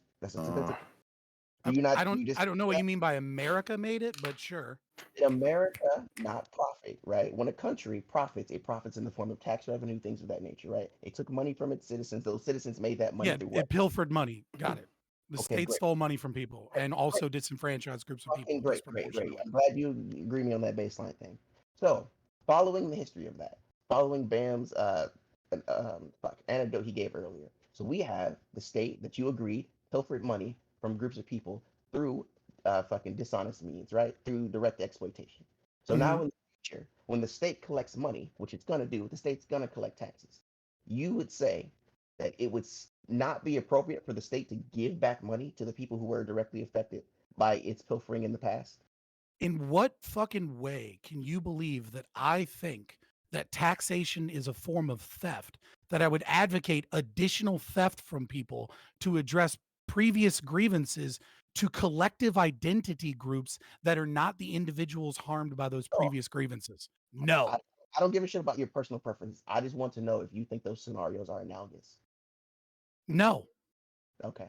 No, Can so you- so like here, Obviously. here's how you make them. Like you can make them analogous like this way, where like let's say like you're the neighbor on your right hand side like steals $50 out of your safe, and then your redress is to go steal $50 from your left hand neighbor's No, side. that's not what's happening. But that's not what's That happening. is directly what's It's happening. literally what is happening. Yeah, you are stealing money from other people to like. You think tax is theft? There's no going. Yeah, There's no I just moving want to on. understand Yeah. taxation and stuff doesn't like. Well, we're just gonna. There's a larger conversation. Once you get into reparations. logic, I do it fucking want to destroys go other into people. It's Got fucking it. stupid. dude. Ico and Doobie.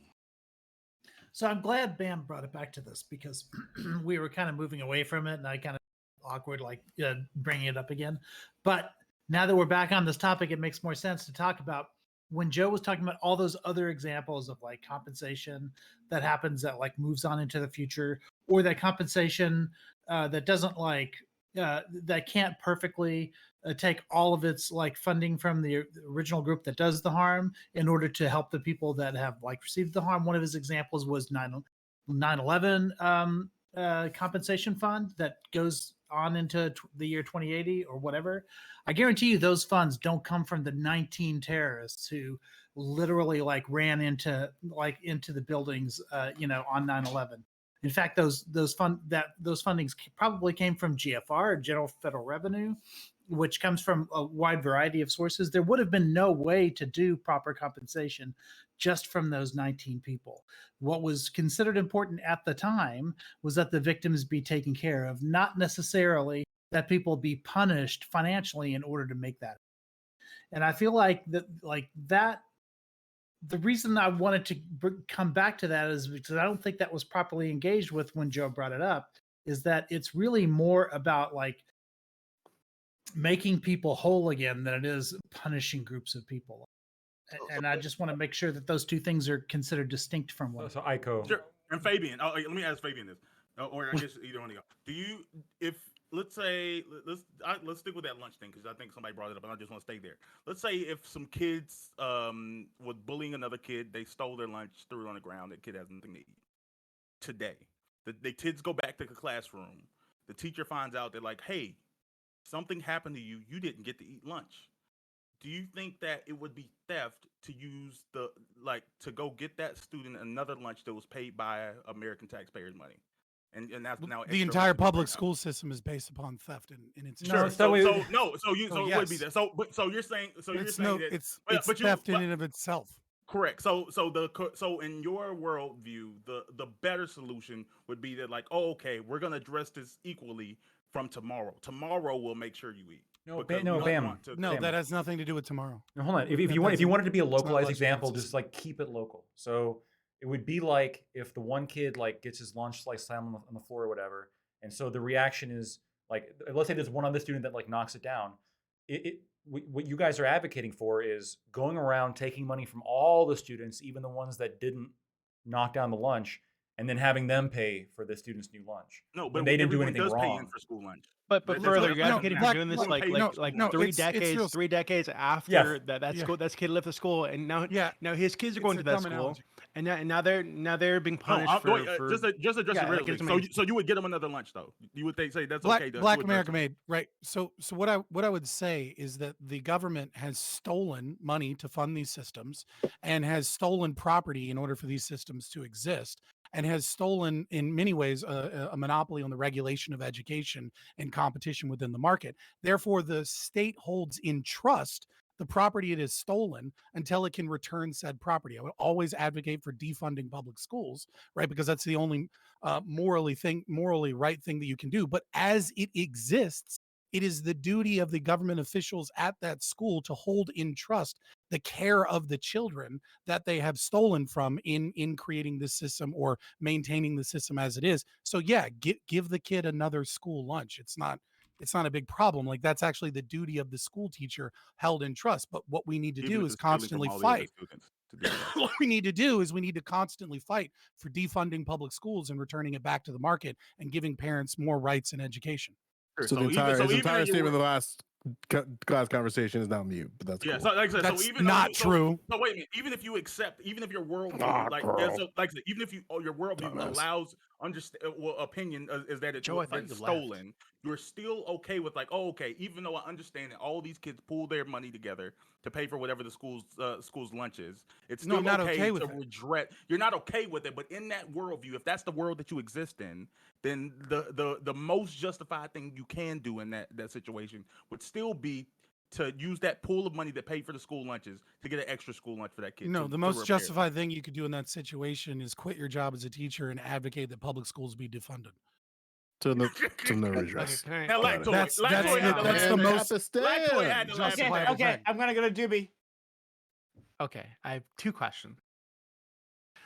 Question number one is specifically toward Griffin, actually. Though I'm sure other people are going to want to answer this. So when you were talking about the racism that you face in the military, you said that you gave the example of a soldier coming up to you, showing you a bunch of TikTok videos, and one of those videos is like a black kid saying, "I'm waiting to play video games with my dad," and then it's my dad left the server, right? And that's like the joke. I'm wondering, like, so I think that's hilarious, first off, but I'm wondering if you think that that black kid who made the TikTok video is like engaging in a form of racism for making a joke about a common experience in Black America, unfortunately, right? Internalized white supremacy. Yeah, I wonder if you think that's racist. And I wonder if you think it's racist for someone else to laugh at it the same way that we'd laugh at like a white guy making a joke about like trailer trash fucking their cousins or whatever the fuck, right? If these people like are experiencing these things in their lives or in these like common shared experiences, why is it racist to make jokes about them and to like bond in that way? You muted Griffin or I'm not connection muted. issue? He's Yeah, not muted. you're He not just muted wasn't anymore. saying anything. Okay, so great. No, it's not racist for two reasons. And then let me break that down more specifically. It's not racist for an individual to make that joke because it's self-satire. They're pointing out a non-truth. The entire concept of that joke and why it's funny relies on a misunderstanding of statistics of Black fatherhood in the home, which, not aside from that actual misunderstanding of the statistic, you have to talk about why that statistic came about in the first place. It's due to overt discrimination in the American justice system, right? The Is it entire not real or is it racism's fault? What are you talking about? Wait, great hold on, Shut let him up, finish. Fabian. Let him cook. my entire point in bringing this up, right, when I brought up that issue, is that joke isn't funny without the context of the systemic racism and systemic discrimination that Black people face, right? That's why that guy thought it was funny, because in common American culture, a lot of jokes are predicated at the fucking at misrepresentations or misunderstandings or outright offense at other people's cultures. That's the problem. That's the reason I brought that up. The reason it's less racist, in my opinion, or less offensive than the white trailer park trash thing, even though I believe that's direct form of class discrimination, which I don't advocate for and I wouldn't think it's funny in the first place, is because the system didn't purposefully exclude that person specifically because of race. So I wouldn't equate it racially. I would equate it on a class basis, if that makes sense to you. I think it's a bad argument, but I think I want to get to the next question. I mean, No, we can I'm. I would Well, like to- the thing is, I feel like if we're gonna get stuck on this, right? But I feel like the next question is more interesting. It's like a more like general question to the panel. Um, it's basically how much is enough, right? So that we've gone through some of the programs, right, that exist specifically targeting minority groups to address some of the racial discrimination, injustices that have happened toward people like them in the past. And these programs are funded to billions of dollars a year, right? At the federal level and the state level. And I'm wondering like how much of that needs to happen before the debt is paid, basically, before we can say, Never. hey, yeah, we've helped them enough. We've given enough money specifically toward these groups, so now we can cut it off, and we're going to be equal now, right? We're an equal playing field. Do we need to wait for them to be like at the level of white people in terms of income, or do we need to wait for them to be at Asian level or Jew level? Like where do they need to be before we can cut off the fountain? There's people who actually have calculated these numbers before. Like, Yeah, so whether you agree Somewhere or in the disagree with trillion, them. 10 to 12 trillion dollars, specifically when it comes to reparations for American descendants of slaves. Again, I'm Accounting not even for saying. I'm inflation not with even that? saying that. I mean, you literally does. Sandy count for inflation. Darity and a bunch of other What you playing. economists. But whether you agree or disagree with those numbers, they do exist out there. Like that's not a. That's a Yeah, legit I'm thing. asking you guys what you guys think I mean, that like so what basically like what metric would need to be met by black people, quote unquote, for you guys to be So, satisfied. This with isn't the the conversation is about discrimination. black people though. It's about white people and their injustice, did you right? see the San Well, Francisco because wait, hold on, proposal? because the reason this is relevant, Joe, and maybe if you hadn't left over earlier like a bitch, you would have understood this. Oh, It's because so some of the fuck yourself. programs, one of the programs, Dumbass. actually, all the programs that we're talking about that I'm speaking about directly, Mhm. are not available to white people because they're white.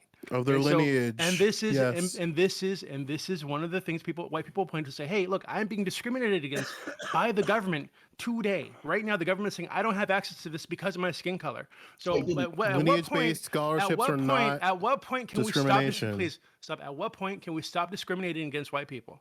wait, Based on Every their white skin woman color. in the country Can has we applied just for, like move on from? Can we move on from Yeah, that? you want? Okay, Joe. If you're not going Like to Bam engage in Griffin, the can we just do conversation, that fuck off collectively? again. Just go I'll for another go back walk. to wherever you were All you're before. It was doing- really great when you were quiet. Go back. Here we to go. where you We're were gonna fight before. now. Go for Doobie and another I walk. fighting. Because It's all inevitable. you've done since you got back is shit on the La, la, conversation from la, the sidelines. You're la, not contributing anything useful at la, all. la, la. Griffin's like I twice as intelligent contributed as you. Just shut the fuck up and multiple let him talk. times. I Okay. contributed multiple times to the conversation. There's been different engagements that Aiko even acknowledged that wasn't even addressed. You guys like keep trying to do, not even like these guys, it's really just Fabian and Doobie. They keep trying to shift this towards black people in this weird interrogation. It's weird, no, bro. You're an idiot. It's I'm weird, talking bro. specifically about Like- programs that are not available It's to weird white as people fuck. because they're Oh white. my god. And Fucking again, these coke. programs that white people point to say that they're discriminated against by the government today. And this is one of the grievances that you mentioned earlier. They said, hey, if white people have grievances, they should point to them. This is one of them, right? So I'm wondering, at I what respect point you. does I the explicitly government answered this stop question earlier. discriminating against It's white not a people? grievance. I It's a- explicitly it's a answered this word. question earlier, and you're Yeah, just like Joe, not you're not interested. listening. Just shut the fuck Can up. I Okay, respond to just you let now? Griffin respond. Go ahead, Griffin. Go cook, King. I don't appreciate you saying I'm like twice as smart as my man Lewis. He's been. You're at hitting- least twice as smart as him. It's Yeah, just reality. I'm sorry. If you're actually listening, you would know where my man stands. And I agree with him on like 90% of what he's saying because he has actual data to back it up. Now, the data backs up my argument against your question is the entire reason he brought up the 9/11 thing specifically earlier is because we were addressing a wrong of these people.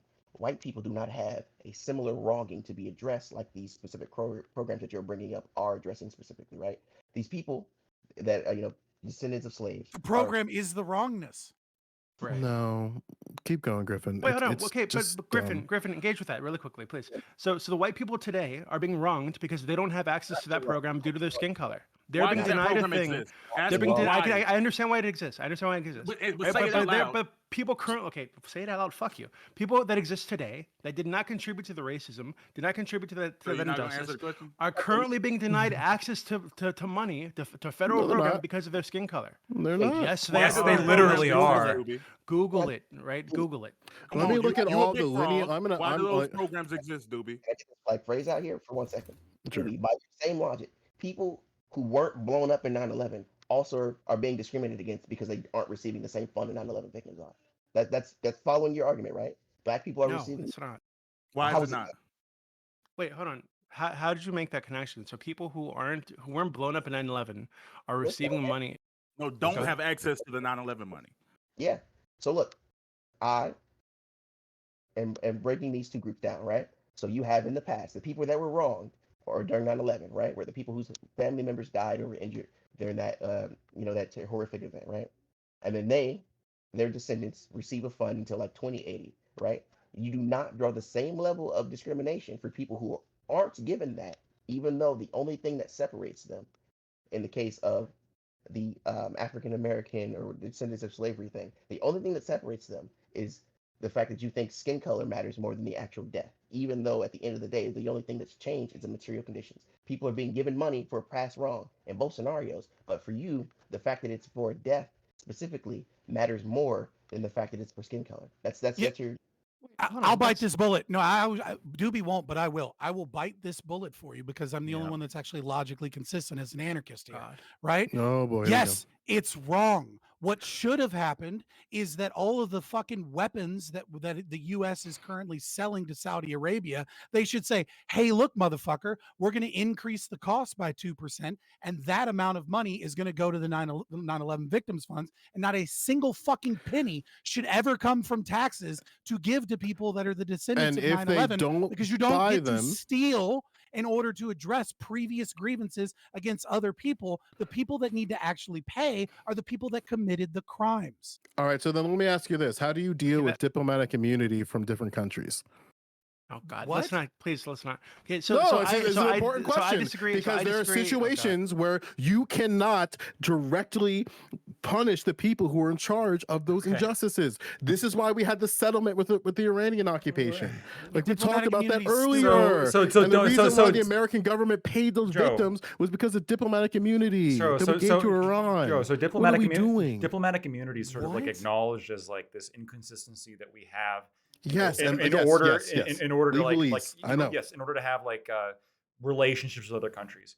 Mhm. Look, I understand the 9/11 thing is like difficult to grasp, but I mean, in my job, I see horrific events every day, and I see people smushed by cars, killed, Mhm. dismembered, yada yada yada. Mhm. And sometimes there's no pocket that they get paid from, and if that happens, they are Sucks, SOL. right? Yeah, they are SOL. Like it doesn't justify going after innocent. Yeah, people. you piece of shit. You lawyer. We know. No, it doesn't go. It doesn't justify going. It doesn't justify going after innocent people to compensate the person who was injured, and it especially doesn't justify going after innocent people to compensate the descendants of somebody who happened to be injured or killed, and then potentially taking money from people who are not as wealthy, and then giving that to people who are as wealthy. Right? This we is already like do this. This is so we already do this. We do this, but why not do more? Like we Okay, do super this, clear. but we never do this on behalf of like some kind of blood debt or some kind of like racial revenge that this kind If of you grows kill out someone, of. if you kill someone, should they go to jail? If I kill somebody, I should go to jail. Correct? Yes. Yeah, okay. Well, What if you have absent children? self-defense, obviously. What if you have children? Yeah, what if they have children? What if they have children? Like, what if you have children? What if you killed someone? You should go to jail, but what if you have children? So maybe you can make the person who actually committed the crime like pay for obligations that the parent had already contractually agreed with the kids, but like I wouldn't be in favor of like, let's say we found out like my great grandfather. I think you have it opposite.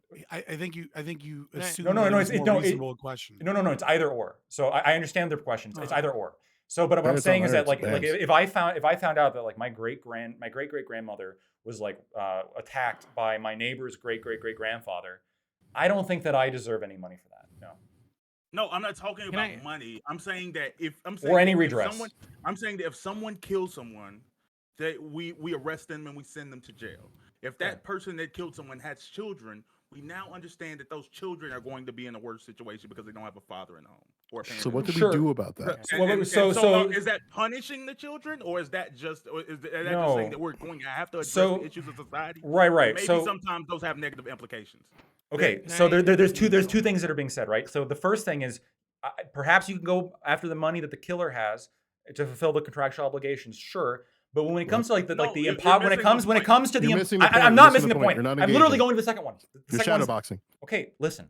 So Shadowboxing. if we're saying let's say the kids are dirt poor now, Three, and, three. oh, we got to pay for their food stamps or we got to pay for some like minimum No, I'm level saying of- the killer has children, not the person, not the, on The other killer side. has Sure. children. Sure. the OJ kid- has kids. He goes to jail. It doesn't change my answer. So the killer's kids, obviously like the way that they like live now is gone. And so the kids have like no income source, okay? So now Now- we're punishing, or by your logic, we would be punishing the children. So in So- reality, we're just acting out society. Like the society has things that we have to implicate, that we have to do that may have negative impacts on someone. But that's not punishment. That's just that's just Well, a so part of being in wait. society. If we took money or punished the kids, we'd be punishing them. But No, but but but, those but children it's aren't very going it's to have very a father. it's very precisely because like again the killer who actually did the crime, and yes, the kids are going to be like negatively affected.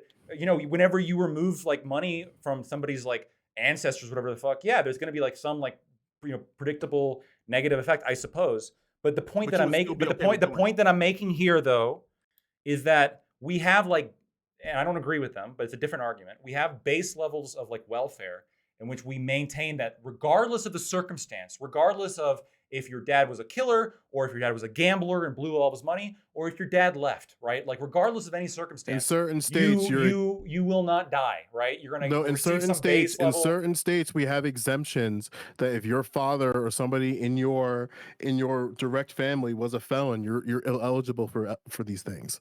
That's okay. You show me that right now.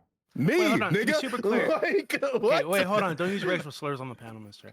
So to I'm be gonna say super clear, nigga, I nigga, disagree. nigga. Wait, nigga.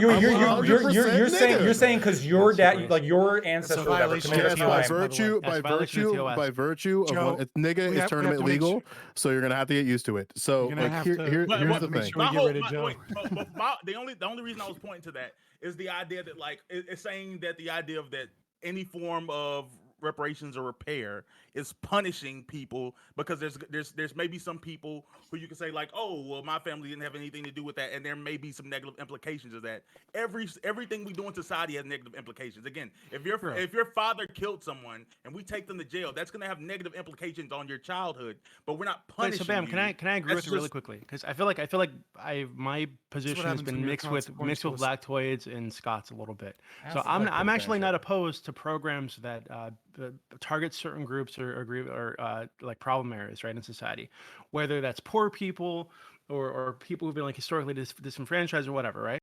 My issue specifically with this is that these are race-based programs when I feel it makes a lot more sense to have these be based on the socioeconomic conditions of the people, right? Which So exists.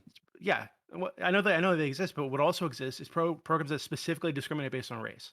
Right? So if we had these same programs and just pulled race out of the equation, I'd be totally okay with it. Why do you Right? why do you why does race, Why do you think was they're race called in the equation? ethnicity scholarships and not racial scholarships? They're called What ethnicity scholar- scholarships. Wait, what are you talking about? What I So- pointed to? so in- what so in I pointed universities, to, right? In what I pointed universities, to, right? I'm not talking about In uni- universities. What I pointed to specifically was talked about grants. small business loans, small business grants that are Mhm. specifically targeted toward minority groups, and the Because SBC it's be- hold on. They specifically have a list of groups that they consider minorities, and white people are not on Mhm. that list. Sure, but Even why if they're did they- poor. why What's did the they come to what's the groups that word picked? they use to call those groups though?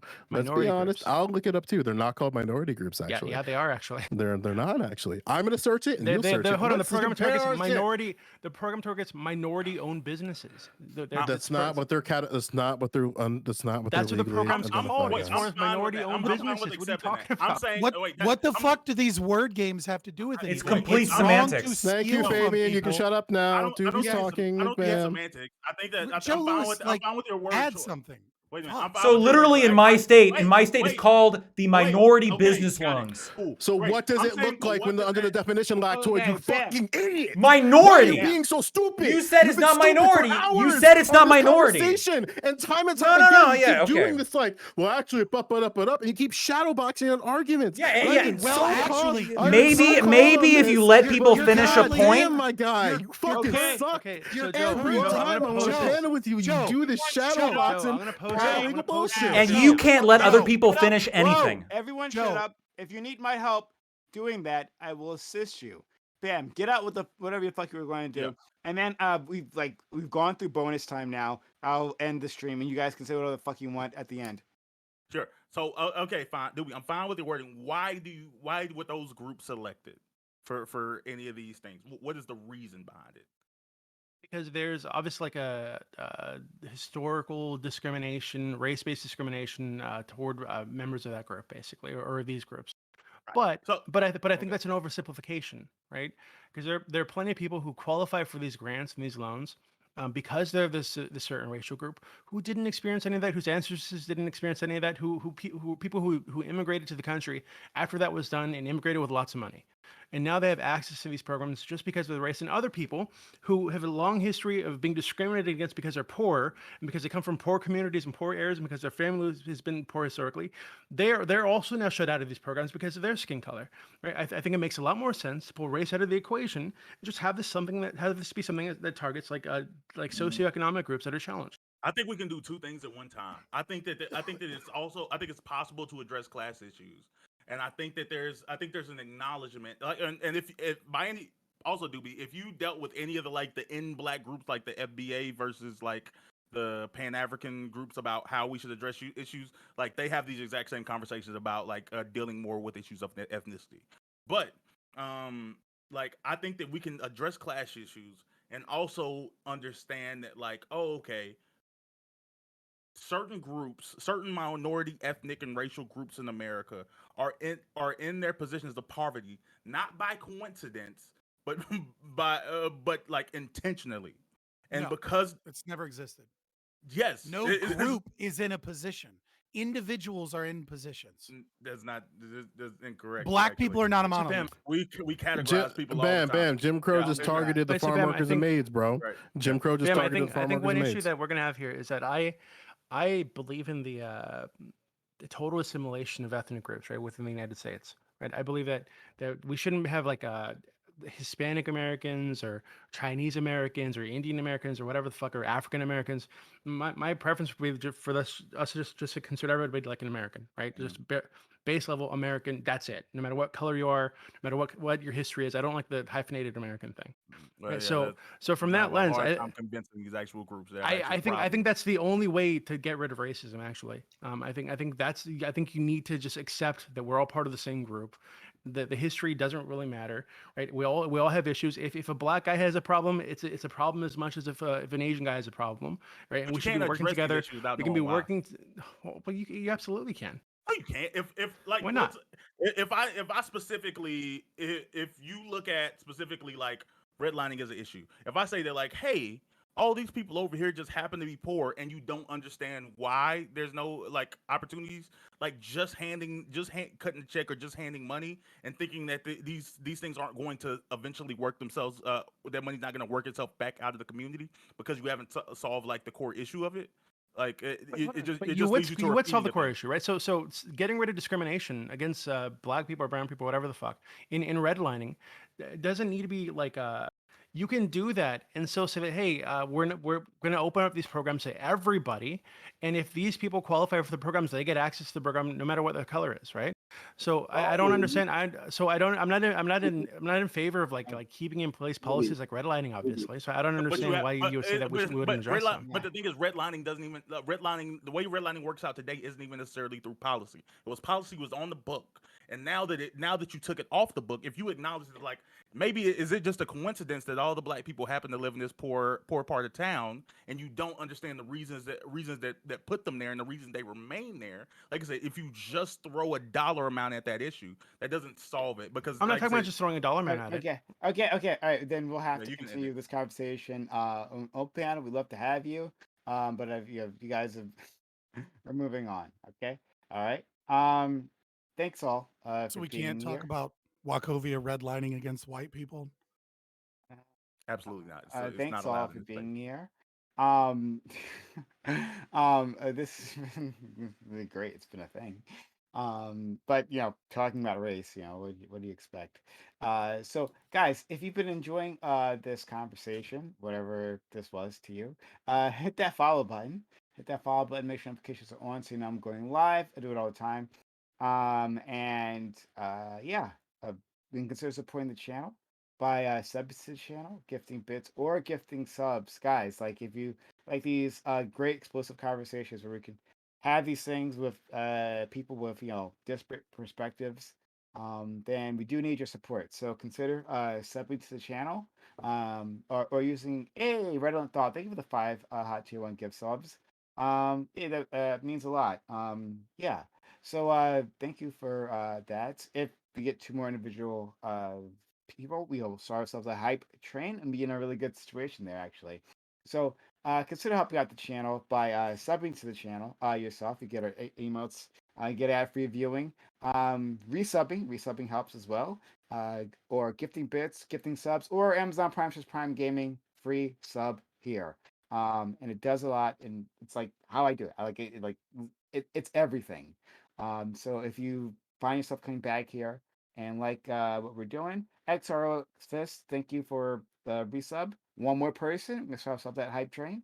Yeah, consider helping us out. All right, so I'm gonna go down the line, and give an outro to all these people. I might interrupt you if we get a hype train going here. Oh, we do have one. Aiko, thank you for resubbing for 9 months. Stream baby born. Help us get to a level 2 hype or yeah, 2? No, 3. Hello 3 hype train, cause and that'll be great. Lactoid, thank you for coming through and being a great fighter. As always, I loved hearing what you have to say. Doesn't matter if our opinions are different. Lactoid, uh, you said that if you said the N word, you would be banned by me immediately. Well, Doobie said it before, and he is still here. That's only because I like Doobie a lot. Shut up. And Not an invitation. so Yeah, so to be super don't test Wait, clear, me. wait. like, Do you I like was- me a lot, I was- Prime? I was kidding. baited. Okay, I say Black boy's got the his N word. finger I on the say the N trigger. word all the time. At least 3 times a day. I'll say the N word, like in my private climber. Okay. You are not So- fucking baited. Fuck So you. Prime, the reason I don't say it on your panels usually is because I respect you. Okay, and I know you don't like it Usually because you're respect me, not all racist. the time. You're racist toward non-black people, and you don't want to sing the naughty word. So I don't say it. Okay, all right. Anyway, which way? Let's not test my level of love for each any of you individual white people. Okay, so let's start with Lacto. But you are a great friend. Thanks so much, friend. Thank you so much for having me. Thank you all for talking to me. If you guys are interested to find me, you could find me at Lactoid TV, and that is on Twitch, YouTube, and Twitter. Thank you again. Okay. Communist Uh, United. Short and sweet. yeah, right. Which you don't know anything about. Naritas, thank you for the 400 bits. Moving us along, help us get to a level 3 hype train, everyone. Need your help. Now is a great time to help us out. Let's let the numbers go up because it's helpful. So help us get to level 3 hype train, please. Substitute channel, give bits, or give subs, like what you're seeing here. Like Doobie resubbing for 27 months. Thank you, Doobie. Been here. It's been a real one. So thanks so much. Let's it's not enough reparations though. You got to give me a lot more. Let's go to Scott. So I promised you story time. So I'm gonna do a little story time. I'm Scott from Fabian Liberty. Check me out everywhere, Fabian Liberty. First, probably I won't make any assumptions, but probably the only person here who's actually been a victim of a hate crime. When I was in elementary school, I went to a predominantly black school, and I decided one day that I wanted to sit on the back of the bus like the cool kids. And someone told me to get out of the back seat. This is in fourth grade, and they said, get out of the back seat, and I said no, and they said that's my seat. I said I don't see your name on it, and then I was pretty brutally beaten by a whole group of people that were screaming racial white slurs at me and then claiming that I called them the N word so that they could justify beating me up and get other people to beat me up. The school then attempted to suspend me, but my father had to step in and threaten to sue and get lawyer friends and things like that. Luckily, the principal also stepped in on me. That must have been my privilege since the principal was white. He saved me from being punished for the hate crime being committed against me. But I want to let you guys know that even though I've been through that, I don't demand that black people pay restitution for me as a victim of hate crime that blacks have perpetrated against me, because I recognize that those were shitty kids, and that it's not something that's collectively about race. And I try not to let it inform the way that I look at black people. In fact, I'm pretty fond of black women. The second story I want to tell you. And before you do that, I'm gonna let you do it. Guys, how about help save the hype train? Level 2 hype train. Help us get to level 3 hype train. Substitute channel, give bits or give subs. Use your prime sub or whatever, right? Or anything. Anything is helpful. Help us get to a level 3 hype train. We do need your help. If you like this channel, help us keep this channel up and running. It disappears without your support. So we've got a few seconds off the clock. Help us get to a level 3 hype train. Save the hype train. All right, go ahead, friend. So the second thing I want to say is I want to tell you guys the story of what real anti-racism looks like. My family, many of you know, is my lineage, if you will, is from Appalachia, right? I'm Melungeon, black, freed blacks, Scotch Irish, and Sioux Native American, right? That's just a big old mixture that mostly comes out looking white with giant noses. And so with my family being from Appalachia, I had a good friend of the family who his wife cheated on him, right? And he found out the man that did it was a black guy. And so he found him at a local store. This is deep in Appalachia. And he beat the shit out of him in the parking lot and called him the N-word repeatedly over and over and over again. And then later, he drove away and went to the gas station, and a Ku Klux Klan member approached him to try and bring him into the fold after seeing him violently beat a black man and scream the N-word at him. So he violently beat that man almost to death for being racist. And I would posit that I think that man who screamed the N-word at a black man over and over again has done more for anti-racism than all of you on this panel, and we should look to him for inspiration moving forward. Well, I'm I think Scott from Doobie, Fabian Liberty. Check me out everywhere. I Bye. think Doobie's doing more. He's gifted 50 subs to the channel. Thank you, Doobie. Right, but that's only 1% of reparations, so you're on your way there. And I believe you, friend. You can make it. Fuck No, you. Where's my thank you. subs, Doobie? Thank you, DB. Seriously, you're great and fantastic, and thanks for the kind support of this community. Right, like if it wasn't for people like you, this community would literally not be here anymore. Shout out to my man Doobie. Yeah. Then Griffin is gone because I guess it couldn't. We left. This took too long, and that's fair enough. So shout out to Griffin who was here. He was a great contributor. I'll send him a nice message. And Corey, thank you for gifting 2 subs as well. Much appreciated, friend. And Scott, you're awesome, right? In your own way, your own special snowflake way. You love me, but I'm not gifting subs. I'm too That's broke. right. That's right. Yeah, I'm not. Fuck you. I'm not paying reparations. Not until you pay me reparations for those kids that whooped my ass on the school bus. I don't know. Maybe I could hook you up with one of my black female family members. Maybe that will do it for you. All right. Sure. Yeah, well, first, thank you so much for having me on. And yeah, I'll try to be brief. My position is pretty much the same as the beginning. I don't defend any racism, even towards white people. But just as Lactoid brought up in the previous topic, greater historical context is important. And so I think, given the greater historical context overall in the United States, it is understandable why it's socially acceptable to be racist against white people. But again, I don't defend it. It is just intellectually understandable. And yeah, super grateful to be here. Despite all the slander that you directed towards me, Prime, with all that nice label and all that stuff, don't appreciate it.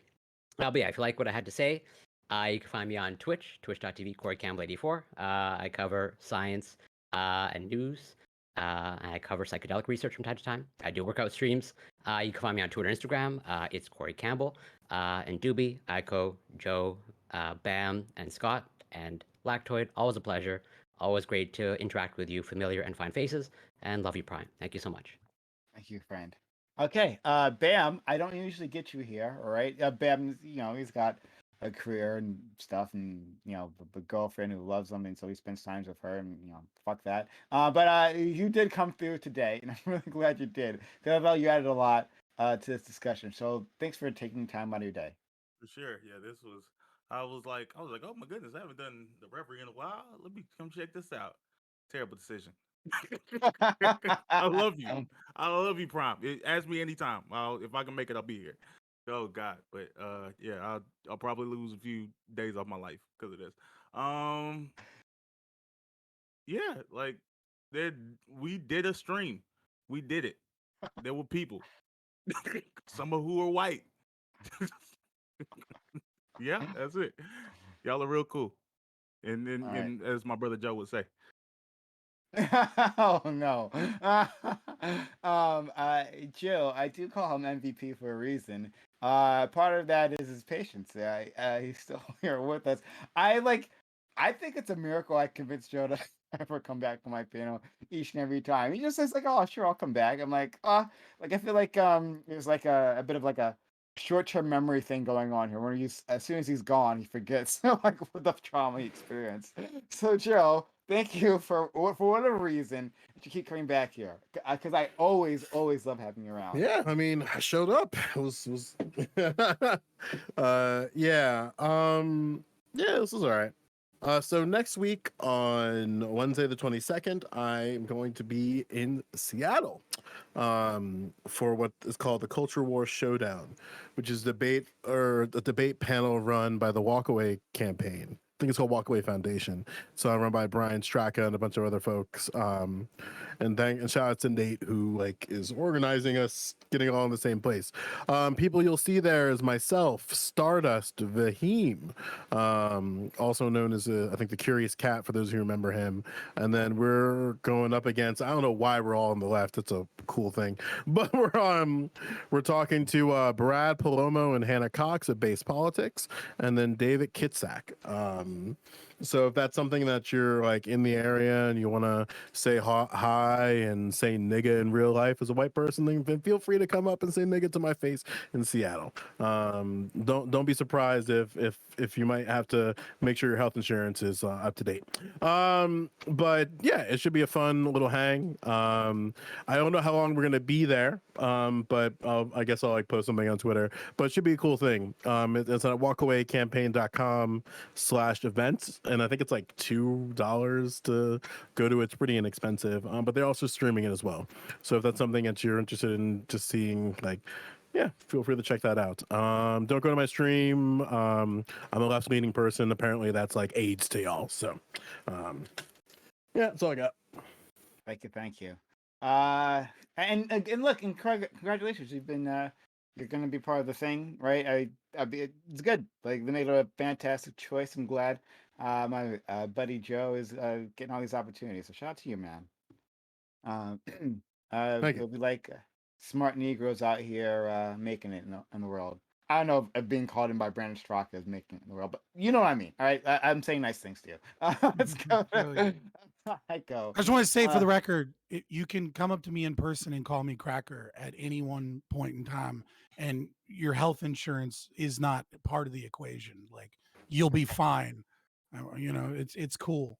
As you know, emotional stability from a Don't grown forget about man, me surprising. today, says Fabian.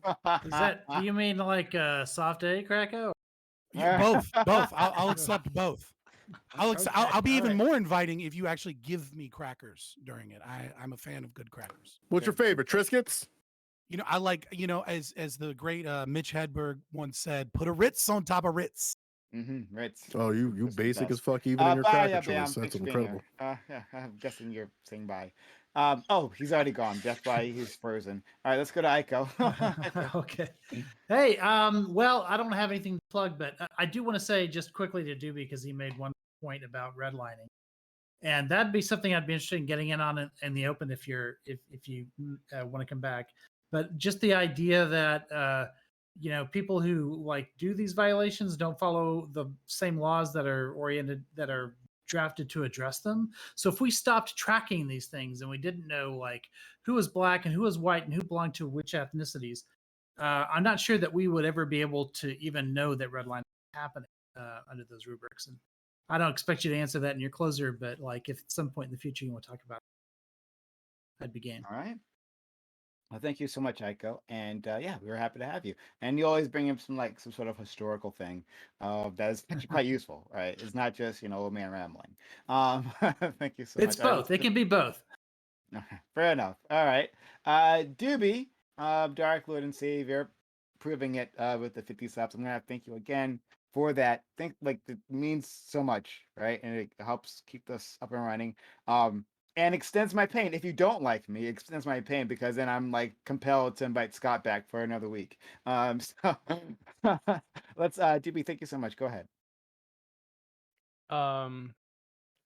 Yeah, I'm Doobie. I help run the politics server on Discord, discord.gg/politics. Almost 75,000 people, nerds arguing about this and other topics 24/7. It's a great place. It's a terrible place. It's whatever you want it to be, okay? And yeah, if someone says a bad word to you, don't beat them up. You'll go to jail, and that's bad. Agreed. Everyone, check out Doobie Server, Doobie in chat for the link. He's had Bosch there recently for AMA, Destiny, and other luminaries. So check him out. That's a lot of fun there. Okay. But there's also Nazi wizards apparently, or Nazi pipe pipers, or whatever the fuck you call them. So be We aware. also have lots of anarchists for some reason and communists, unfortunately. Oh, yeah. Or anarcho-communists. I know. And a very big trans community, grooming I out the know what humanism an reserved to be trans. infestation of anarchists looks like. All right, I've never met an ANCOM. All right, only commies that call themselves ANCOM. Vivian, the mixed Vivian Wolf, I believe she calls herself an anarchist communist. Vivian is not a fucking ANCOM. Like she says she's an anarchist. She's an anarchist. Like I said, I've met a lot of ANCOMs. They always turn out to be commies once you grill them. What about Rosa Luxemburg? Was she legit? I mean, Luxembourgism is like a whole nother branch. Yeah. You know, And but you But can you know, guys can't answer discuss that, it be able to answer after that we're done question here. right Thank now. you He so can't much. do that. Yeah, thanks so Let the much, new panel everyone. start now. We were going to a walk-on panel right after this. I should have said that before, but we're not done with the stream. I really should have said that before.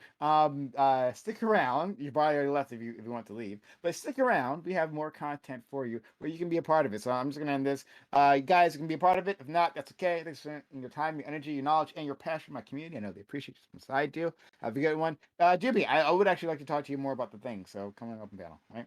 Bye. Always a pleasure. yo, deuces. Take care, Scott. Hope you're feeling better. I am. Good. Glad to hear it. Lactoid. I have a couple of things. Couple follow-ups. Yeah. Where I find it so interesting that you want to like ignore historical, or at least and when it comes to this issue, you have a much different, more. It seems like, from my perspective, you have a more difficult time understanding, like, or putting in the historical perspective. Where it's like, I would agree with you that it's the type of behavior that was like depicted in that video. It's like not defensible, which is why like I don't defend it. But like again, it's like understandable, or at least cognitively, intellectually understandable. And so the question is like, what do you do about that? Because I agree, we should move to a place where no one engages in that type of let's say racism. And so like you referred to culture. So like how would you go about then changing the culture? Sure. So again, I understand it, but that doesn't mean it's justified. And you said that a couple times, but like I understand the lead up to the Holocaust, and I understand it. I get it. I get why the people did it. I understand quite a bit. It doesn't mean any of it was justified, like at all. And in fact, understanding is actually somewhat irrelevant to whether or not we're discussing whether or not it's justified. I I agree with you. understand exactly. So like I understand why like people might be upset at if I were to say the N word in the private, like maybe not even privately, but just in like an academic context. I can understand why someone would be angry with me, but that doesn't go whatsoever to saying that they're right. They're wrong, right? And now how would I address like what I think is racism? I think there needs to be a shift away from like racial identitarianism, right? Because how it is right now is not white people so much. I read off those stats, only 15%. But other racial groups see their race as a critically important part of of who they are as a person. And that's a problem. I think it's a problem when you see your race as a critical part of your person. Who would you say started that? Again, it doesn't matter. It doesn't matter who started it.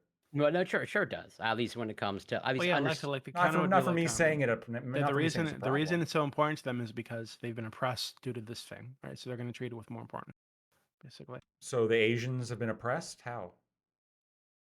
Well, they're still an other. They are still an otherized group overall. So does this just apply to all minorities? Like if you happen to Well, like hold like a was lower that question meant historically or current day? What do you mean? Like, do you mean like Japanese modern day detention center? Okay, I have a student who had a cousin who was punched on a bus because of COVID. Sure. Someone just like walked up and just like punched her, like just straight up. And we know we've seen several incidents. Like we know that these incidences are happening disproportionately. Yeah. So and that's fucked up, right? Now is that an interpersonal instance of racism, or is this some kind of like systemic issue? It's interpersonal, but because it's also happening in compared to what you would see in other groups for the specific thing, I would say that a structure is developing. I've seen the numbers for that. What's interesting about the Asian thing is that it's also disproportionately being done by Black people. Which yes, absolutely. Complicated. We talk about that in class. Sure. We talk about it in class too. We're doing an intersectionality unit, right? So it's actually more interesting to find areas where different minority groups sort of intersect and have, because it makes like debates a little bit more uncomfortable, and that's a little bit more useful for those units. So absolutely, we talk about that. We talk about also how there's a phenomenon where Black people walk into specifically Asian-owned like small grocery stores and things like that, and get followed around and do not get treated the same way as like other groups that are going in there, and it's not happening to them uh, at those same numbers like with white owned or corporate owned places. It's like specifically like Asian owned businesses that are doing it. So these are intersections that we're starting to become more and more like conscious of now, I think and they're it's starting. well, I think it's telling though that the instance that you can bring up is an instance of like identitarianism, like somebody like having like Mhm. their race be like a very important part of their identity and attributing like someone else's race as being a very important part of their identity, who they are, and then attacking them for it. This is my identified in the Sure. beginning. I think racial identitarianism is the problem. Like thinking this is important to your identity or important to other people's identity. That's the issue. Yeah. Yeah, Go ahead, and Geico. that gets to where I was responding in my closing to Doobie. I don't know if he's still here on voice, but uh, about how, if we shut this down on one side, like if we have the government say stop tracking racial statistics or something like that, I don't think identitarianism would end. I just think our ability to see the harms of identitarianism would end. And so I think one of the reasons why we are so hyper conscious of incidents like this now, as opposed to like 50, 60, 70 years ago, is because we do sort of track these things and try to identify them at the governmental level in ways that we weren't before. We can But track them, but like that doesn't mean, Yeah. again, I'm trying to discourage like identitarianism is more than just like recognizing like black like certain percentages of like crime, certain percentages of victimhoods, hate crimes, that stuff. It's more about like when you have 74% of black people who feel that being black is a critical part of who they are, Yeah. compared to only 15% of white people.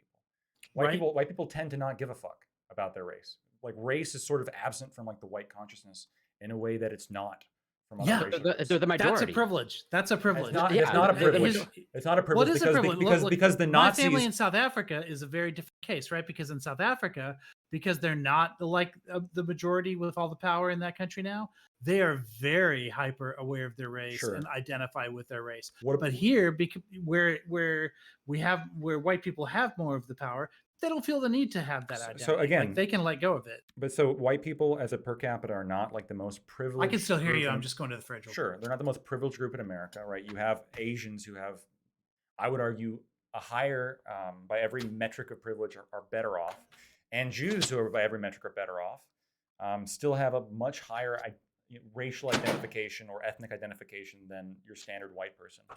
Nazi Germany, I think we'd be hard pressed to say that all the Nazis in Germany were oppressed, right? But they were some of the most racially motivated people that existed, right? Oh, but look at the rhetoric of that time.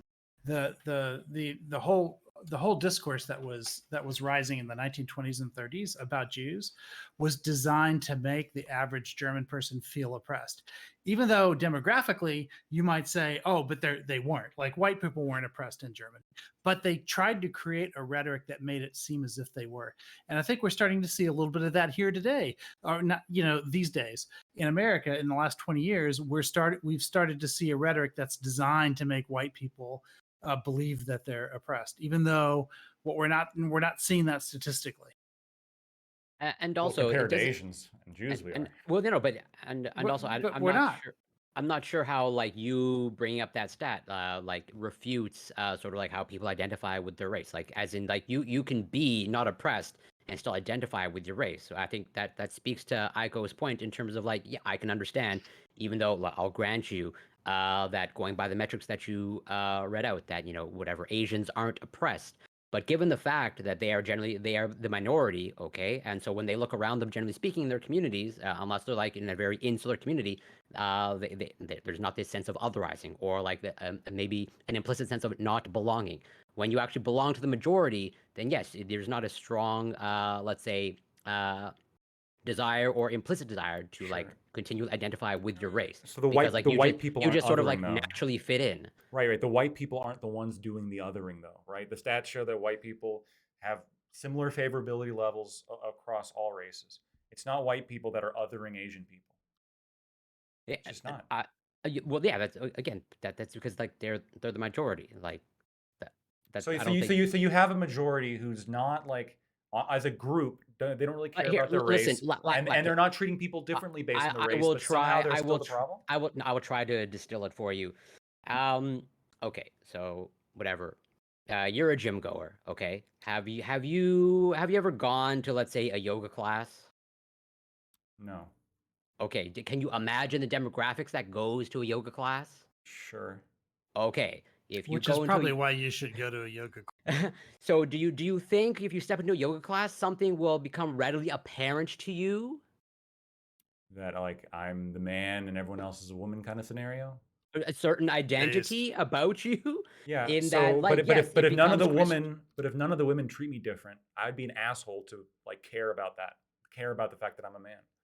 I don't just I yeah, so I would agree with you in a vacuum, and ideally they shouldn't treat you differently. But the unfortunate reality is, I'm not defending it. That you probably will be treated differently, or there will probably be some type of stereotyping that occurs.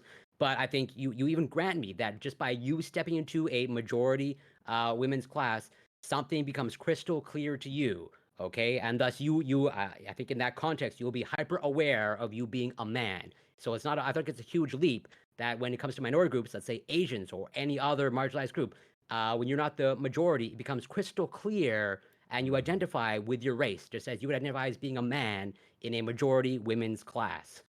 Well, Lactoid, are you? what would you say about like scenarios? Because America's incredibly segregated, right? So like Hispanics, for example, make up a massive proportion of the U.S., but tend to like live in like segregated pockets. So like, why is it that like the Hispanic people that every day of their life they're only around Hispanic people? Why is it the Black people who every day of their life they're only around Black people?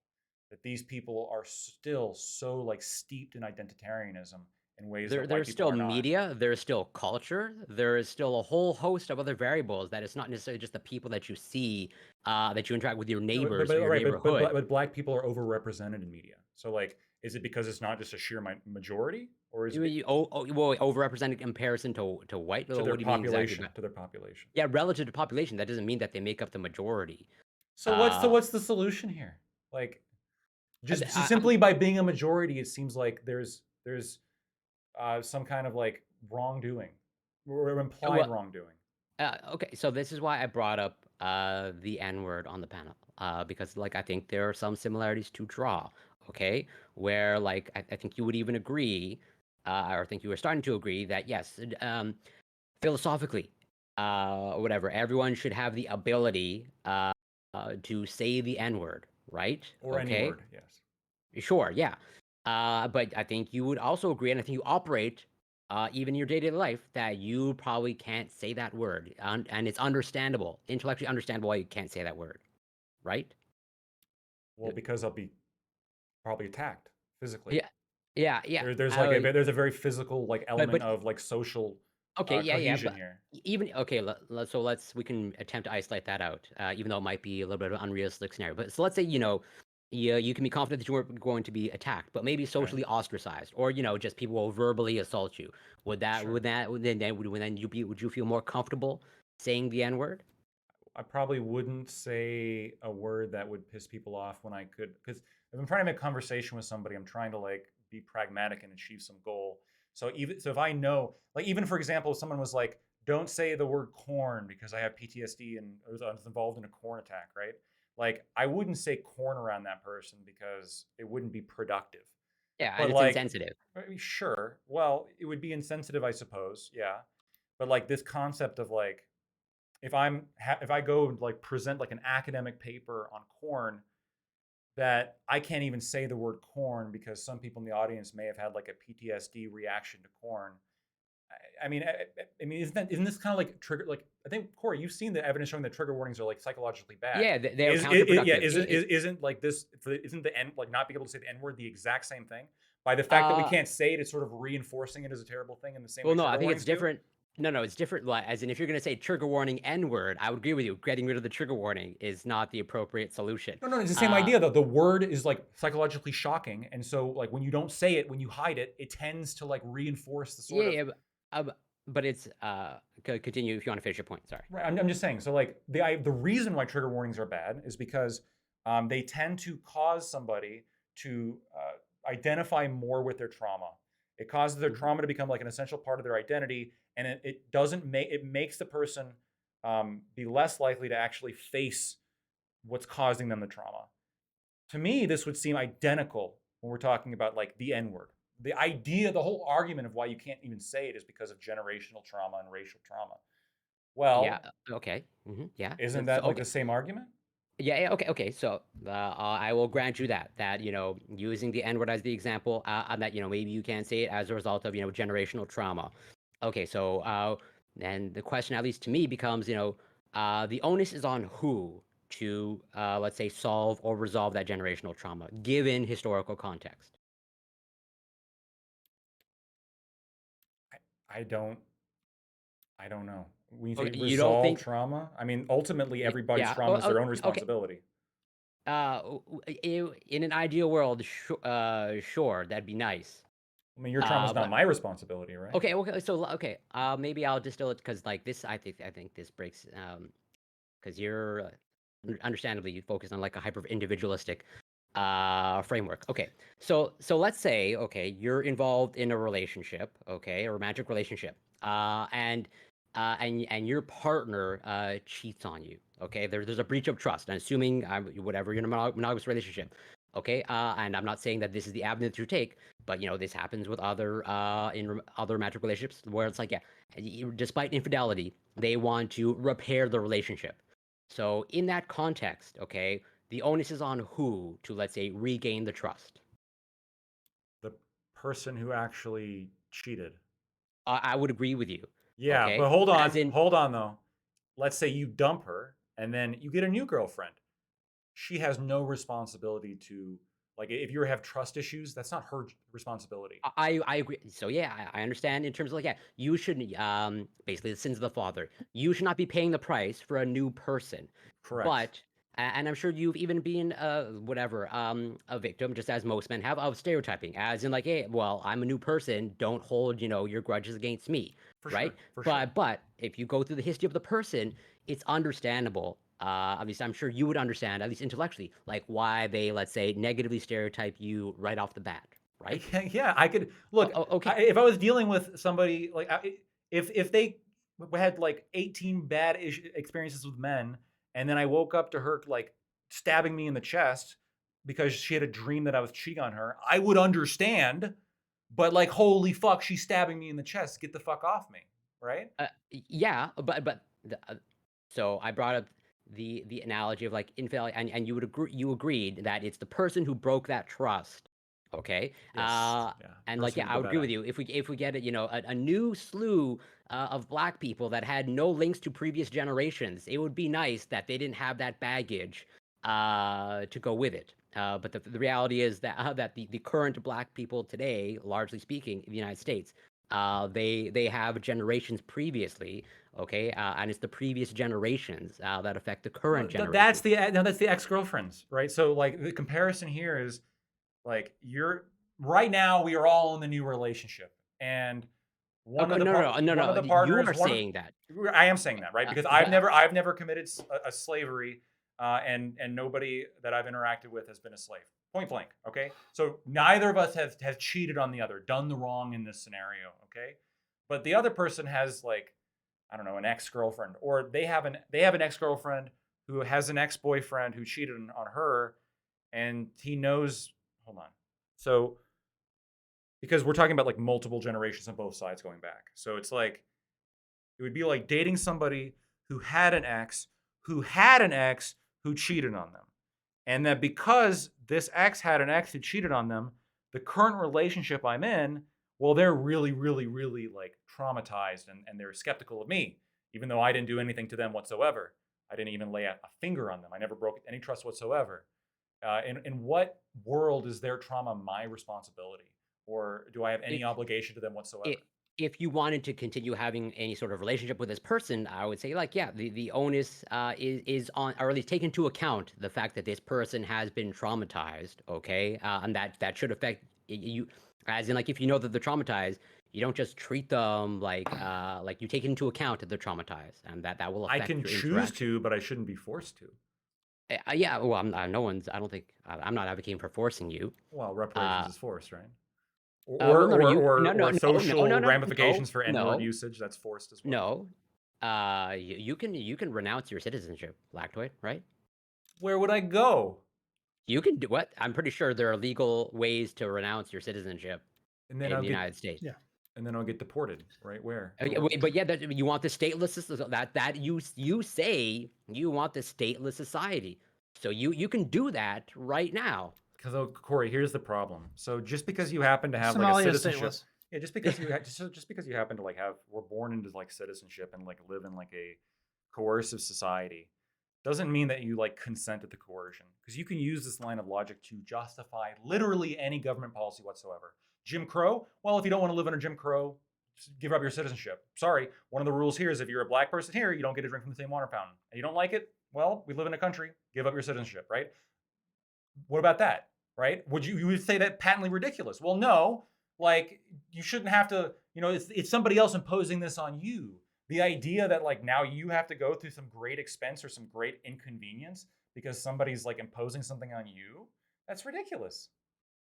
Oh well. Although to be fair, they Do black didn't people have did the black people option of consent? leaving. Well, they could renounce their citizenship. Did black people consent to Jim Crow because they didn't renounce They their didn't have citizenship? citizenship. During Jim Crow, they did. Well, no. I thought you meant slavery. No. During Jim Crow, did black people consent to not being able to drink from the same water fountain because they did not voluntarily renounce their citizenship? Well, I don't think I obviously can't speak for black people, especially back then. But I don't think they desired a stateless society. They wanted rights in a state. So do Where, I. Yeah, I want rights. Like one of the rights, I don't want my shit okay, well stolen from me as much as possible. I'm not an NCAP. I've said that multiple okay, times. yeah, okay, sure. Then well, at least on that panel, I misremember things, but you seem to be like on the same page in terms of abolishing the state that Fabian. I want to minimize was the state because Oh, okay. Well, then be clear. No, I've been always clear, right? I've literally argued in favor, like No, every time, like Scott says, like, well, we just got to abolish the schools. I understand that, and but my position is that I'm more of like an incrementalist. I'm more of like I understand there needs to be some minimal state to like prevent the commies from invading, and we have to like send cops to like catch the rapists and all that shit. I understand that. So like I'm gonna establish some base level of state, but like it's the minimal state possible because you have to accept that anytime you pay for something with the state, that payment is coercive. So it better be worth it. You better prove it's worth it. And because all that's stolen money. So if you wouldn't steal the money to pay for it, then you shouldn't pay for it. It's also very difficult to avoid. Like I remember even today, I didn't bring it up because there were a million people elbowing to get in at that point. But when Fabian said, "Oh, let's just hold all Saudi Arabians responsible for 9/11 and have that 2% whatever fee," I was like, "Well, that's not a very ANCAP thing to do." Like he just said every single person in Saudi Arabia should be punished for something that they probably had no involvement in. The vast majority of them. Well, So it's technically, very different. I don't think Saudi Arabia's money actually comes from like its tax base. It mostly comes from Aramco, which is owned directly by the Saudi Well, even royal more family. so, right? So any money that you take, this a conversation I have about Texas oil taxation all the time. Texas is very clever in that we tax oil at the wellhead. So instead of just taxing Texans for the revenue that Texas uses, we're actually taxing the world because that money comes out of the profits that get reflected in oil prices that West Texas Intermediate gets, like on the international oil market. So it'd be the same way here. So that'd be even less ANCAP, right? Because now what he's saying is that the United States should impose this fee on the entire like oil consuming world. Doesn't sound very ANCAP. Look, I respect Scott. I personally don't sign on board. I mean, were you there, Corey, when I was really going back and forth with Casimir? Yeah. Like I have some like pretty like foundational disagreements um, with anarcho-capitalists. I think there's some questions as to feasibility. I think there's a lot of questions as to stability. I think there's a lot of questions as to maintaining a kind of cohesive state as opposed to Sure. McDonald's arming itself and taking over neighborhoods, right? That's what I'm primarily worried about. They do have the biggest like workforce and Right. army. So I understand that, but like basically my thought process is because you're stealing money whenever you pay for something the state does. Like it's not something to be taken trivially or lightly. You need to like every single time you spend a dollar, you need to like philosophically justify here's why we're spending this dollar, here's why we're stealing this dollar, and here's why we have to. And if we don't do it, here's some catastrophic end game in case we don't do it, right? And so justify to me why we absolutely need to. Otherwise, fuck, we're just fucked, right? That's it. That's my rule. If you can't do that, if you can only show, well, we got to steal it because we want to pay off the debt for somebody making $125,000 a year because they're student loans, right? No, they managed to survive without that. They don't need that. That's it. There's no reason to steal it. And when it comes to this, like when it comes to specifically the case of reparations, again, like I'm not saying that I'm not saying I'm not an anarcho-capitalist, but I don't have to be an anarcho-capitalist to say you have to justify every dollar, and taking a bunch of money from people who didn't do any crime and giving it to people who some of which are going to have a higher socioeconomic status than some of the very people you're taking that money from seems absurd. Like money is supposed to rectify socioeconomic harms, and if you're literally taking money and giving it away not based on some kind of socioeconomic principle, what are you doing? You're just giving wealthy people who happen to look different a leg Okay. up. Yeah, so then if I understand your position correct, and correct me if I'm wrong, you want like you're not philosophically opposed to, let's say, reparations. You want it targeted, as in as long as you are, let's say, taking from the wealthy and you're actually helping those who are, actually like a lower socioeconomic status, and you're not rewarding the already wealthy, then that would presumably, it sounds like, it would be So more permissible to you. it would be more permissible. I would still be opposed to it on other grounds, but it wouldn't be racist at that point. It wouldn't. You What? wouldn't be giving it to like poor white people's money to wealthy black people.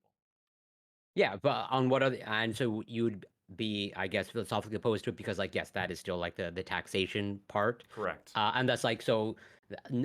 So no amount of tax, even let's say a generation after of, let's say, slavery, you wouldn't want any sort of reparations in that context either. I would. So what I would do is I would let the people, and this is difficult. Here's why this is difficult on two grounds. The first reason it's difficult is because slavery was legal. And there is a very solid principle in American law, which is if it was legal and you did it when it was legal, you don't get to come after them once it's illegal. Because if they stop doing it when it's, because this is like a jeopardy Sure. kind of principle. I understand like the rationale for it. Right. Right. Because that'd be ridiculous. And so, like, I agree the people who did slavery were wrong. Now, there's like an uncomfortability of going after them. I still think they would be the people you would have to go after because they were the ones that did the wrong.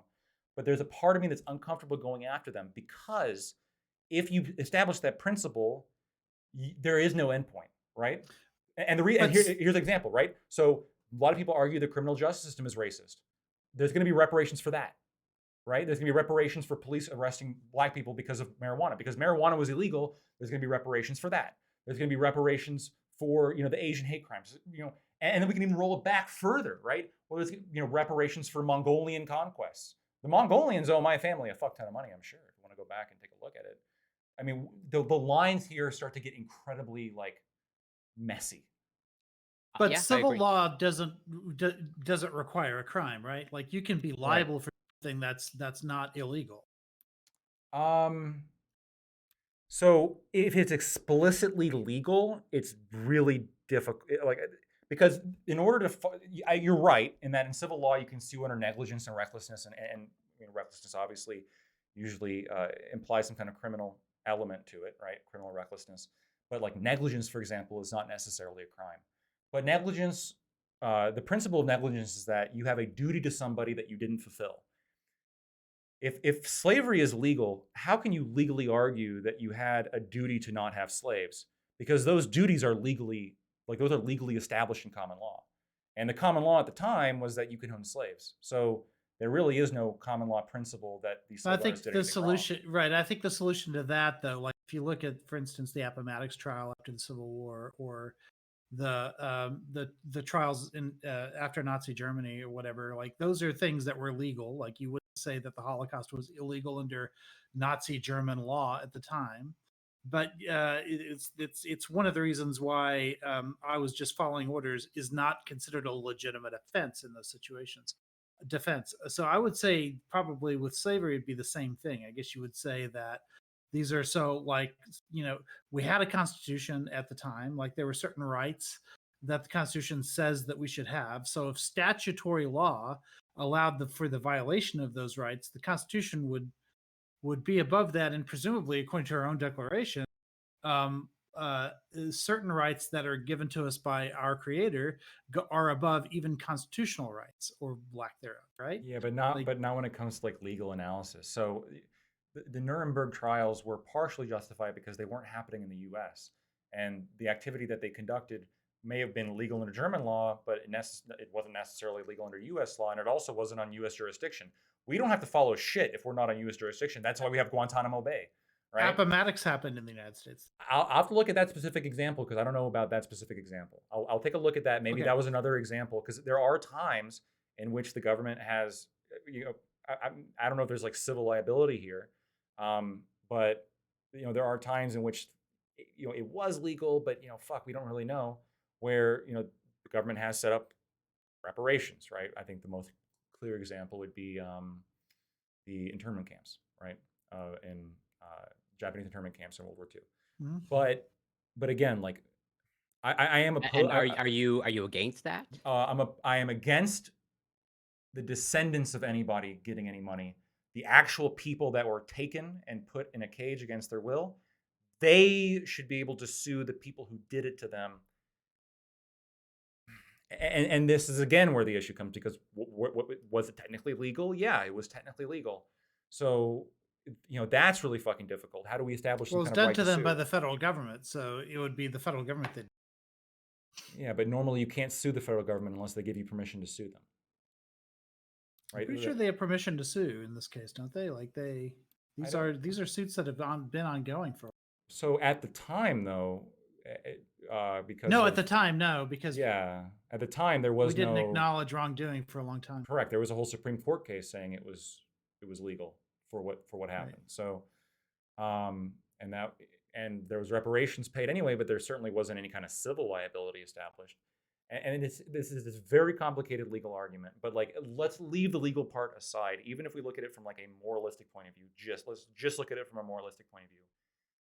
Going back to your original question, Corey, I'm sorry for that digression.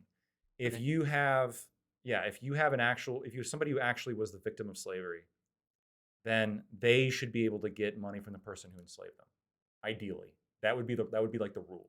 The person who actually had like their rights infracted upon gets some kind of compensation from the person who did it. That doesn't mean their kids get money. That doesn't mean their grandkids get money. That doesn't mean their great grandkids get money. None of that does anything. So there you go. And what would you do? So you brought up, I think on the panel, like some of your experience as a lawyer, where you see and deal with people that have gone through like horrific things, and they, as you, I think the explicit words or phrasing used, like they're shit out of luck. Yep. And so like, what would you do in that case of like the victim of slavery? They try to get, let's say, reparations or financial compensation, and like that person has like nothing to financially compensate them for. Are they also, you would say, It's the principle of the uncollectible defendant. If you have somebody who, like the person who did the bad thing, doesn't have anything to give you, like I would expand the ability to collect on people. I think that's justified. In fact, I'd go so far as to allow the slaves to enslave the slavers to get money back for the fact that they were slaves. I would actually allow that. an eye for an eye, basically? Right. Well, not an eye for an eye. It's about trying to make the person Well, whole. balance the scales of justice. Well, it's about like trying to undo the coercion that one party did against the other, right? So we're trying to like make the person who was a victim whole as much as possible by going after the perpetrator to make the victim whole. But that's wholly different philosophically from going after somebody who had nothing to do with it. Which, if we're being honest, like most white people in America now, like there was massive influxes of immigration following the Civil War, and and most black people have some percentage of white in them. Like yeah, Sure, but So how do we but split that up? Like if I'm yeah, 8%, if I'm like 2% descended from a slave owner, am I well, 2% well, liable? Like how? so that yeah, that's I agree with you. There's a problem in the sense that like what you outlined in terms of like if that was actually able to happen, where once slavery was abolished in the United States, and then all the black people had the option of just enslaving their enslavers, Yeah. okay, and they can get restitution that way or make themselves whole, to use your wording that way. I would not necessarily. Let's say that is more permissible to me, but given the fact that that didn't happen, okay. And that resulted in a lot of history, that also just ignores that it wasn't just slavery that Or any that racism. that black people were the victim of. There was Jim Jim Crow and all Crow, that. redlining, Yeah, yeah. exactly. Which they And so consented like to because they kept their citizenship. Right? yeah, sure. I was memeing it a little bit at that point, uh, but so like what do you do in that case when like the victims or rather the perpetrators they're no longer around to make their victims whole, okay? And that's where you're basically okay. It sounds like I could be wrong saying like well they're just out of luck. Correct. Too yes, bad. Absolutely. Yeah, and I am not okay with that. And that is like I guess the fundamental distinction that we're going to Sure. disagree upon. I mean, look, the current legal system's even way more strict than this. So like there's statute of limitations. They don't even go like most of them for civil actions don't go the whole person's life, right? If you are wronged, most of the time you have 1 year, 2 years, 3 years to actually seek any redress, right? Now I'm somewhat willing to actually expand that to perhaps somebody's whole life, depending on what kind of quality of evidence they have. But like we're talking about making an exception here for going back 250 years. I mean, this would be a novel. Uh, this would be Yeah. something brand new in American Okay. politics. Okay. So would you agree that at least legally speaking, there's a history of discrimination against black people up until let's say against the abolishing of Jim Crow. Yeah. Okay. So so there's at least at least 2 centuries of at least legally speaking discrimination against black people. Is that fair? So then why would you not necessarily extend the same timeline of like, okay, well then maybe for the next 200 years we should actually make an effort to like make up for that. From who to who? Yeah, from pretty much. I have no problem saying like from whoever is not non-black people. Yeah. Well, I mean, this is what makes it a little bit easier if you look at it in terms of institutions, right? So the United States, I mean, if we're going to have corporate personhood in this country, then it should go both ways. To the extent that you have, like, if you are a corporate body, like a government, then you are the same corporate body today as you were 200 years ago, 250 years ago. And so you would say that the same United States that like made all these things happen is the same United States that exists today. So it's not the same corp. So I'm against corporate personhood generally, but like even if we accept that, the United States is not considered like a corporate person in the same way. It's considered the sovereign, quite literally like the people. It's the idea. Well, that, I didn't mean corporate as in a corporation like in the business sense. I meant no, when multiple people coming Sure. together are considered to be one person. I understand that, right? But I'm saying like, Okay. but this is an important distinction because it is the sovereign. It is like it represents. It's supposed to like represent the people of the current populace, right? That's the idea. So this idea of like Well, but the of Constitution like still applies today, right? right, Like, right. even Well, yes, the Constitution applies today, but like even though none of us wrote the current Constitution. so. Do you agree? You think that the U.S. is substantially different than other corporations in that it gets its money from taking it from innocent people, as opposed to a corporation which yeah, people sure. voluntarily Yeah. invest in, right? Mm-hmm. And it seems to me to be like just too convenient that like a disproportionate amount of money that would be going into the taxes that would be given out in reparations would be coming from white people, right?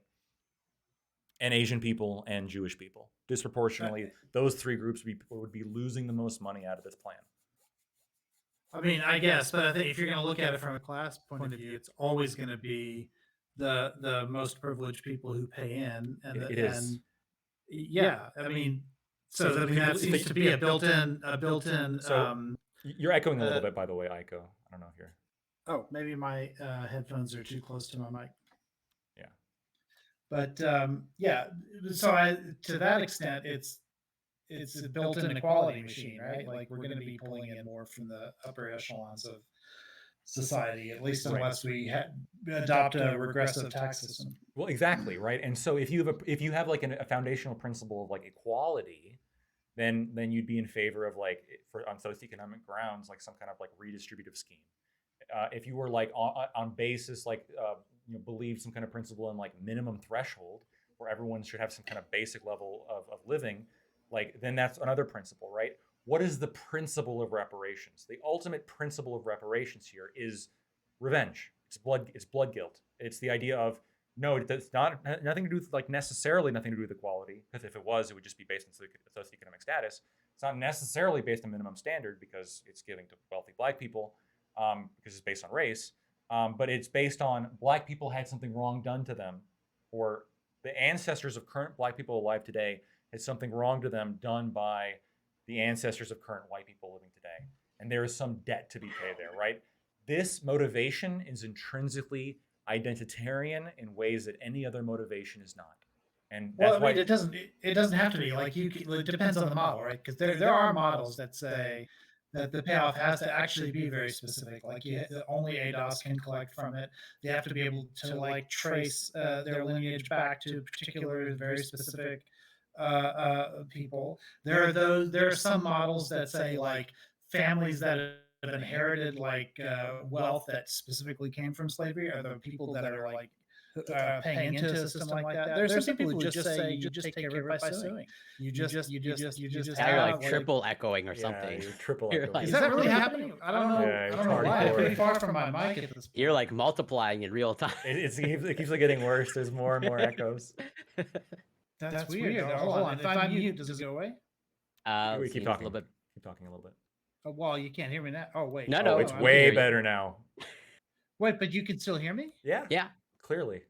Hold on. What? I'm muted, so you shouldn't have. Uh, Oh wait, I see what happened. Hold on. StreamYard. Was you're not on. muted. Yeah, you got the mic on StreamYard. Gotcha. That's what was happening. Yeah, that's what it was. I was wondering what the hell is happening. Yeah.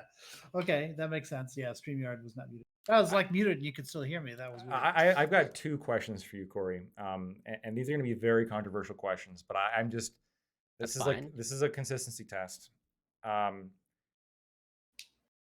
Do you agree that if there is any debt owed by white people to Black people for slavery or for other and other racist things, that this should be discounted by the things that white people gave to Black people?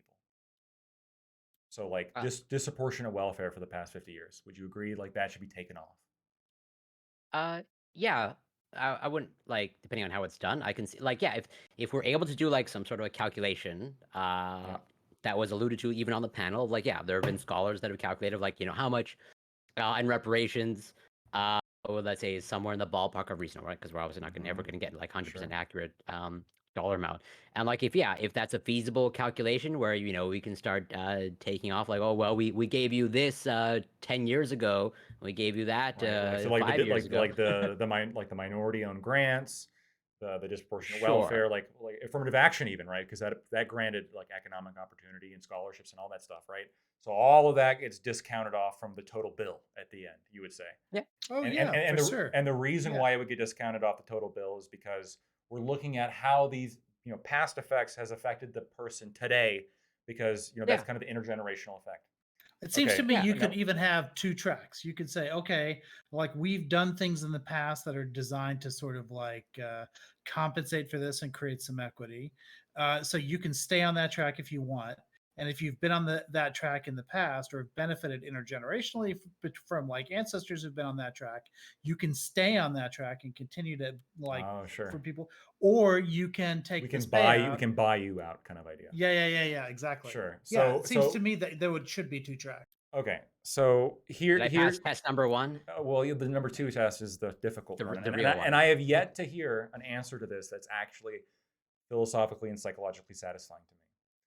Sure. If that's the principle, which is we look at how past historical actions affects Black people alive today. How far back do we go? If there was no slavery, would there be Black people in America? Well, I don't have the alternate. I mean, probably because Reasonably speaking. I mean, would there be? So I think the better question is like, would there be as much Black people as today? I say like, yeah, the answer is no. Right. No, there might be like some like immigrants, some Nigerian immigrants maybe, but like there would be no Black people like descended from slaves today by definition, right? Because there wouldn't be slavery. So Yeah. where would they be if slavery didn't occur? They would be back in their whatever the continent of Africa, wherever it is that they came from. Yeah. And what is In what, Wakanda. what is a higher living standard, Black Americans or Africans of any country in S- Africa? Sorry, say that again. Which group has a higher like standard of living, or greater economic power, right? Black people in America Yeah, I know. or Like, as Africans? in, like the argument, like they should be grateful that they were enslaved to begin with, because like they came to the greatest country. They were enslaved in the greatest that's country. one way of putting it. The other way of putting it is ones that survived. slavery was a horrible like historical event, but who benefited the most from that historical event? Well, it's the people who are in America as opposed to in Africa, right? Well, I would say it's the people who benefited off the free labor of the Black people Do you think and like and without generated their slavery? wealth. Well, do you think without slavery, like white Americans would be closer to Europeans or closer to Africans? Well, I think I think there was a like I'm definitely not a scholar on U.S. history, but I think there are reasons why there was a strong resistance against abolishing slavery in certain areas of the United States, because like their economy like pretty much ran on slavery, and that is still playing out today in terms of like almost they virtually like never recovered. And so like I think it's You're right. They never recovered, but that wasn't just because they lost slaves. It was because slavery, because this is another bullet you have to bite, right? Slavery was the cause of the Civil War. I disagree with Scott on this. I do think slavery was the cause of the Civil War, which in the Civil War was the fifth bloodiest war in all of world history. It destroyed the South. It obliterated any wealth that existed in the South to any substantial degree, right? The South burned. Without slavery, you would not have had the Civil War. So my question is America really better off because of slavery, or did slavery lead to a massive economic impact on the U.S., leading out of Civil War up until basically World War II? And the South really hasn't even recovered even to today. Yeah, like I have to pretty much, since I don't have that alternate timeline. Ultimately, like I don't know. That's a very difficult. As in, like I would even use you brought up last week, your personal experience, when when the teachers, you might not. I'm gonna try to draw the parallels of like you brought up your experience of like, okay, when you were in whatever elementary school, and like they were entertaining the idea of putting you on medication, and your parents said, no, we're going to try a different approach. And then you seem to operate in such like Yes. that. That is a good thing. It lead to better outcomes. But you don't actually know that because you don't know what your life is. You're right. Like, You're right. I don't actually know that, but like when reparations is a prediction game. Like it He is. became a lawyer, so I would say things definitely. Well, so they could have not. Who knows? Like I agree. Everything's a prediction. Every war is a prediction. Any action is based on predictions. Nobody does actions with certain knowledge. It's impossible to have certain knowledge of anything, in my opinion. Like everything is based on probabilities and yeah, expectations. we're on the same And page there. yes, and my whole argument here is if we're willing, we're making a prediction with reparations. We're predicting like this amount would have been earned. We're predicting this amount would have stayed, and we're predicting, Black people would have been this much better off today. And my question is, if we're willing to make that prediction, and we're even willing to discount off like the benefits that occurred within the past 40, 50 years, we're willing to discount that off that prediction. Why don't we just take the step further and discount being in America off the total bill as well? Okay, so I'm not necessarily philosophically opposed to that, but then I would ask, like, how do you include the calculation of body count, and the actual suffering, like the actual lynching, and burning people at the cross? Well, How do you so put that yeah, into account? so this is a good question, right? So when we're looking at everyone alive today, I think the black people alive today benefited most from slavery. The people who died, or the people who died as slave, or the people who jumped off the boat, they obviously did not. They're not better off, no doubt. And if we could compensate them, I would. But they're dead. There's nobody there to compensate. Like when you die, you're no longer a person. You're just not a. You're nothing, right? So there's nothing. Yeah, but that's still well, like we still, let's say today when murder occurs, we still say punitive act. I'm not making an argument for the justice system currently, but I'm just saying how, as we operate today, we take punitive action against the person who committed the murder. And so like Not yeah, if the murderer is dead, we don't take punitive action against the murderer's son anymore. yeah, well, no, but that, but we're talking about, let's say, financial compensation, so to speak, or reparations. And so, like, yeah, if you want to include that in the calculus, then like, how do you include like, the massive body count and like the actual pain and suffering that they, because like that is also a thing when it comes to pain and sufferings. I don't think is a foreign concept in the legal world. And so, how It's do you account for not. that? So like, how are you going to balance that? No, but again, the principle that's being put forward is that the people alive today never suffered through any of that. It's the people who are gone, like there was historical suffering. And of course, when you look back in history, there's going to be historical suffering everywhere, and there was absolutely historical suffering here, no doubt. And it was immoral what happened to the people who are dead, but there's no, I guess there's no use compensating somebody who's dead because they're not a person anymore, right? And Yeah, so, but here's a go better ahead. question. If I'm like, it's a tough example. I don't even know if I can. Can I use rape hypotheticals on Twitch? I believe I don't want to get you in trouble, but Yeah, I believe I've heard the word on Is on anybody panels. streaming? I'm I streaming. think right now. Lactoid is. Oh, I don't think anyone in your community is going to report you. I'm just gonna confirm it's okay. Yeah, that's fair. Yeah, it looks like. Yeah, it looks like it's okay. So yeah, and this is purely a hypothetical, obviously. So hypothetically, if a man sexually assaults a woman and she gets pregnant and has a kid, do you think the kid should be able to sue the rapist? Potentially, yeah. I'm not philosophically opposed to that. Yeah, or at least like Even though the kid as benefited most from the rape because now the kid exists. well, you What are the damages? well, that's a larger philosophical. You put existing as a benefit. I mean, this is the Well, reason why a lot of existing kids- is the ultimate benefit because if you choose not to exist, I mean, not, there's, not necessarily, because you'll hear a lot of kids say, "I didn't." To their, like, your parents have a responsibility to you, like once you're born. Yeah, That responsibility. the child didn't make the choice to come into this world. so I have the this is I have the ultimate like pro-natalist position. It sounds harsh, but like I think existence. You want forced natalism? No, existence like existence. No, not force, but I'm saying like existence is the benefit, and like if as an adult you choose, and simply by continuing to exist, you're proving that you want to exist, because if you truly didn't want to exist, well, you would cease existing, which I think should be legal in this country. So. Well, I mean, that's a much larger philosophical conversation. But that's my basis, right? And so yeah, no, I I'm understand your basis. that's what I'm approaching this with, which is what I'm saying, that I would not think the person should be able to. Now, the person who was assaulted by the man, she should be able to sue him because he attacked her, right? But the person who literally, like, when we add up everything, like, exists because of this event occurring, I think it'd be ridiculous for this person to like say, "Well, I'm worse off." Well, no, you're not worse off because you're here. If this never happened, you would have never been here. So how can you come and like claim damages for literally the thing that made you?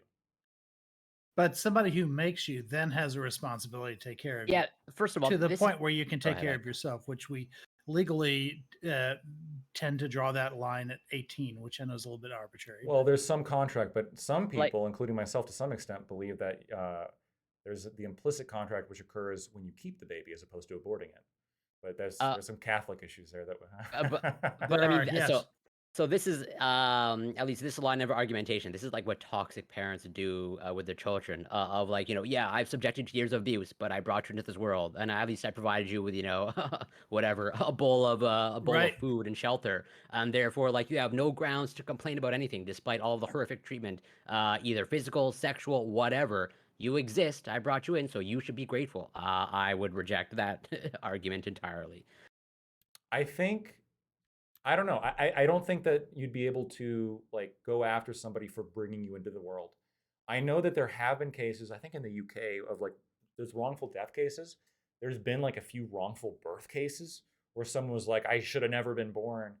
I, that really doesn't like fly with me. Yeah, so that doesn't fly with me for the reasons that I put forward before. But like, I don't even know if we have to get into that because, like, again, going back to if we're predicting because we already agree we can take off the benefits off of like the bill, right? The reparations bill, and if I can prove to you, like, with a reasonable level of prediction, that absent slavery, Black people living alive today in America would be economically worse off, right? They just would be because they wouldn't be here; they'd be in Africa. Right? Sure, yeah, I would. If that was proven to be the case, wouldn't Black people owe white people money for making them better off? Do we need like reverse reparations? Well, so what if you break into somebody's house intending to steal from or whatever, but as a result of the break-in, like some fortuitous series of events happens, like it wakes everybody up and they discover a pre-existing fire that was about to start in the house. Does that mean? But you still got away with the family jewels, right? Should you be able to argue in court? Well, it should be okay because they wouldn't even be alive had I not stolen their jewels.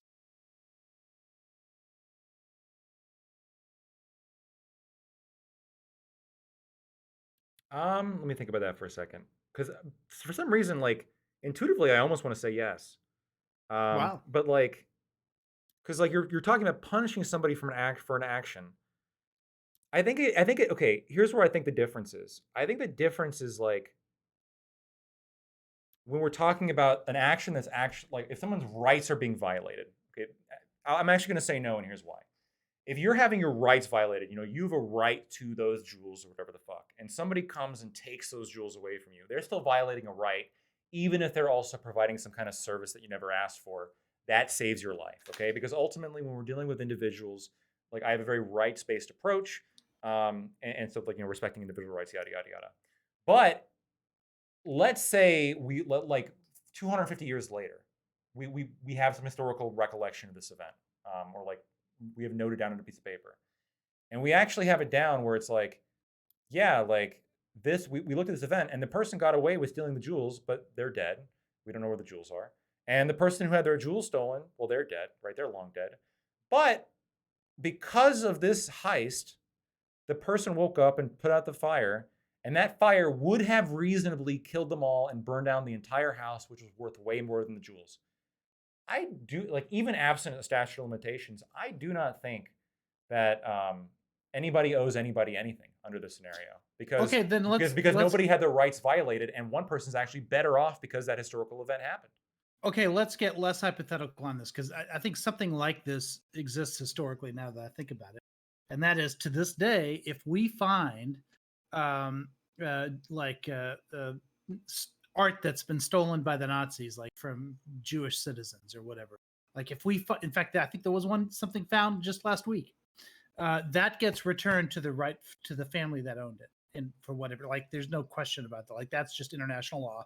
We find it, we return it to the original families, even if this stolen art was like third or fourth hand now at this point. It was your great great grandfather who stole it or whatever. It doesn't matter. It goes back to the original family. So, do you think it would be a legitimate defense to say, well, but hold on, because like this Jewish family now, because of whatever series of events, is likely better off now because of what happened to their family historically than they would have been otherwise? Then we should be able to keep this stolen. Like, should they? I mean, I can't imagine that even I think so. being attempted in trial. Well, so I don't know, like international law could disagree with me, but like just rationally going through it, I don't know if they should have returned the paintings. I'm skeptical. So I'm not just against reparations in this case, right? I even bit the bullet about the 9/11 one. I don't think the descendants of people who got put in the cages in the internment. I actually have family that escaped that, by the way. So they were never put in the cages because they happened to escape. But yeah, so Right. some Japanese apparently. Anyway, yeah, I think that their descendants shouldn't get any money. I don't believe in the reparations to the Native American tribes. I also think that they have ethnostates, which I'm highly against.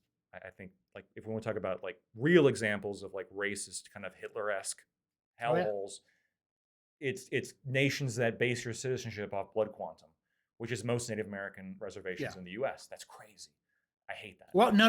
Not Native Americans specifically argue that blood is not the way that they measure it. That's not Which for is most, one of it's the not true.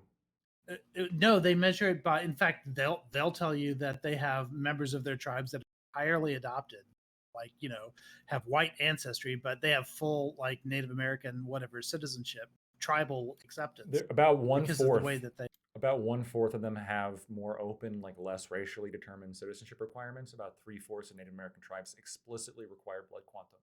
So, like in my state, for example, every Native American tribe that I'm aware of, and I've looked into their constitutions, they constitutionally require that you have some percent blood be Native American, otherwise you can't be a citizen. I mean, I lived in Oklahoma for a while. Of course, I don't know if that's part of the percentage that you talked about, but they did have percentages. But like, for instance, let's say you had a grandfather who was, like a Cherokee or something like that. But it wouldn't be blood that would have determined that grandfather's being in the tribe. Like once you're in the tribe, they say you're 100% Cherokee. But then your grandchildren would be one.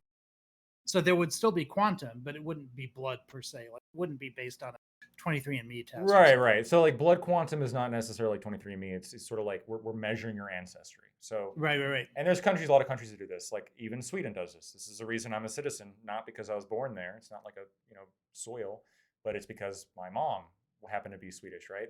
I'm gonna tell them about your Japanese.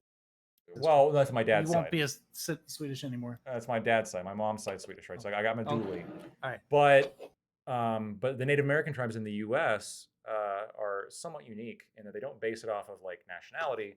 It's really like a lot of them have it based on race. So you don't even need to be like, it's not even like based on Oneida or like Ho-Chunk, for example, right? Right. Like the Ho-Chunk tribe, for example, it's I'm not sure if it's Ho-Chunk specifically, but I know a lot of Native American tribes do this. They will do like if you're 1/4 any Native American, you can be a citizen of our nation, even if you're not Ho-Chunk, right? Wow.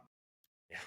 And this is the one thing with Oklahoma that I found really disturbing is that the recent Supreme Court case that handed over almost all of Oklahoma to Native American control, I looked into that specific tribe. Constitutionally, they require blood quantum in order to be a voting citizen of the nation. And on the true reservations, they're being very wary and integrating the whole thing because of political pushback. But on the true reservations, the police force is determined by the tribal council, and the tribal council is elected by the citizens. So there are literally examples of places in America where there are black people living under police that they don't even get to vote for based on their race. Right. Yeah. That makes sense. Isn't that fucking crazy? Sure. Yeah, that does sound crazy. And yeah, there's definitely a lot to unpack that I definitely want to talk with you further, Lactoid, probably in private at some point. Oh, for sure. But I do have one final sort of meme question going. Me. I'm not gonna drop this topic because I think it's too. I say this jokingly, almost like the most interesting topic. So, going back to the discussion of eating some particular body parts, and your aversion to eating eating ass. Basically. Okay, yeah. Go ahead. Okay, so your whole grounds was like, it's disgusting, unsanitary. Okay, is that a fair? Well, there's three. There's 3 grounds. I'm not gonna get into the third one. The submissive. Yeah, I understand the submissive part. Probably. Yeah. Continue. So no. So the first part is, and I guess like submissiveness is kind of wrapped into it. But like the first part is like I'm against it for aesthetic reasons, right? Aesthetically, I don't like it. The second part is like hygiene and disease concern. And then there's like a third reason where we can talk about it in private, but it's kind of wonky, but logically it makes sense. So I'll have to explain that to you. But let's go for those 2 reasons for now. Let's assume those are okay. 50-50. So then, would you do it through like a dental dam? So my understanding is those aren't perfect. Am I incorrect? Well, how about 2 layers of it then? Isn't that also not perfect? Okay, we can craft hypothetical.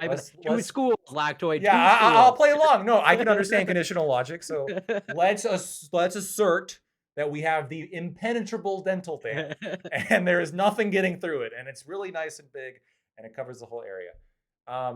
That removes one of my concerns completely. I would still probably be against it for like aesthetic purposes, but like I would be much more willing to do it at that point, and I'd probably do it at that point if like there are certain circumstances in which it would like greatly benefit me to do it. Right, as in like, you happen to meet like whatever, you're close to whatever ideal partner, 90% ideal, and then like yeah, they have this once a month requirement through that impenetrable barrier, then you'd be willing to make potentially that sacrifice. Is that fair? I don't even know if then, but like you throw some money on top, maybe like 50 grand, sure. 50 per session, or like this covers lifetime? Okay, yeah, 50 grand is like maybe a little bit unreasonable. Yeah, plus like with the whatever, impenetrable dental dam, assuming they're your partner, and let's say you long-term monogamy, like you pay, like you would 5 grand a joint pop. finan- 5 grand a pop. That's it. joint finances, like, oh, so you're just gonna like hoard that money like from her, and like you're not gonna share it with your own partner? I might take her out on dates, but that's my money to Okay. control, right? That goes into my S&P 500. Hey, yeah, but taking her out to dinner with her own ass eating money. That's, I guess that's one way. We've already determined what you are. So we're just negotiating price. Exactly. Yeah. We can negotiate price, right? There's a lot of other factors, like how much of a soulmate is she? Blah, blah, blah, blah, blah, yeah. Okay, so you would never do it for free, like? No, I would never do it for free. No, interesting. So the money part of it would be more important than the soulmate. So, well, because I have like this principle sort of like if they're your soulmate, they have to have like some kind of like like I don't know. Let me think about this for a second. So I don't think that you should ever sacrifice your principles for anybody. Because I think if you sacrifice them for like basically to satisfy somebody, to like just get somebody off, or to like bring somebody some kind of like pleasure that is what I would deem to be not critical to like the furthering of humanity, right? Then I think that this is just you're compromising your values. And I agree with you. right. And I think that for enough money, you are actually morally obligated to compromise your values, because for enough money, going down a consequentialist rabbit hole, for 5 grand, I could build at least 2 wells in Africa and save 10 children. Okay. So really the calculation is, do 10 kids die, or do I eat ass through the impenetrable dental dam? Okay. Well, I'm a good enough person to, okay, I have to, do the 5 grand because I could save lives with that. I'm curious if you believe the same thing, Corey. Would you kill somebody for 50 grand if I could promise you could save 30 people with that 50 grand? Almost certainly not. No. Oh, that's just trolley problem. Trolley problem. It's just trolley problem. No. Actually, when it comes to the trolley problem, like I probably more err on the side of Scott on this one. Really? Okay. Where and it's so. Yeah, it's interesting. So I agree with you in that, generally speaking, like you shouldn't compromise your values to satisfy like other people. But I think we also recognize that like not all values are the same, and some are more important than the others, and some are more important and core to your identity than others. As in, like the principle, like I'm okay with sacrificing my principle of like whatever, not watching ridiculous rom-coms for my partner. Like that's a sacrifice I can make, as opposed to like, yeah, I'm not going to like whatever sacrifice my principle of like being honest for my partner. I'm going to sacrifice my principle of like not eating meat for my partner. Right, because the result is because all you're gaining is this person liking you more, which means that you're placing a significant moral value. You're placing more of a value on this person liking you than you are your own principles. And that's just, to me, seems like the definition of grifter. So like this is why, like, when you do sexual favors for somebody for their pleasure, how is that not grifting? Well, no, because that like what I'm generally speaking, what I'm willing to do sexually is not core to my identity. Like as in like who am as my principle towards like honesty that and me not eating animal products generally, that's core to my identity. Whether or not I eat ass is not core to my identity. Sure. And like in the way it is for me, right? Like, that's core. That's core. And I would argue that that should not be core, and I would say you're placing too much value on the principle of not eating ass. And I would say you're placing too much value in not eating delicious crawfish direct from the uh, pot with potatoes and corn and even infinite beer. even you can't justify that from a consequentialist They're analysis. bugs. I'm They're pretty bugs. And by the way, crawfish aren't that bad for you. Okay. Wait a they're minute. low Aren't you fat. by definition eating ass? sure. Like that's pretty much like the only way to eat them. It's cooked. You're cooking it. Oh, so eating cooked ass. You're sterilizing, okay, right? So you yeah, don't Oh, okay. you don't Oh, have no, no, no. you don't have the hygienic, and you also don't have the aesthetic concerns. Right? Okay, 'Cause so you're- but yeah, but that's the thing. Like with the dental, that's why I brought up the dental. Like you can make it that it's sterile. but again, or let's- the aesthetic concerns are still there. Okay, well, okay. What about like okay, and we can make it as ridiculous as possible. Like it's just like it's like an actual like opaque barrier. It's it's a thick cloth, even though they're not going to feel much sensation from that. Or like it's opaque, thick Saran wrap. No, do I know that I'm eating ass? Like if I don't know, if someone just says, "Here, lick this cloth, and I'll give you money." I mean, I might have questions. Oh, okay. This makes it even better for me. Where it's like, yeah, then they can solve that. Like, hey, Lactoid, just sit down, close your eyes. No. Uh, Not happening. No. I need to be fully aware of my surroundings at all given times. There is no way. That's not Absolutely informed consent. Thank you, Aiko. I well, need then to know. hopefully you have enough trust in your partner that, like, yeah, like if they say, hey, lie down, stick out your tongue, that they're not gonna, whatever, just pour arsenic. I on don't your trust throat. anybody enough to Well, do that's- that. Lay down and that's a- stick at your tongue. In what scenario That's do they not have that- something devious planned? well, no. If it's in the context of like, hopefully you've engaged in some foreplay before that. It's not just out of the blue. Your partner's walking in through the door and they're barking orders. Hey, lie down, stick out your tongue. Like, hopefully something is built up to that, and therefore the context matters. In that, whatever, if you were kissing and engaging in foreplay, and then she proposed that to you, I don't see how that's like so unreasonable. A request, Listen, and that. And provided you have enough conversation with your partner about, sexual boundaries, then like that seems like something that would be reasonable. Here, to do. Corey. Explain this to me. So bugs are stupid. We agree. They can't. They're like little machines. They don't even have full brains. They have like nerve ganglia, right? Sure. And so you have like these armies of crawfish that are all marching on the seafloor, and they all march into these like little traps. They don't know what they're doing. They don't feel pain. They don't feel anything. They're little robots. They're not like cows, which I agree are like much more sophisticated life forms. And we throw all these crawfish in a big boiling pot of water, and we cook them real nice. Why is that less appetizing to you than ass? Can you explain? Well, one is like for let's say taste pleasure and nutritional value. Let's just say I don't think there's anything unique about the nutritional value of crawfish. Okay. Yeah, they're very good. But I could be wrong. I will fully admit I don't know the nutritional breakdown of crawfish. And also, as far as I know, I'm not engaged in a sexual relationship with this crawfish, but no judgment on people who do engage with that. And so it comes down to like whatever the potential of taste pleasure. At that point, I don't see any of that. Like basically, my respect for them to exist outweighs any desire that I have for taste Wait, pleasure. did you just say you wouldn't judge somebody who had a sexual relationship with a crawfish?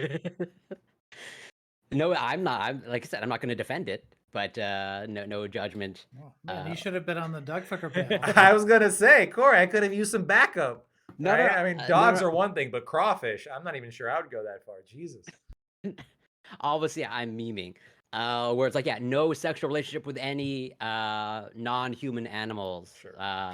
whatsoever. Like, I think I'm consistent enough with my overall veganism that's like a defensible position. I understand. But like, yeah, when it comes to where it's like, yeah, so to what you're bringing up, I am not willing to compromise like my values in terms of like how I make my dietary choices. Whereas I'm willing to, let's say, make some compromises when it comes to like eating ass for the sake of a relationship. What about, and maybe this might be like, Sorry, I'll as in like, so let's say my partner comes to me with two propositions. One is, hey, eat ass, or I'm gonna serve you some crawfish. I'm going with eating ass. gotcha. And so I 100% understand this, right? And if you don't value, as I do, the disgust of eating ass as much, right? But I think so. Like, there's eating ass, but I think there's something underneath this, which is um, you're not just compromising eating ass. You're compromising some level of your sexual autonomy and your sexual desires in favor of the other person. You're doing something that you don't want to do sexually to please somebody else, and like that, I think for me something that I value a lot. Right? I don't ever want to sacrifice that for anybody because that's just an important value I have, and I never expect anybody to sacrifice that for me. If somebody doesn't want to do something with me sexually, I would never expect they would do it. So See, yeah, that's something that wasn't very clear on that original stuff because um, I think it would have come across differently if you'd emphasized more that went both directions for you. It goes both Like, directions. That you yeah, absolutely wouldn't expect a blowjob from somebody that Never. you didn't. I never expect it. But- I would like to have heard that in the panel. Okay, but I never expect it. So yeah, but then I think you know, I don't think there's anything philosophically wrong with that position. I think it just, let's just say, I think it poses potential challenges if you're trying to engage in any sort of relationship with other Sure. people, where it's like somewhere down the line, if you want to choose a restaurant with your partner, are you like, well, it's either my way or the highway. I am never going to go to the restaurants that you like. well, and I will compromise on that, right? Because Well, okay, so that's a why? value. That's a value that I don't hold as strongly as like my sexual autonomy, right? Okay. Well, yeah. All I'm saying is like you might cling too strongly to your sexual autonomy, at least when it comes Maybe, to. maybe, But and I don't deny that, and I don't fault you for bringing it up because I think you could be at the point. But I'm curious, do you see there maybe being a little bit of a double standard here where like when women very firmly like stick by their sexual autonomy, it's never challenged as much as if men do, right? So like the amount of sure. pushback I get when I say I'm not eating ass, right? I'm not doing oral. I just don't do that, right? People like I've had women get angry at me. Like they were like, "What the fuck? Like what are you selfish? Do you not care, right?" But if a woman says like I don't do blowjobs, right? Like that's just not something I want to do. It's just a preference. Yeah, It's yeah, just a yeah. preference. Nobody You has just like gotta the same kind respect of it. like visceral sort But of I feel like fuck you wouldn't get as much pushback if you said, "I don't give oral, and I don't demand that women give me oral." Like it goes in both. Like that totally But changes have the to, way I I know. perceived what your argument was. I have to But preface it though, right? In ways that yeah, she but does not. yeah. So and I think that is explainable. And I think this is relatable to our past conversation of like historical context, where it's like I think generally speaking, I think you would agree that women didn't have power over the sexuality, or they compared to today, they had much less power Right. over the Sure. sexuality and had pretty much like virtually no sexual autonomy. And you know this largely, you know, there's the whole sexual liberation movement, Now it's women's sexual reversed. liberation. Yeah. Yeah, and I'm not saying, I'm not defending this type of, let's say, double standard. Just as you know, you can extend this to other interactions where it's like, yeah, obviously groping women, touching them without consent, never acceptable, and that is highly stigmatized, and for understandable reasons. Whereas, and I've encountered this person myself, where like, yeah, there are people that, since I'm a guy, they think they have social license to touch me, right? And I've encountered this even from other women, where it's like, yeah, if I touch them without their consent, understandably, they would be upset, they would be angry, and justifiably so. But I would agree with you that there is a culture, and there's a double standard where it's like, yeah, many people think, and definitely women think, sometimes that they have the social license to touch me without my consent. Which, like, yeah, it doesn't like bother me, but there's an understandable historical context behind it, and this is so one of the reasons, this gets brought up by like men in general. So like, was yeah, like, I don't care if you grab me, and therefore like that's why it's like, you know, it's morally permissible to grab men, where it's like, yeah, there's the power dynamic, and like, but that is easily explainable, of like, you know, why men are generally more okay. It's like, yeah, there's the power dynamic, and also like generally speaking, there's less of a history of men being sexualized, or they're not used to getting overt sexual attention from women, and that when it happens, this is an ultra special thing, and thus they need to pay attention to it, or rather like it's like this is a new thing, as opposed to women getting overt sexual attention from men. That is par for the course, going back centuries and centuries. So I think when we're talking about like sexualization of men, I think that actually the issue is like a way too much sexualization of men. Maybe Uh, not of their bodies, but of yeah, their minds. yeah. So Right? I agree with you in terms of, and again, this going back to what we were talking about, relating to what we were talking about, of like pendulum swings. Like, yeah, I agree that the response to the racism towards black people is not racism towards white people. This is why I don't defend it, but it's understandable why it occurs. Just as the response to the hypersexualization of women, I would agree. It's not, the response should not be Magic Mike's Last Dance. That is not an appropriate response. And the hypersexual of men, I don't think that is equality. Like, it should be something else. But I would say the pendulum swing is understandable. And I'm hoping that, yeah, we get to the place where it's not just like equality doesn't mean the hypersexualization of everything. Yeah, it is true that if you talk to like some like incredibly attractive men, they do get hit on by women like to a large enough degree to where it's annoying to them, and like they uh, feel put upon in the same way that women do more commonly. But it's a numbers game, so Yeah. the number of men who get more attention than they want is much lower than the number of women who more attention than. Well, That's just well, I agree with that, but it's also like there's sort of a unique problem among men, which is I think men are pressured to pursue and kind of like denigrated if they don't For sure. like engage in this right behavior of sort of voluntarily giving up their sexual autonomy. Like, oh, like you know, sort of the look. There's a reason why virgin is an insult on the internet, right? And it's because like yep there Largely is direct towards men. for men directed towards men, right? And it's because you are expected to engage in this activity, otherwise you're a loser, right? Yep. That's Uh, I think like super And if you're a woman toxic, who is a virgin, then that makes you even more attractive right? to most men. Sure. So yeah, your value just went through the roof. Yeah, And yeah. it perpetually goes to the roof, however long you keep that label. I think these social attitudes are somewhat like self-justifying though in a way, because and I'll explain that in a second. I cut you off.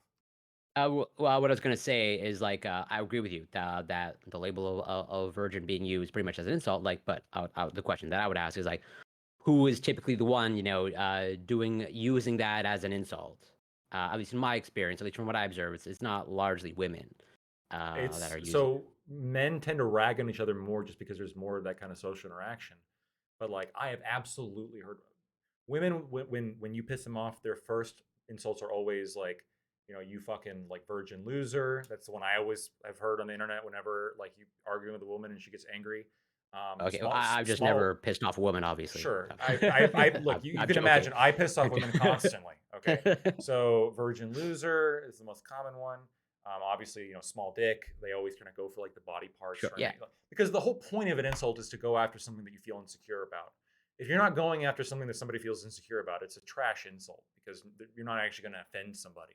So and so it's low hanging fruit. Right. No, but like this is across the board. If my skinny friend, like if I make fun of how fat they are and like let's say they don't have anorexia or whatever, let's say they're in actually good shape, right? That's gonna hit. They're not gonna be offended in the same way if they're actually struggling with their weight, right? Because that's something they're insecure about. So the question is, why is virgin such a powerful insult? Well, because there's some kind of societal insecurity about not getting laid, specifically among men, and there's some kind of societal insecurity about like having a small penis among men. And there's some kind of societal insecurity about not having a good job among men, right? Go down the list. And so obviously these are going to be the primary targets of attack if you're trying to make somebody feel bad about themselves.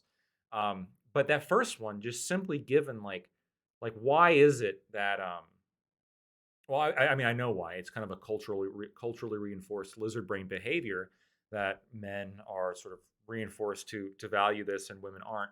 But in some ways, these are almost self-reinforcing because what it leads to is a situation in which the men that get laid the most, because there's that social expectation, tend to be people who are able to comply with social expectations the best. And people who can comply with social expectations the best tend to have qualities that we would actually attribute to be good, right? So they tend to be smart, they tend to be charismatic, they tend to be in good shape, they tend to look good. So you do kind of get this this feedback loop of, yeah, like virgin is an insult because losers tend to be virgins. Why? Because non-losers tend to not be virgins. Why? Because the losers tend to be able to conform better with social expectations, so they tend to get laid more. None of that actually justifies the original social expectation. I'm just ranting at this point, but you No. get my catch. You get my drift. Thank you. Yeah, I do. Although I would question because you said like, yeah, those who let's say shed their virgin status, they have like these positive qualities. I They would call tend that to. into. They tend to. Even then, I'm not like I'm pleading ignorance. I don't actually know whether they have the qualities that you outlined of like, yeah, well, first of all, how do you quantify charisma? Hard to say. Uh, and also like this comes down to age, the overall age at which average age of like I guess men and women lose their virginity. Like I don't know for sure, but I would just say it's based off what I know people are like in high school. I don't know that anyone's like really like in high social status in like high school or end of high Right, school. but like the Chad who was really good looking in high school, like there's a feedback loop of because it is valued socially, basically to get laid, the people who are most willing to comply with this and like lay this person is somebody who's going to be like tend to have a higher social status, so they might have more money, uh, more More attractive, money in high school, like greater allowance. I know I know people in high school they drove up in their dad's car. Yeah. Absolutely. Yeah, I mean, sure, yeah, like it could just be They had a my unique sports car. like let's just say Yeah. no. Well, okay, See, let's I just was say poor growing up, so I didn't have Yeah. any. Listen, if you have a car, at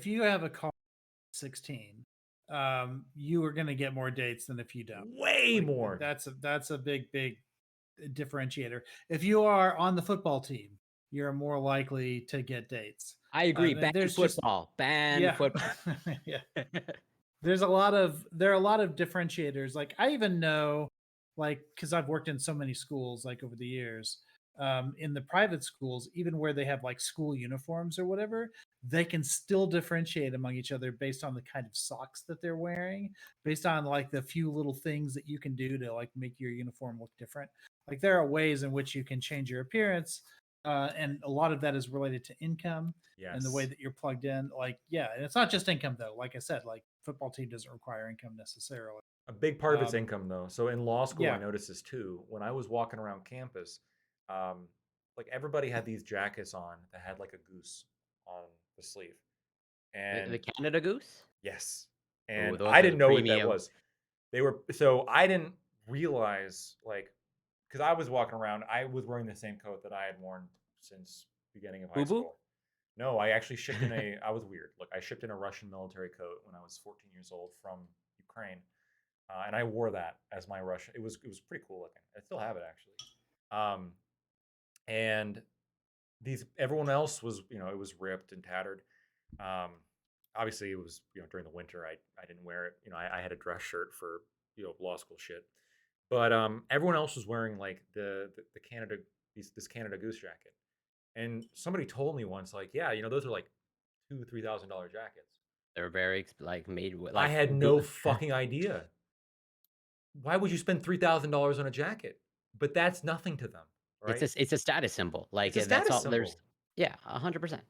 Like And the little markers, right? The little goose was enough to like convey to other people, I'm rich. I'm one of you, right? Like you can, you know, I'm on game. Look at me, yeah, right? and I agree. There are women who respond to that by that type of status signaling.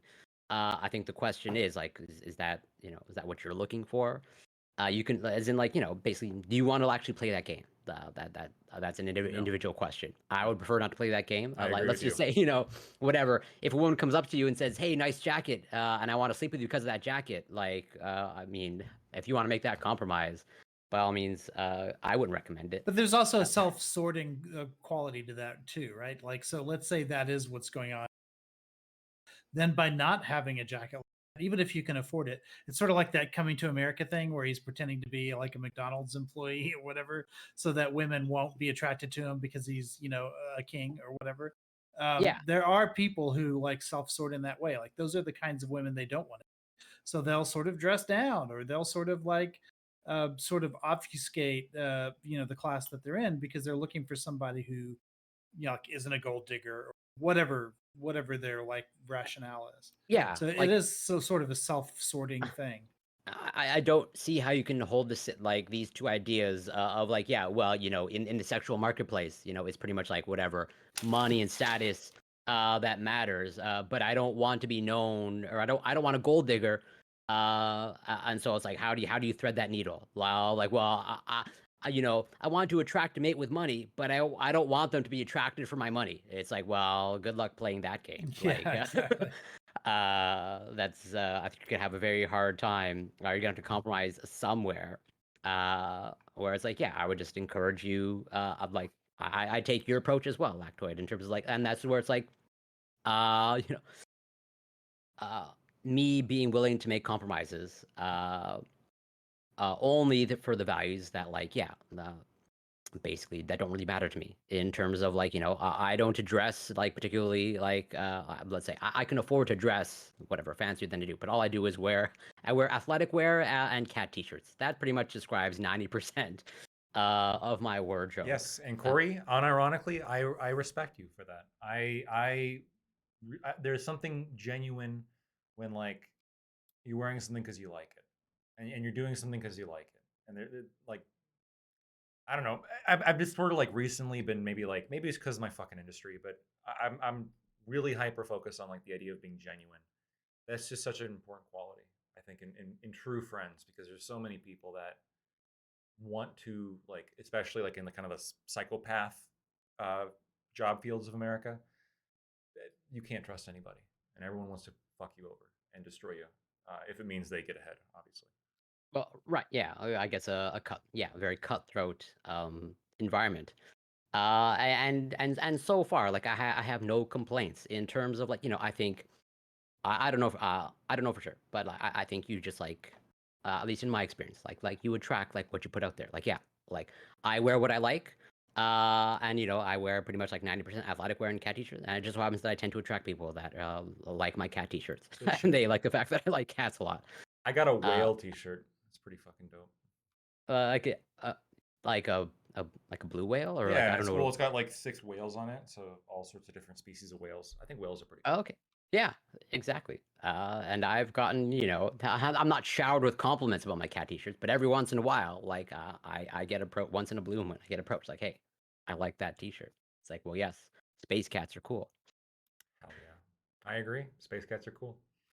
All right. It's also almost 1 for me, Yes, so I got work I tomorrow. gotta go as well. Great talking to you guys. Thank you for sticking around after and letting me talk. I did want to say I also want to thank you for kind of letting me go into the I guess the more controversial realms of the argument. I didn't think it'd be productive to do so with one person on the panel. I think I would have gotten a lot of interruptions, and it would have been bad. But I appreciate you guys for hearing me out and engaging. By the way, I Well, sent you a link, Blacktoid. Sure, absolutely.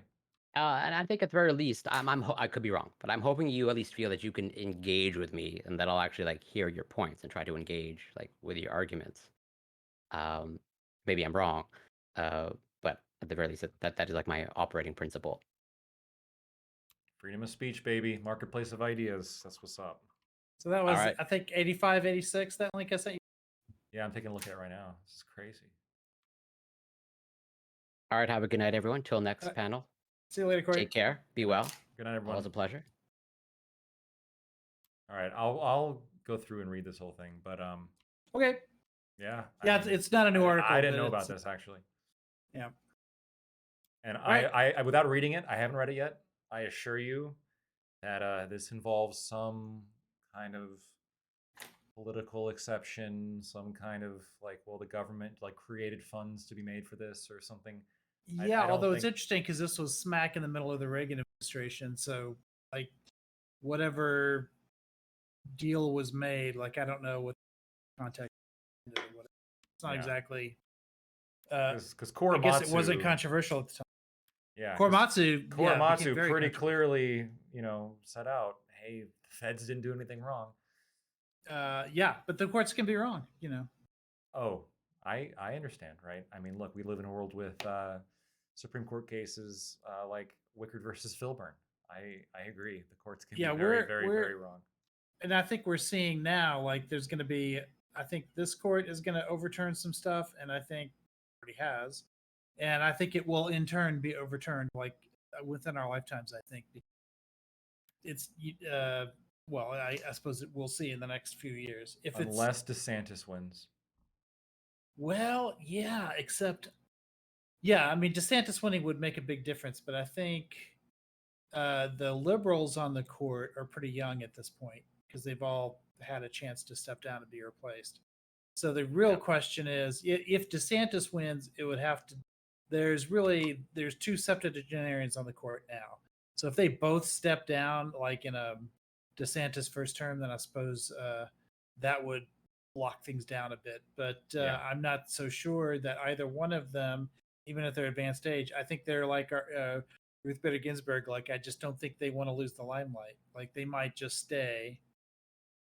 Like, they may not really care about the court after they die, right? Because they're dead. So I just don't know, But I get the sense that, I mean, especially Thomas. I just don't know that Thomas will ever resign. I don't think so. I But, think but he hey, loves being in that job too much. he might surprise us. Who knows? Yeah, who knows? All right, man. I'll see you on the next panel. Sure. Yep. Talk to you later, Echo. See. Hey. There's a panel on Wednesday. Have you? Are you familiar with this woke Jesus stuff? Never heard of it. Okay, so during the Supreme Court, during the Super Bowl, there was an ad. Yes, I saw that ad. Yeah. Okay, yeah. Okay, that was like the number 7 or 8 out of the ads that they've been releasing. And if you go like watch one after another, it's Jesus presented sort of the way he is, in my opinion, accurately in the Gospels. But a lot of people on the right are like, don't like these ads at all. They're calling them like bowing to the woke mob and stuff. And presenting Jesus as somebody who would be empathetic to causes that a lot of people at least on the alt right, are not empathetic to right now. And so, anyway, I just think I like those kinds of topics. It's on Leafy's channel on Wednesday, and I just like these topics because they create cognitive dissonance. Like, there's no easy side to be on that debate because most people who like don't like that kind of presentation are also like Christians, so they're not going to be comfortable with either side, and also like aren't going to be comfortable either because they don't like they don't want progressive politics like to justify Christianity in any way because they hate Christianity, and so it's like neither side is comfortable arguing either side of this. So I kind of like balanced topics like that. They create that kind of cognitive. I was most surprised they're able to afford a Super Bowl ad. Because those shits. Well, these are the guys. I mean, this is the Green family. They're the guys that own Hobby. So you might be familiar with all the stuff in the past with regards to, abortion and like not wanting to like include it in their benefits and things like that. So I mean, they're consistent Christians. Like, they see Jesus in this way. So I guess you could say they're like Pope Francis type like Christians, even though I don't think they're Catholic. But so again, like, neither conservatives nor progressives are going to be very happy with the Greens because they are inconsistent with with both ideologies in one way or another, which is, those are the kind of Catholics I like best, actually, the ones that don't fit into the American sort of ideological mold of left and right. So I don't know. I think it's you don't see a lot of topics where people can just not formulaically like fall on one side or the other. It makes people uncomfortable. Okay, so are you going to be on that panel? I am going to be on the panel. I suggested it to full streamers, and I think Lethe jumped on it first. Sure. So he's going to be the one that does it. Where? Lethe Waterkai. Lethe Waterkai. So yeah, if you guys want to, my audience, if you guys sure, see a debate on Wednesday, Lethe Waterkai. He's been in a couple Prime panels. It's LETH. He's on ABE a lot. Yeah, he's on All Black Everything a lot. Yeah, it's LETHE Waterkai, KAI, right? That's KAI. Yeah. Mm-hmm. Okay. Yeah, he doesn't have a very big audience. He's just kind of new doing all this, but I thought it would be a fun one at least. Oh, and also, are you familiar with Desperado Sensei? For some reason the name sounds very familiar. Okay, he is a teacher in Japan. I wanted to bring him on the panel initially because he's an example of a white man who feels discriminated against in Japan because of just, again, it's a question of who's in the majority, and of course, and in Japan in particular, one of the things I wanted to say, because it would trigger Prime, but I just didn't have a chance to get in there, was that I do think that, although I do think America like has tremendous amounts of racism in it, I also think that the rest of the world is more racist than America. Like, and it's because we've been dealing with diversity for a couple centuries now, and the rest of the world is only kind of just now dealing with it, because the kind of immigration that causes that sort of diversity, like, hasn't entered those other countries as early. Like, it's really the new world that's had diversity, not the rest of it. Yeah. And so anyway, he's an example. It's not just white majorities where this happens. It's wherever there's a where whoever it's wherever there are majorities, which is everywhere.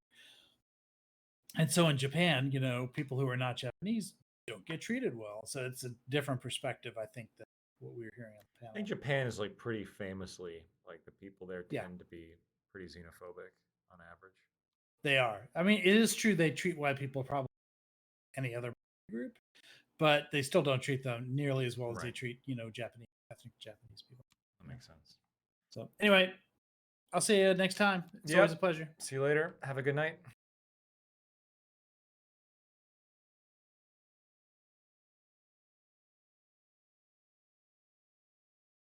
All right. Well, I get the cam all to myself. This is the benefits of being the last one in stream.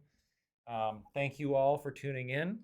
Thank you all for hearing the fun fireworks and all the fun takes. If you liked what you heard, if you liked these kind of debates that we do here, give me a follow.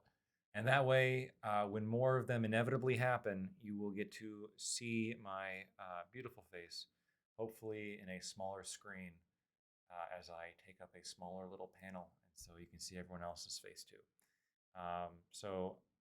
Have a great night. Really appreciate everybody who stuck around, especially at the end when it was just kind of just bullshitting around. And yeah, that's all I got. You got any questions, any rants, any complaints? Hit me up on Discord, and the Discord link is right here in the Twitch page. One more thing. Thursday, I'm going to be having a talk, likely with Tiberius D. We don't have a topic down, but I know, there's some topics that he's been wanting to talk about, that I've been wanting to talk about. So that should be pretty fun. So we're going to be doing one on Thursday as well this week. So, and then obviously after that, more to come. Thank you.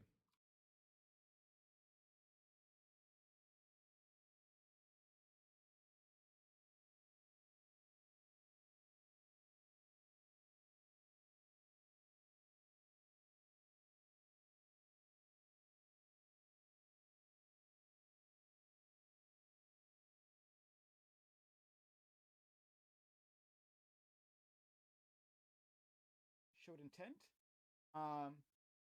But even well, no, I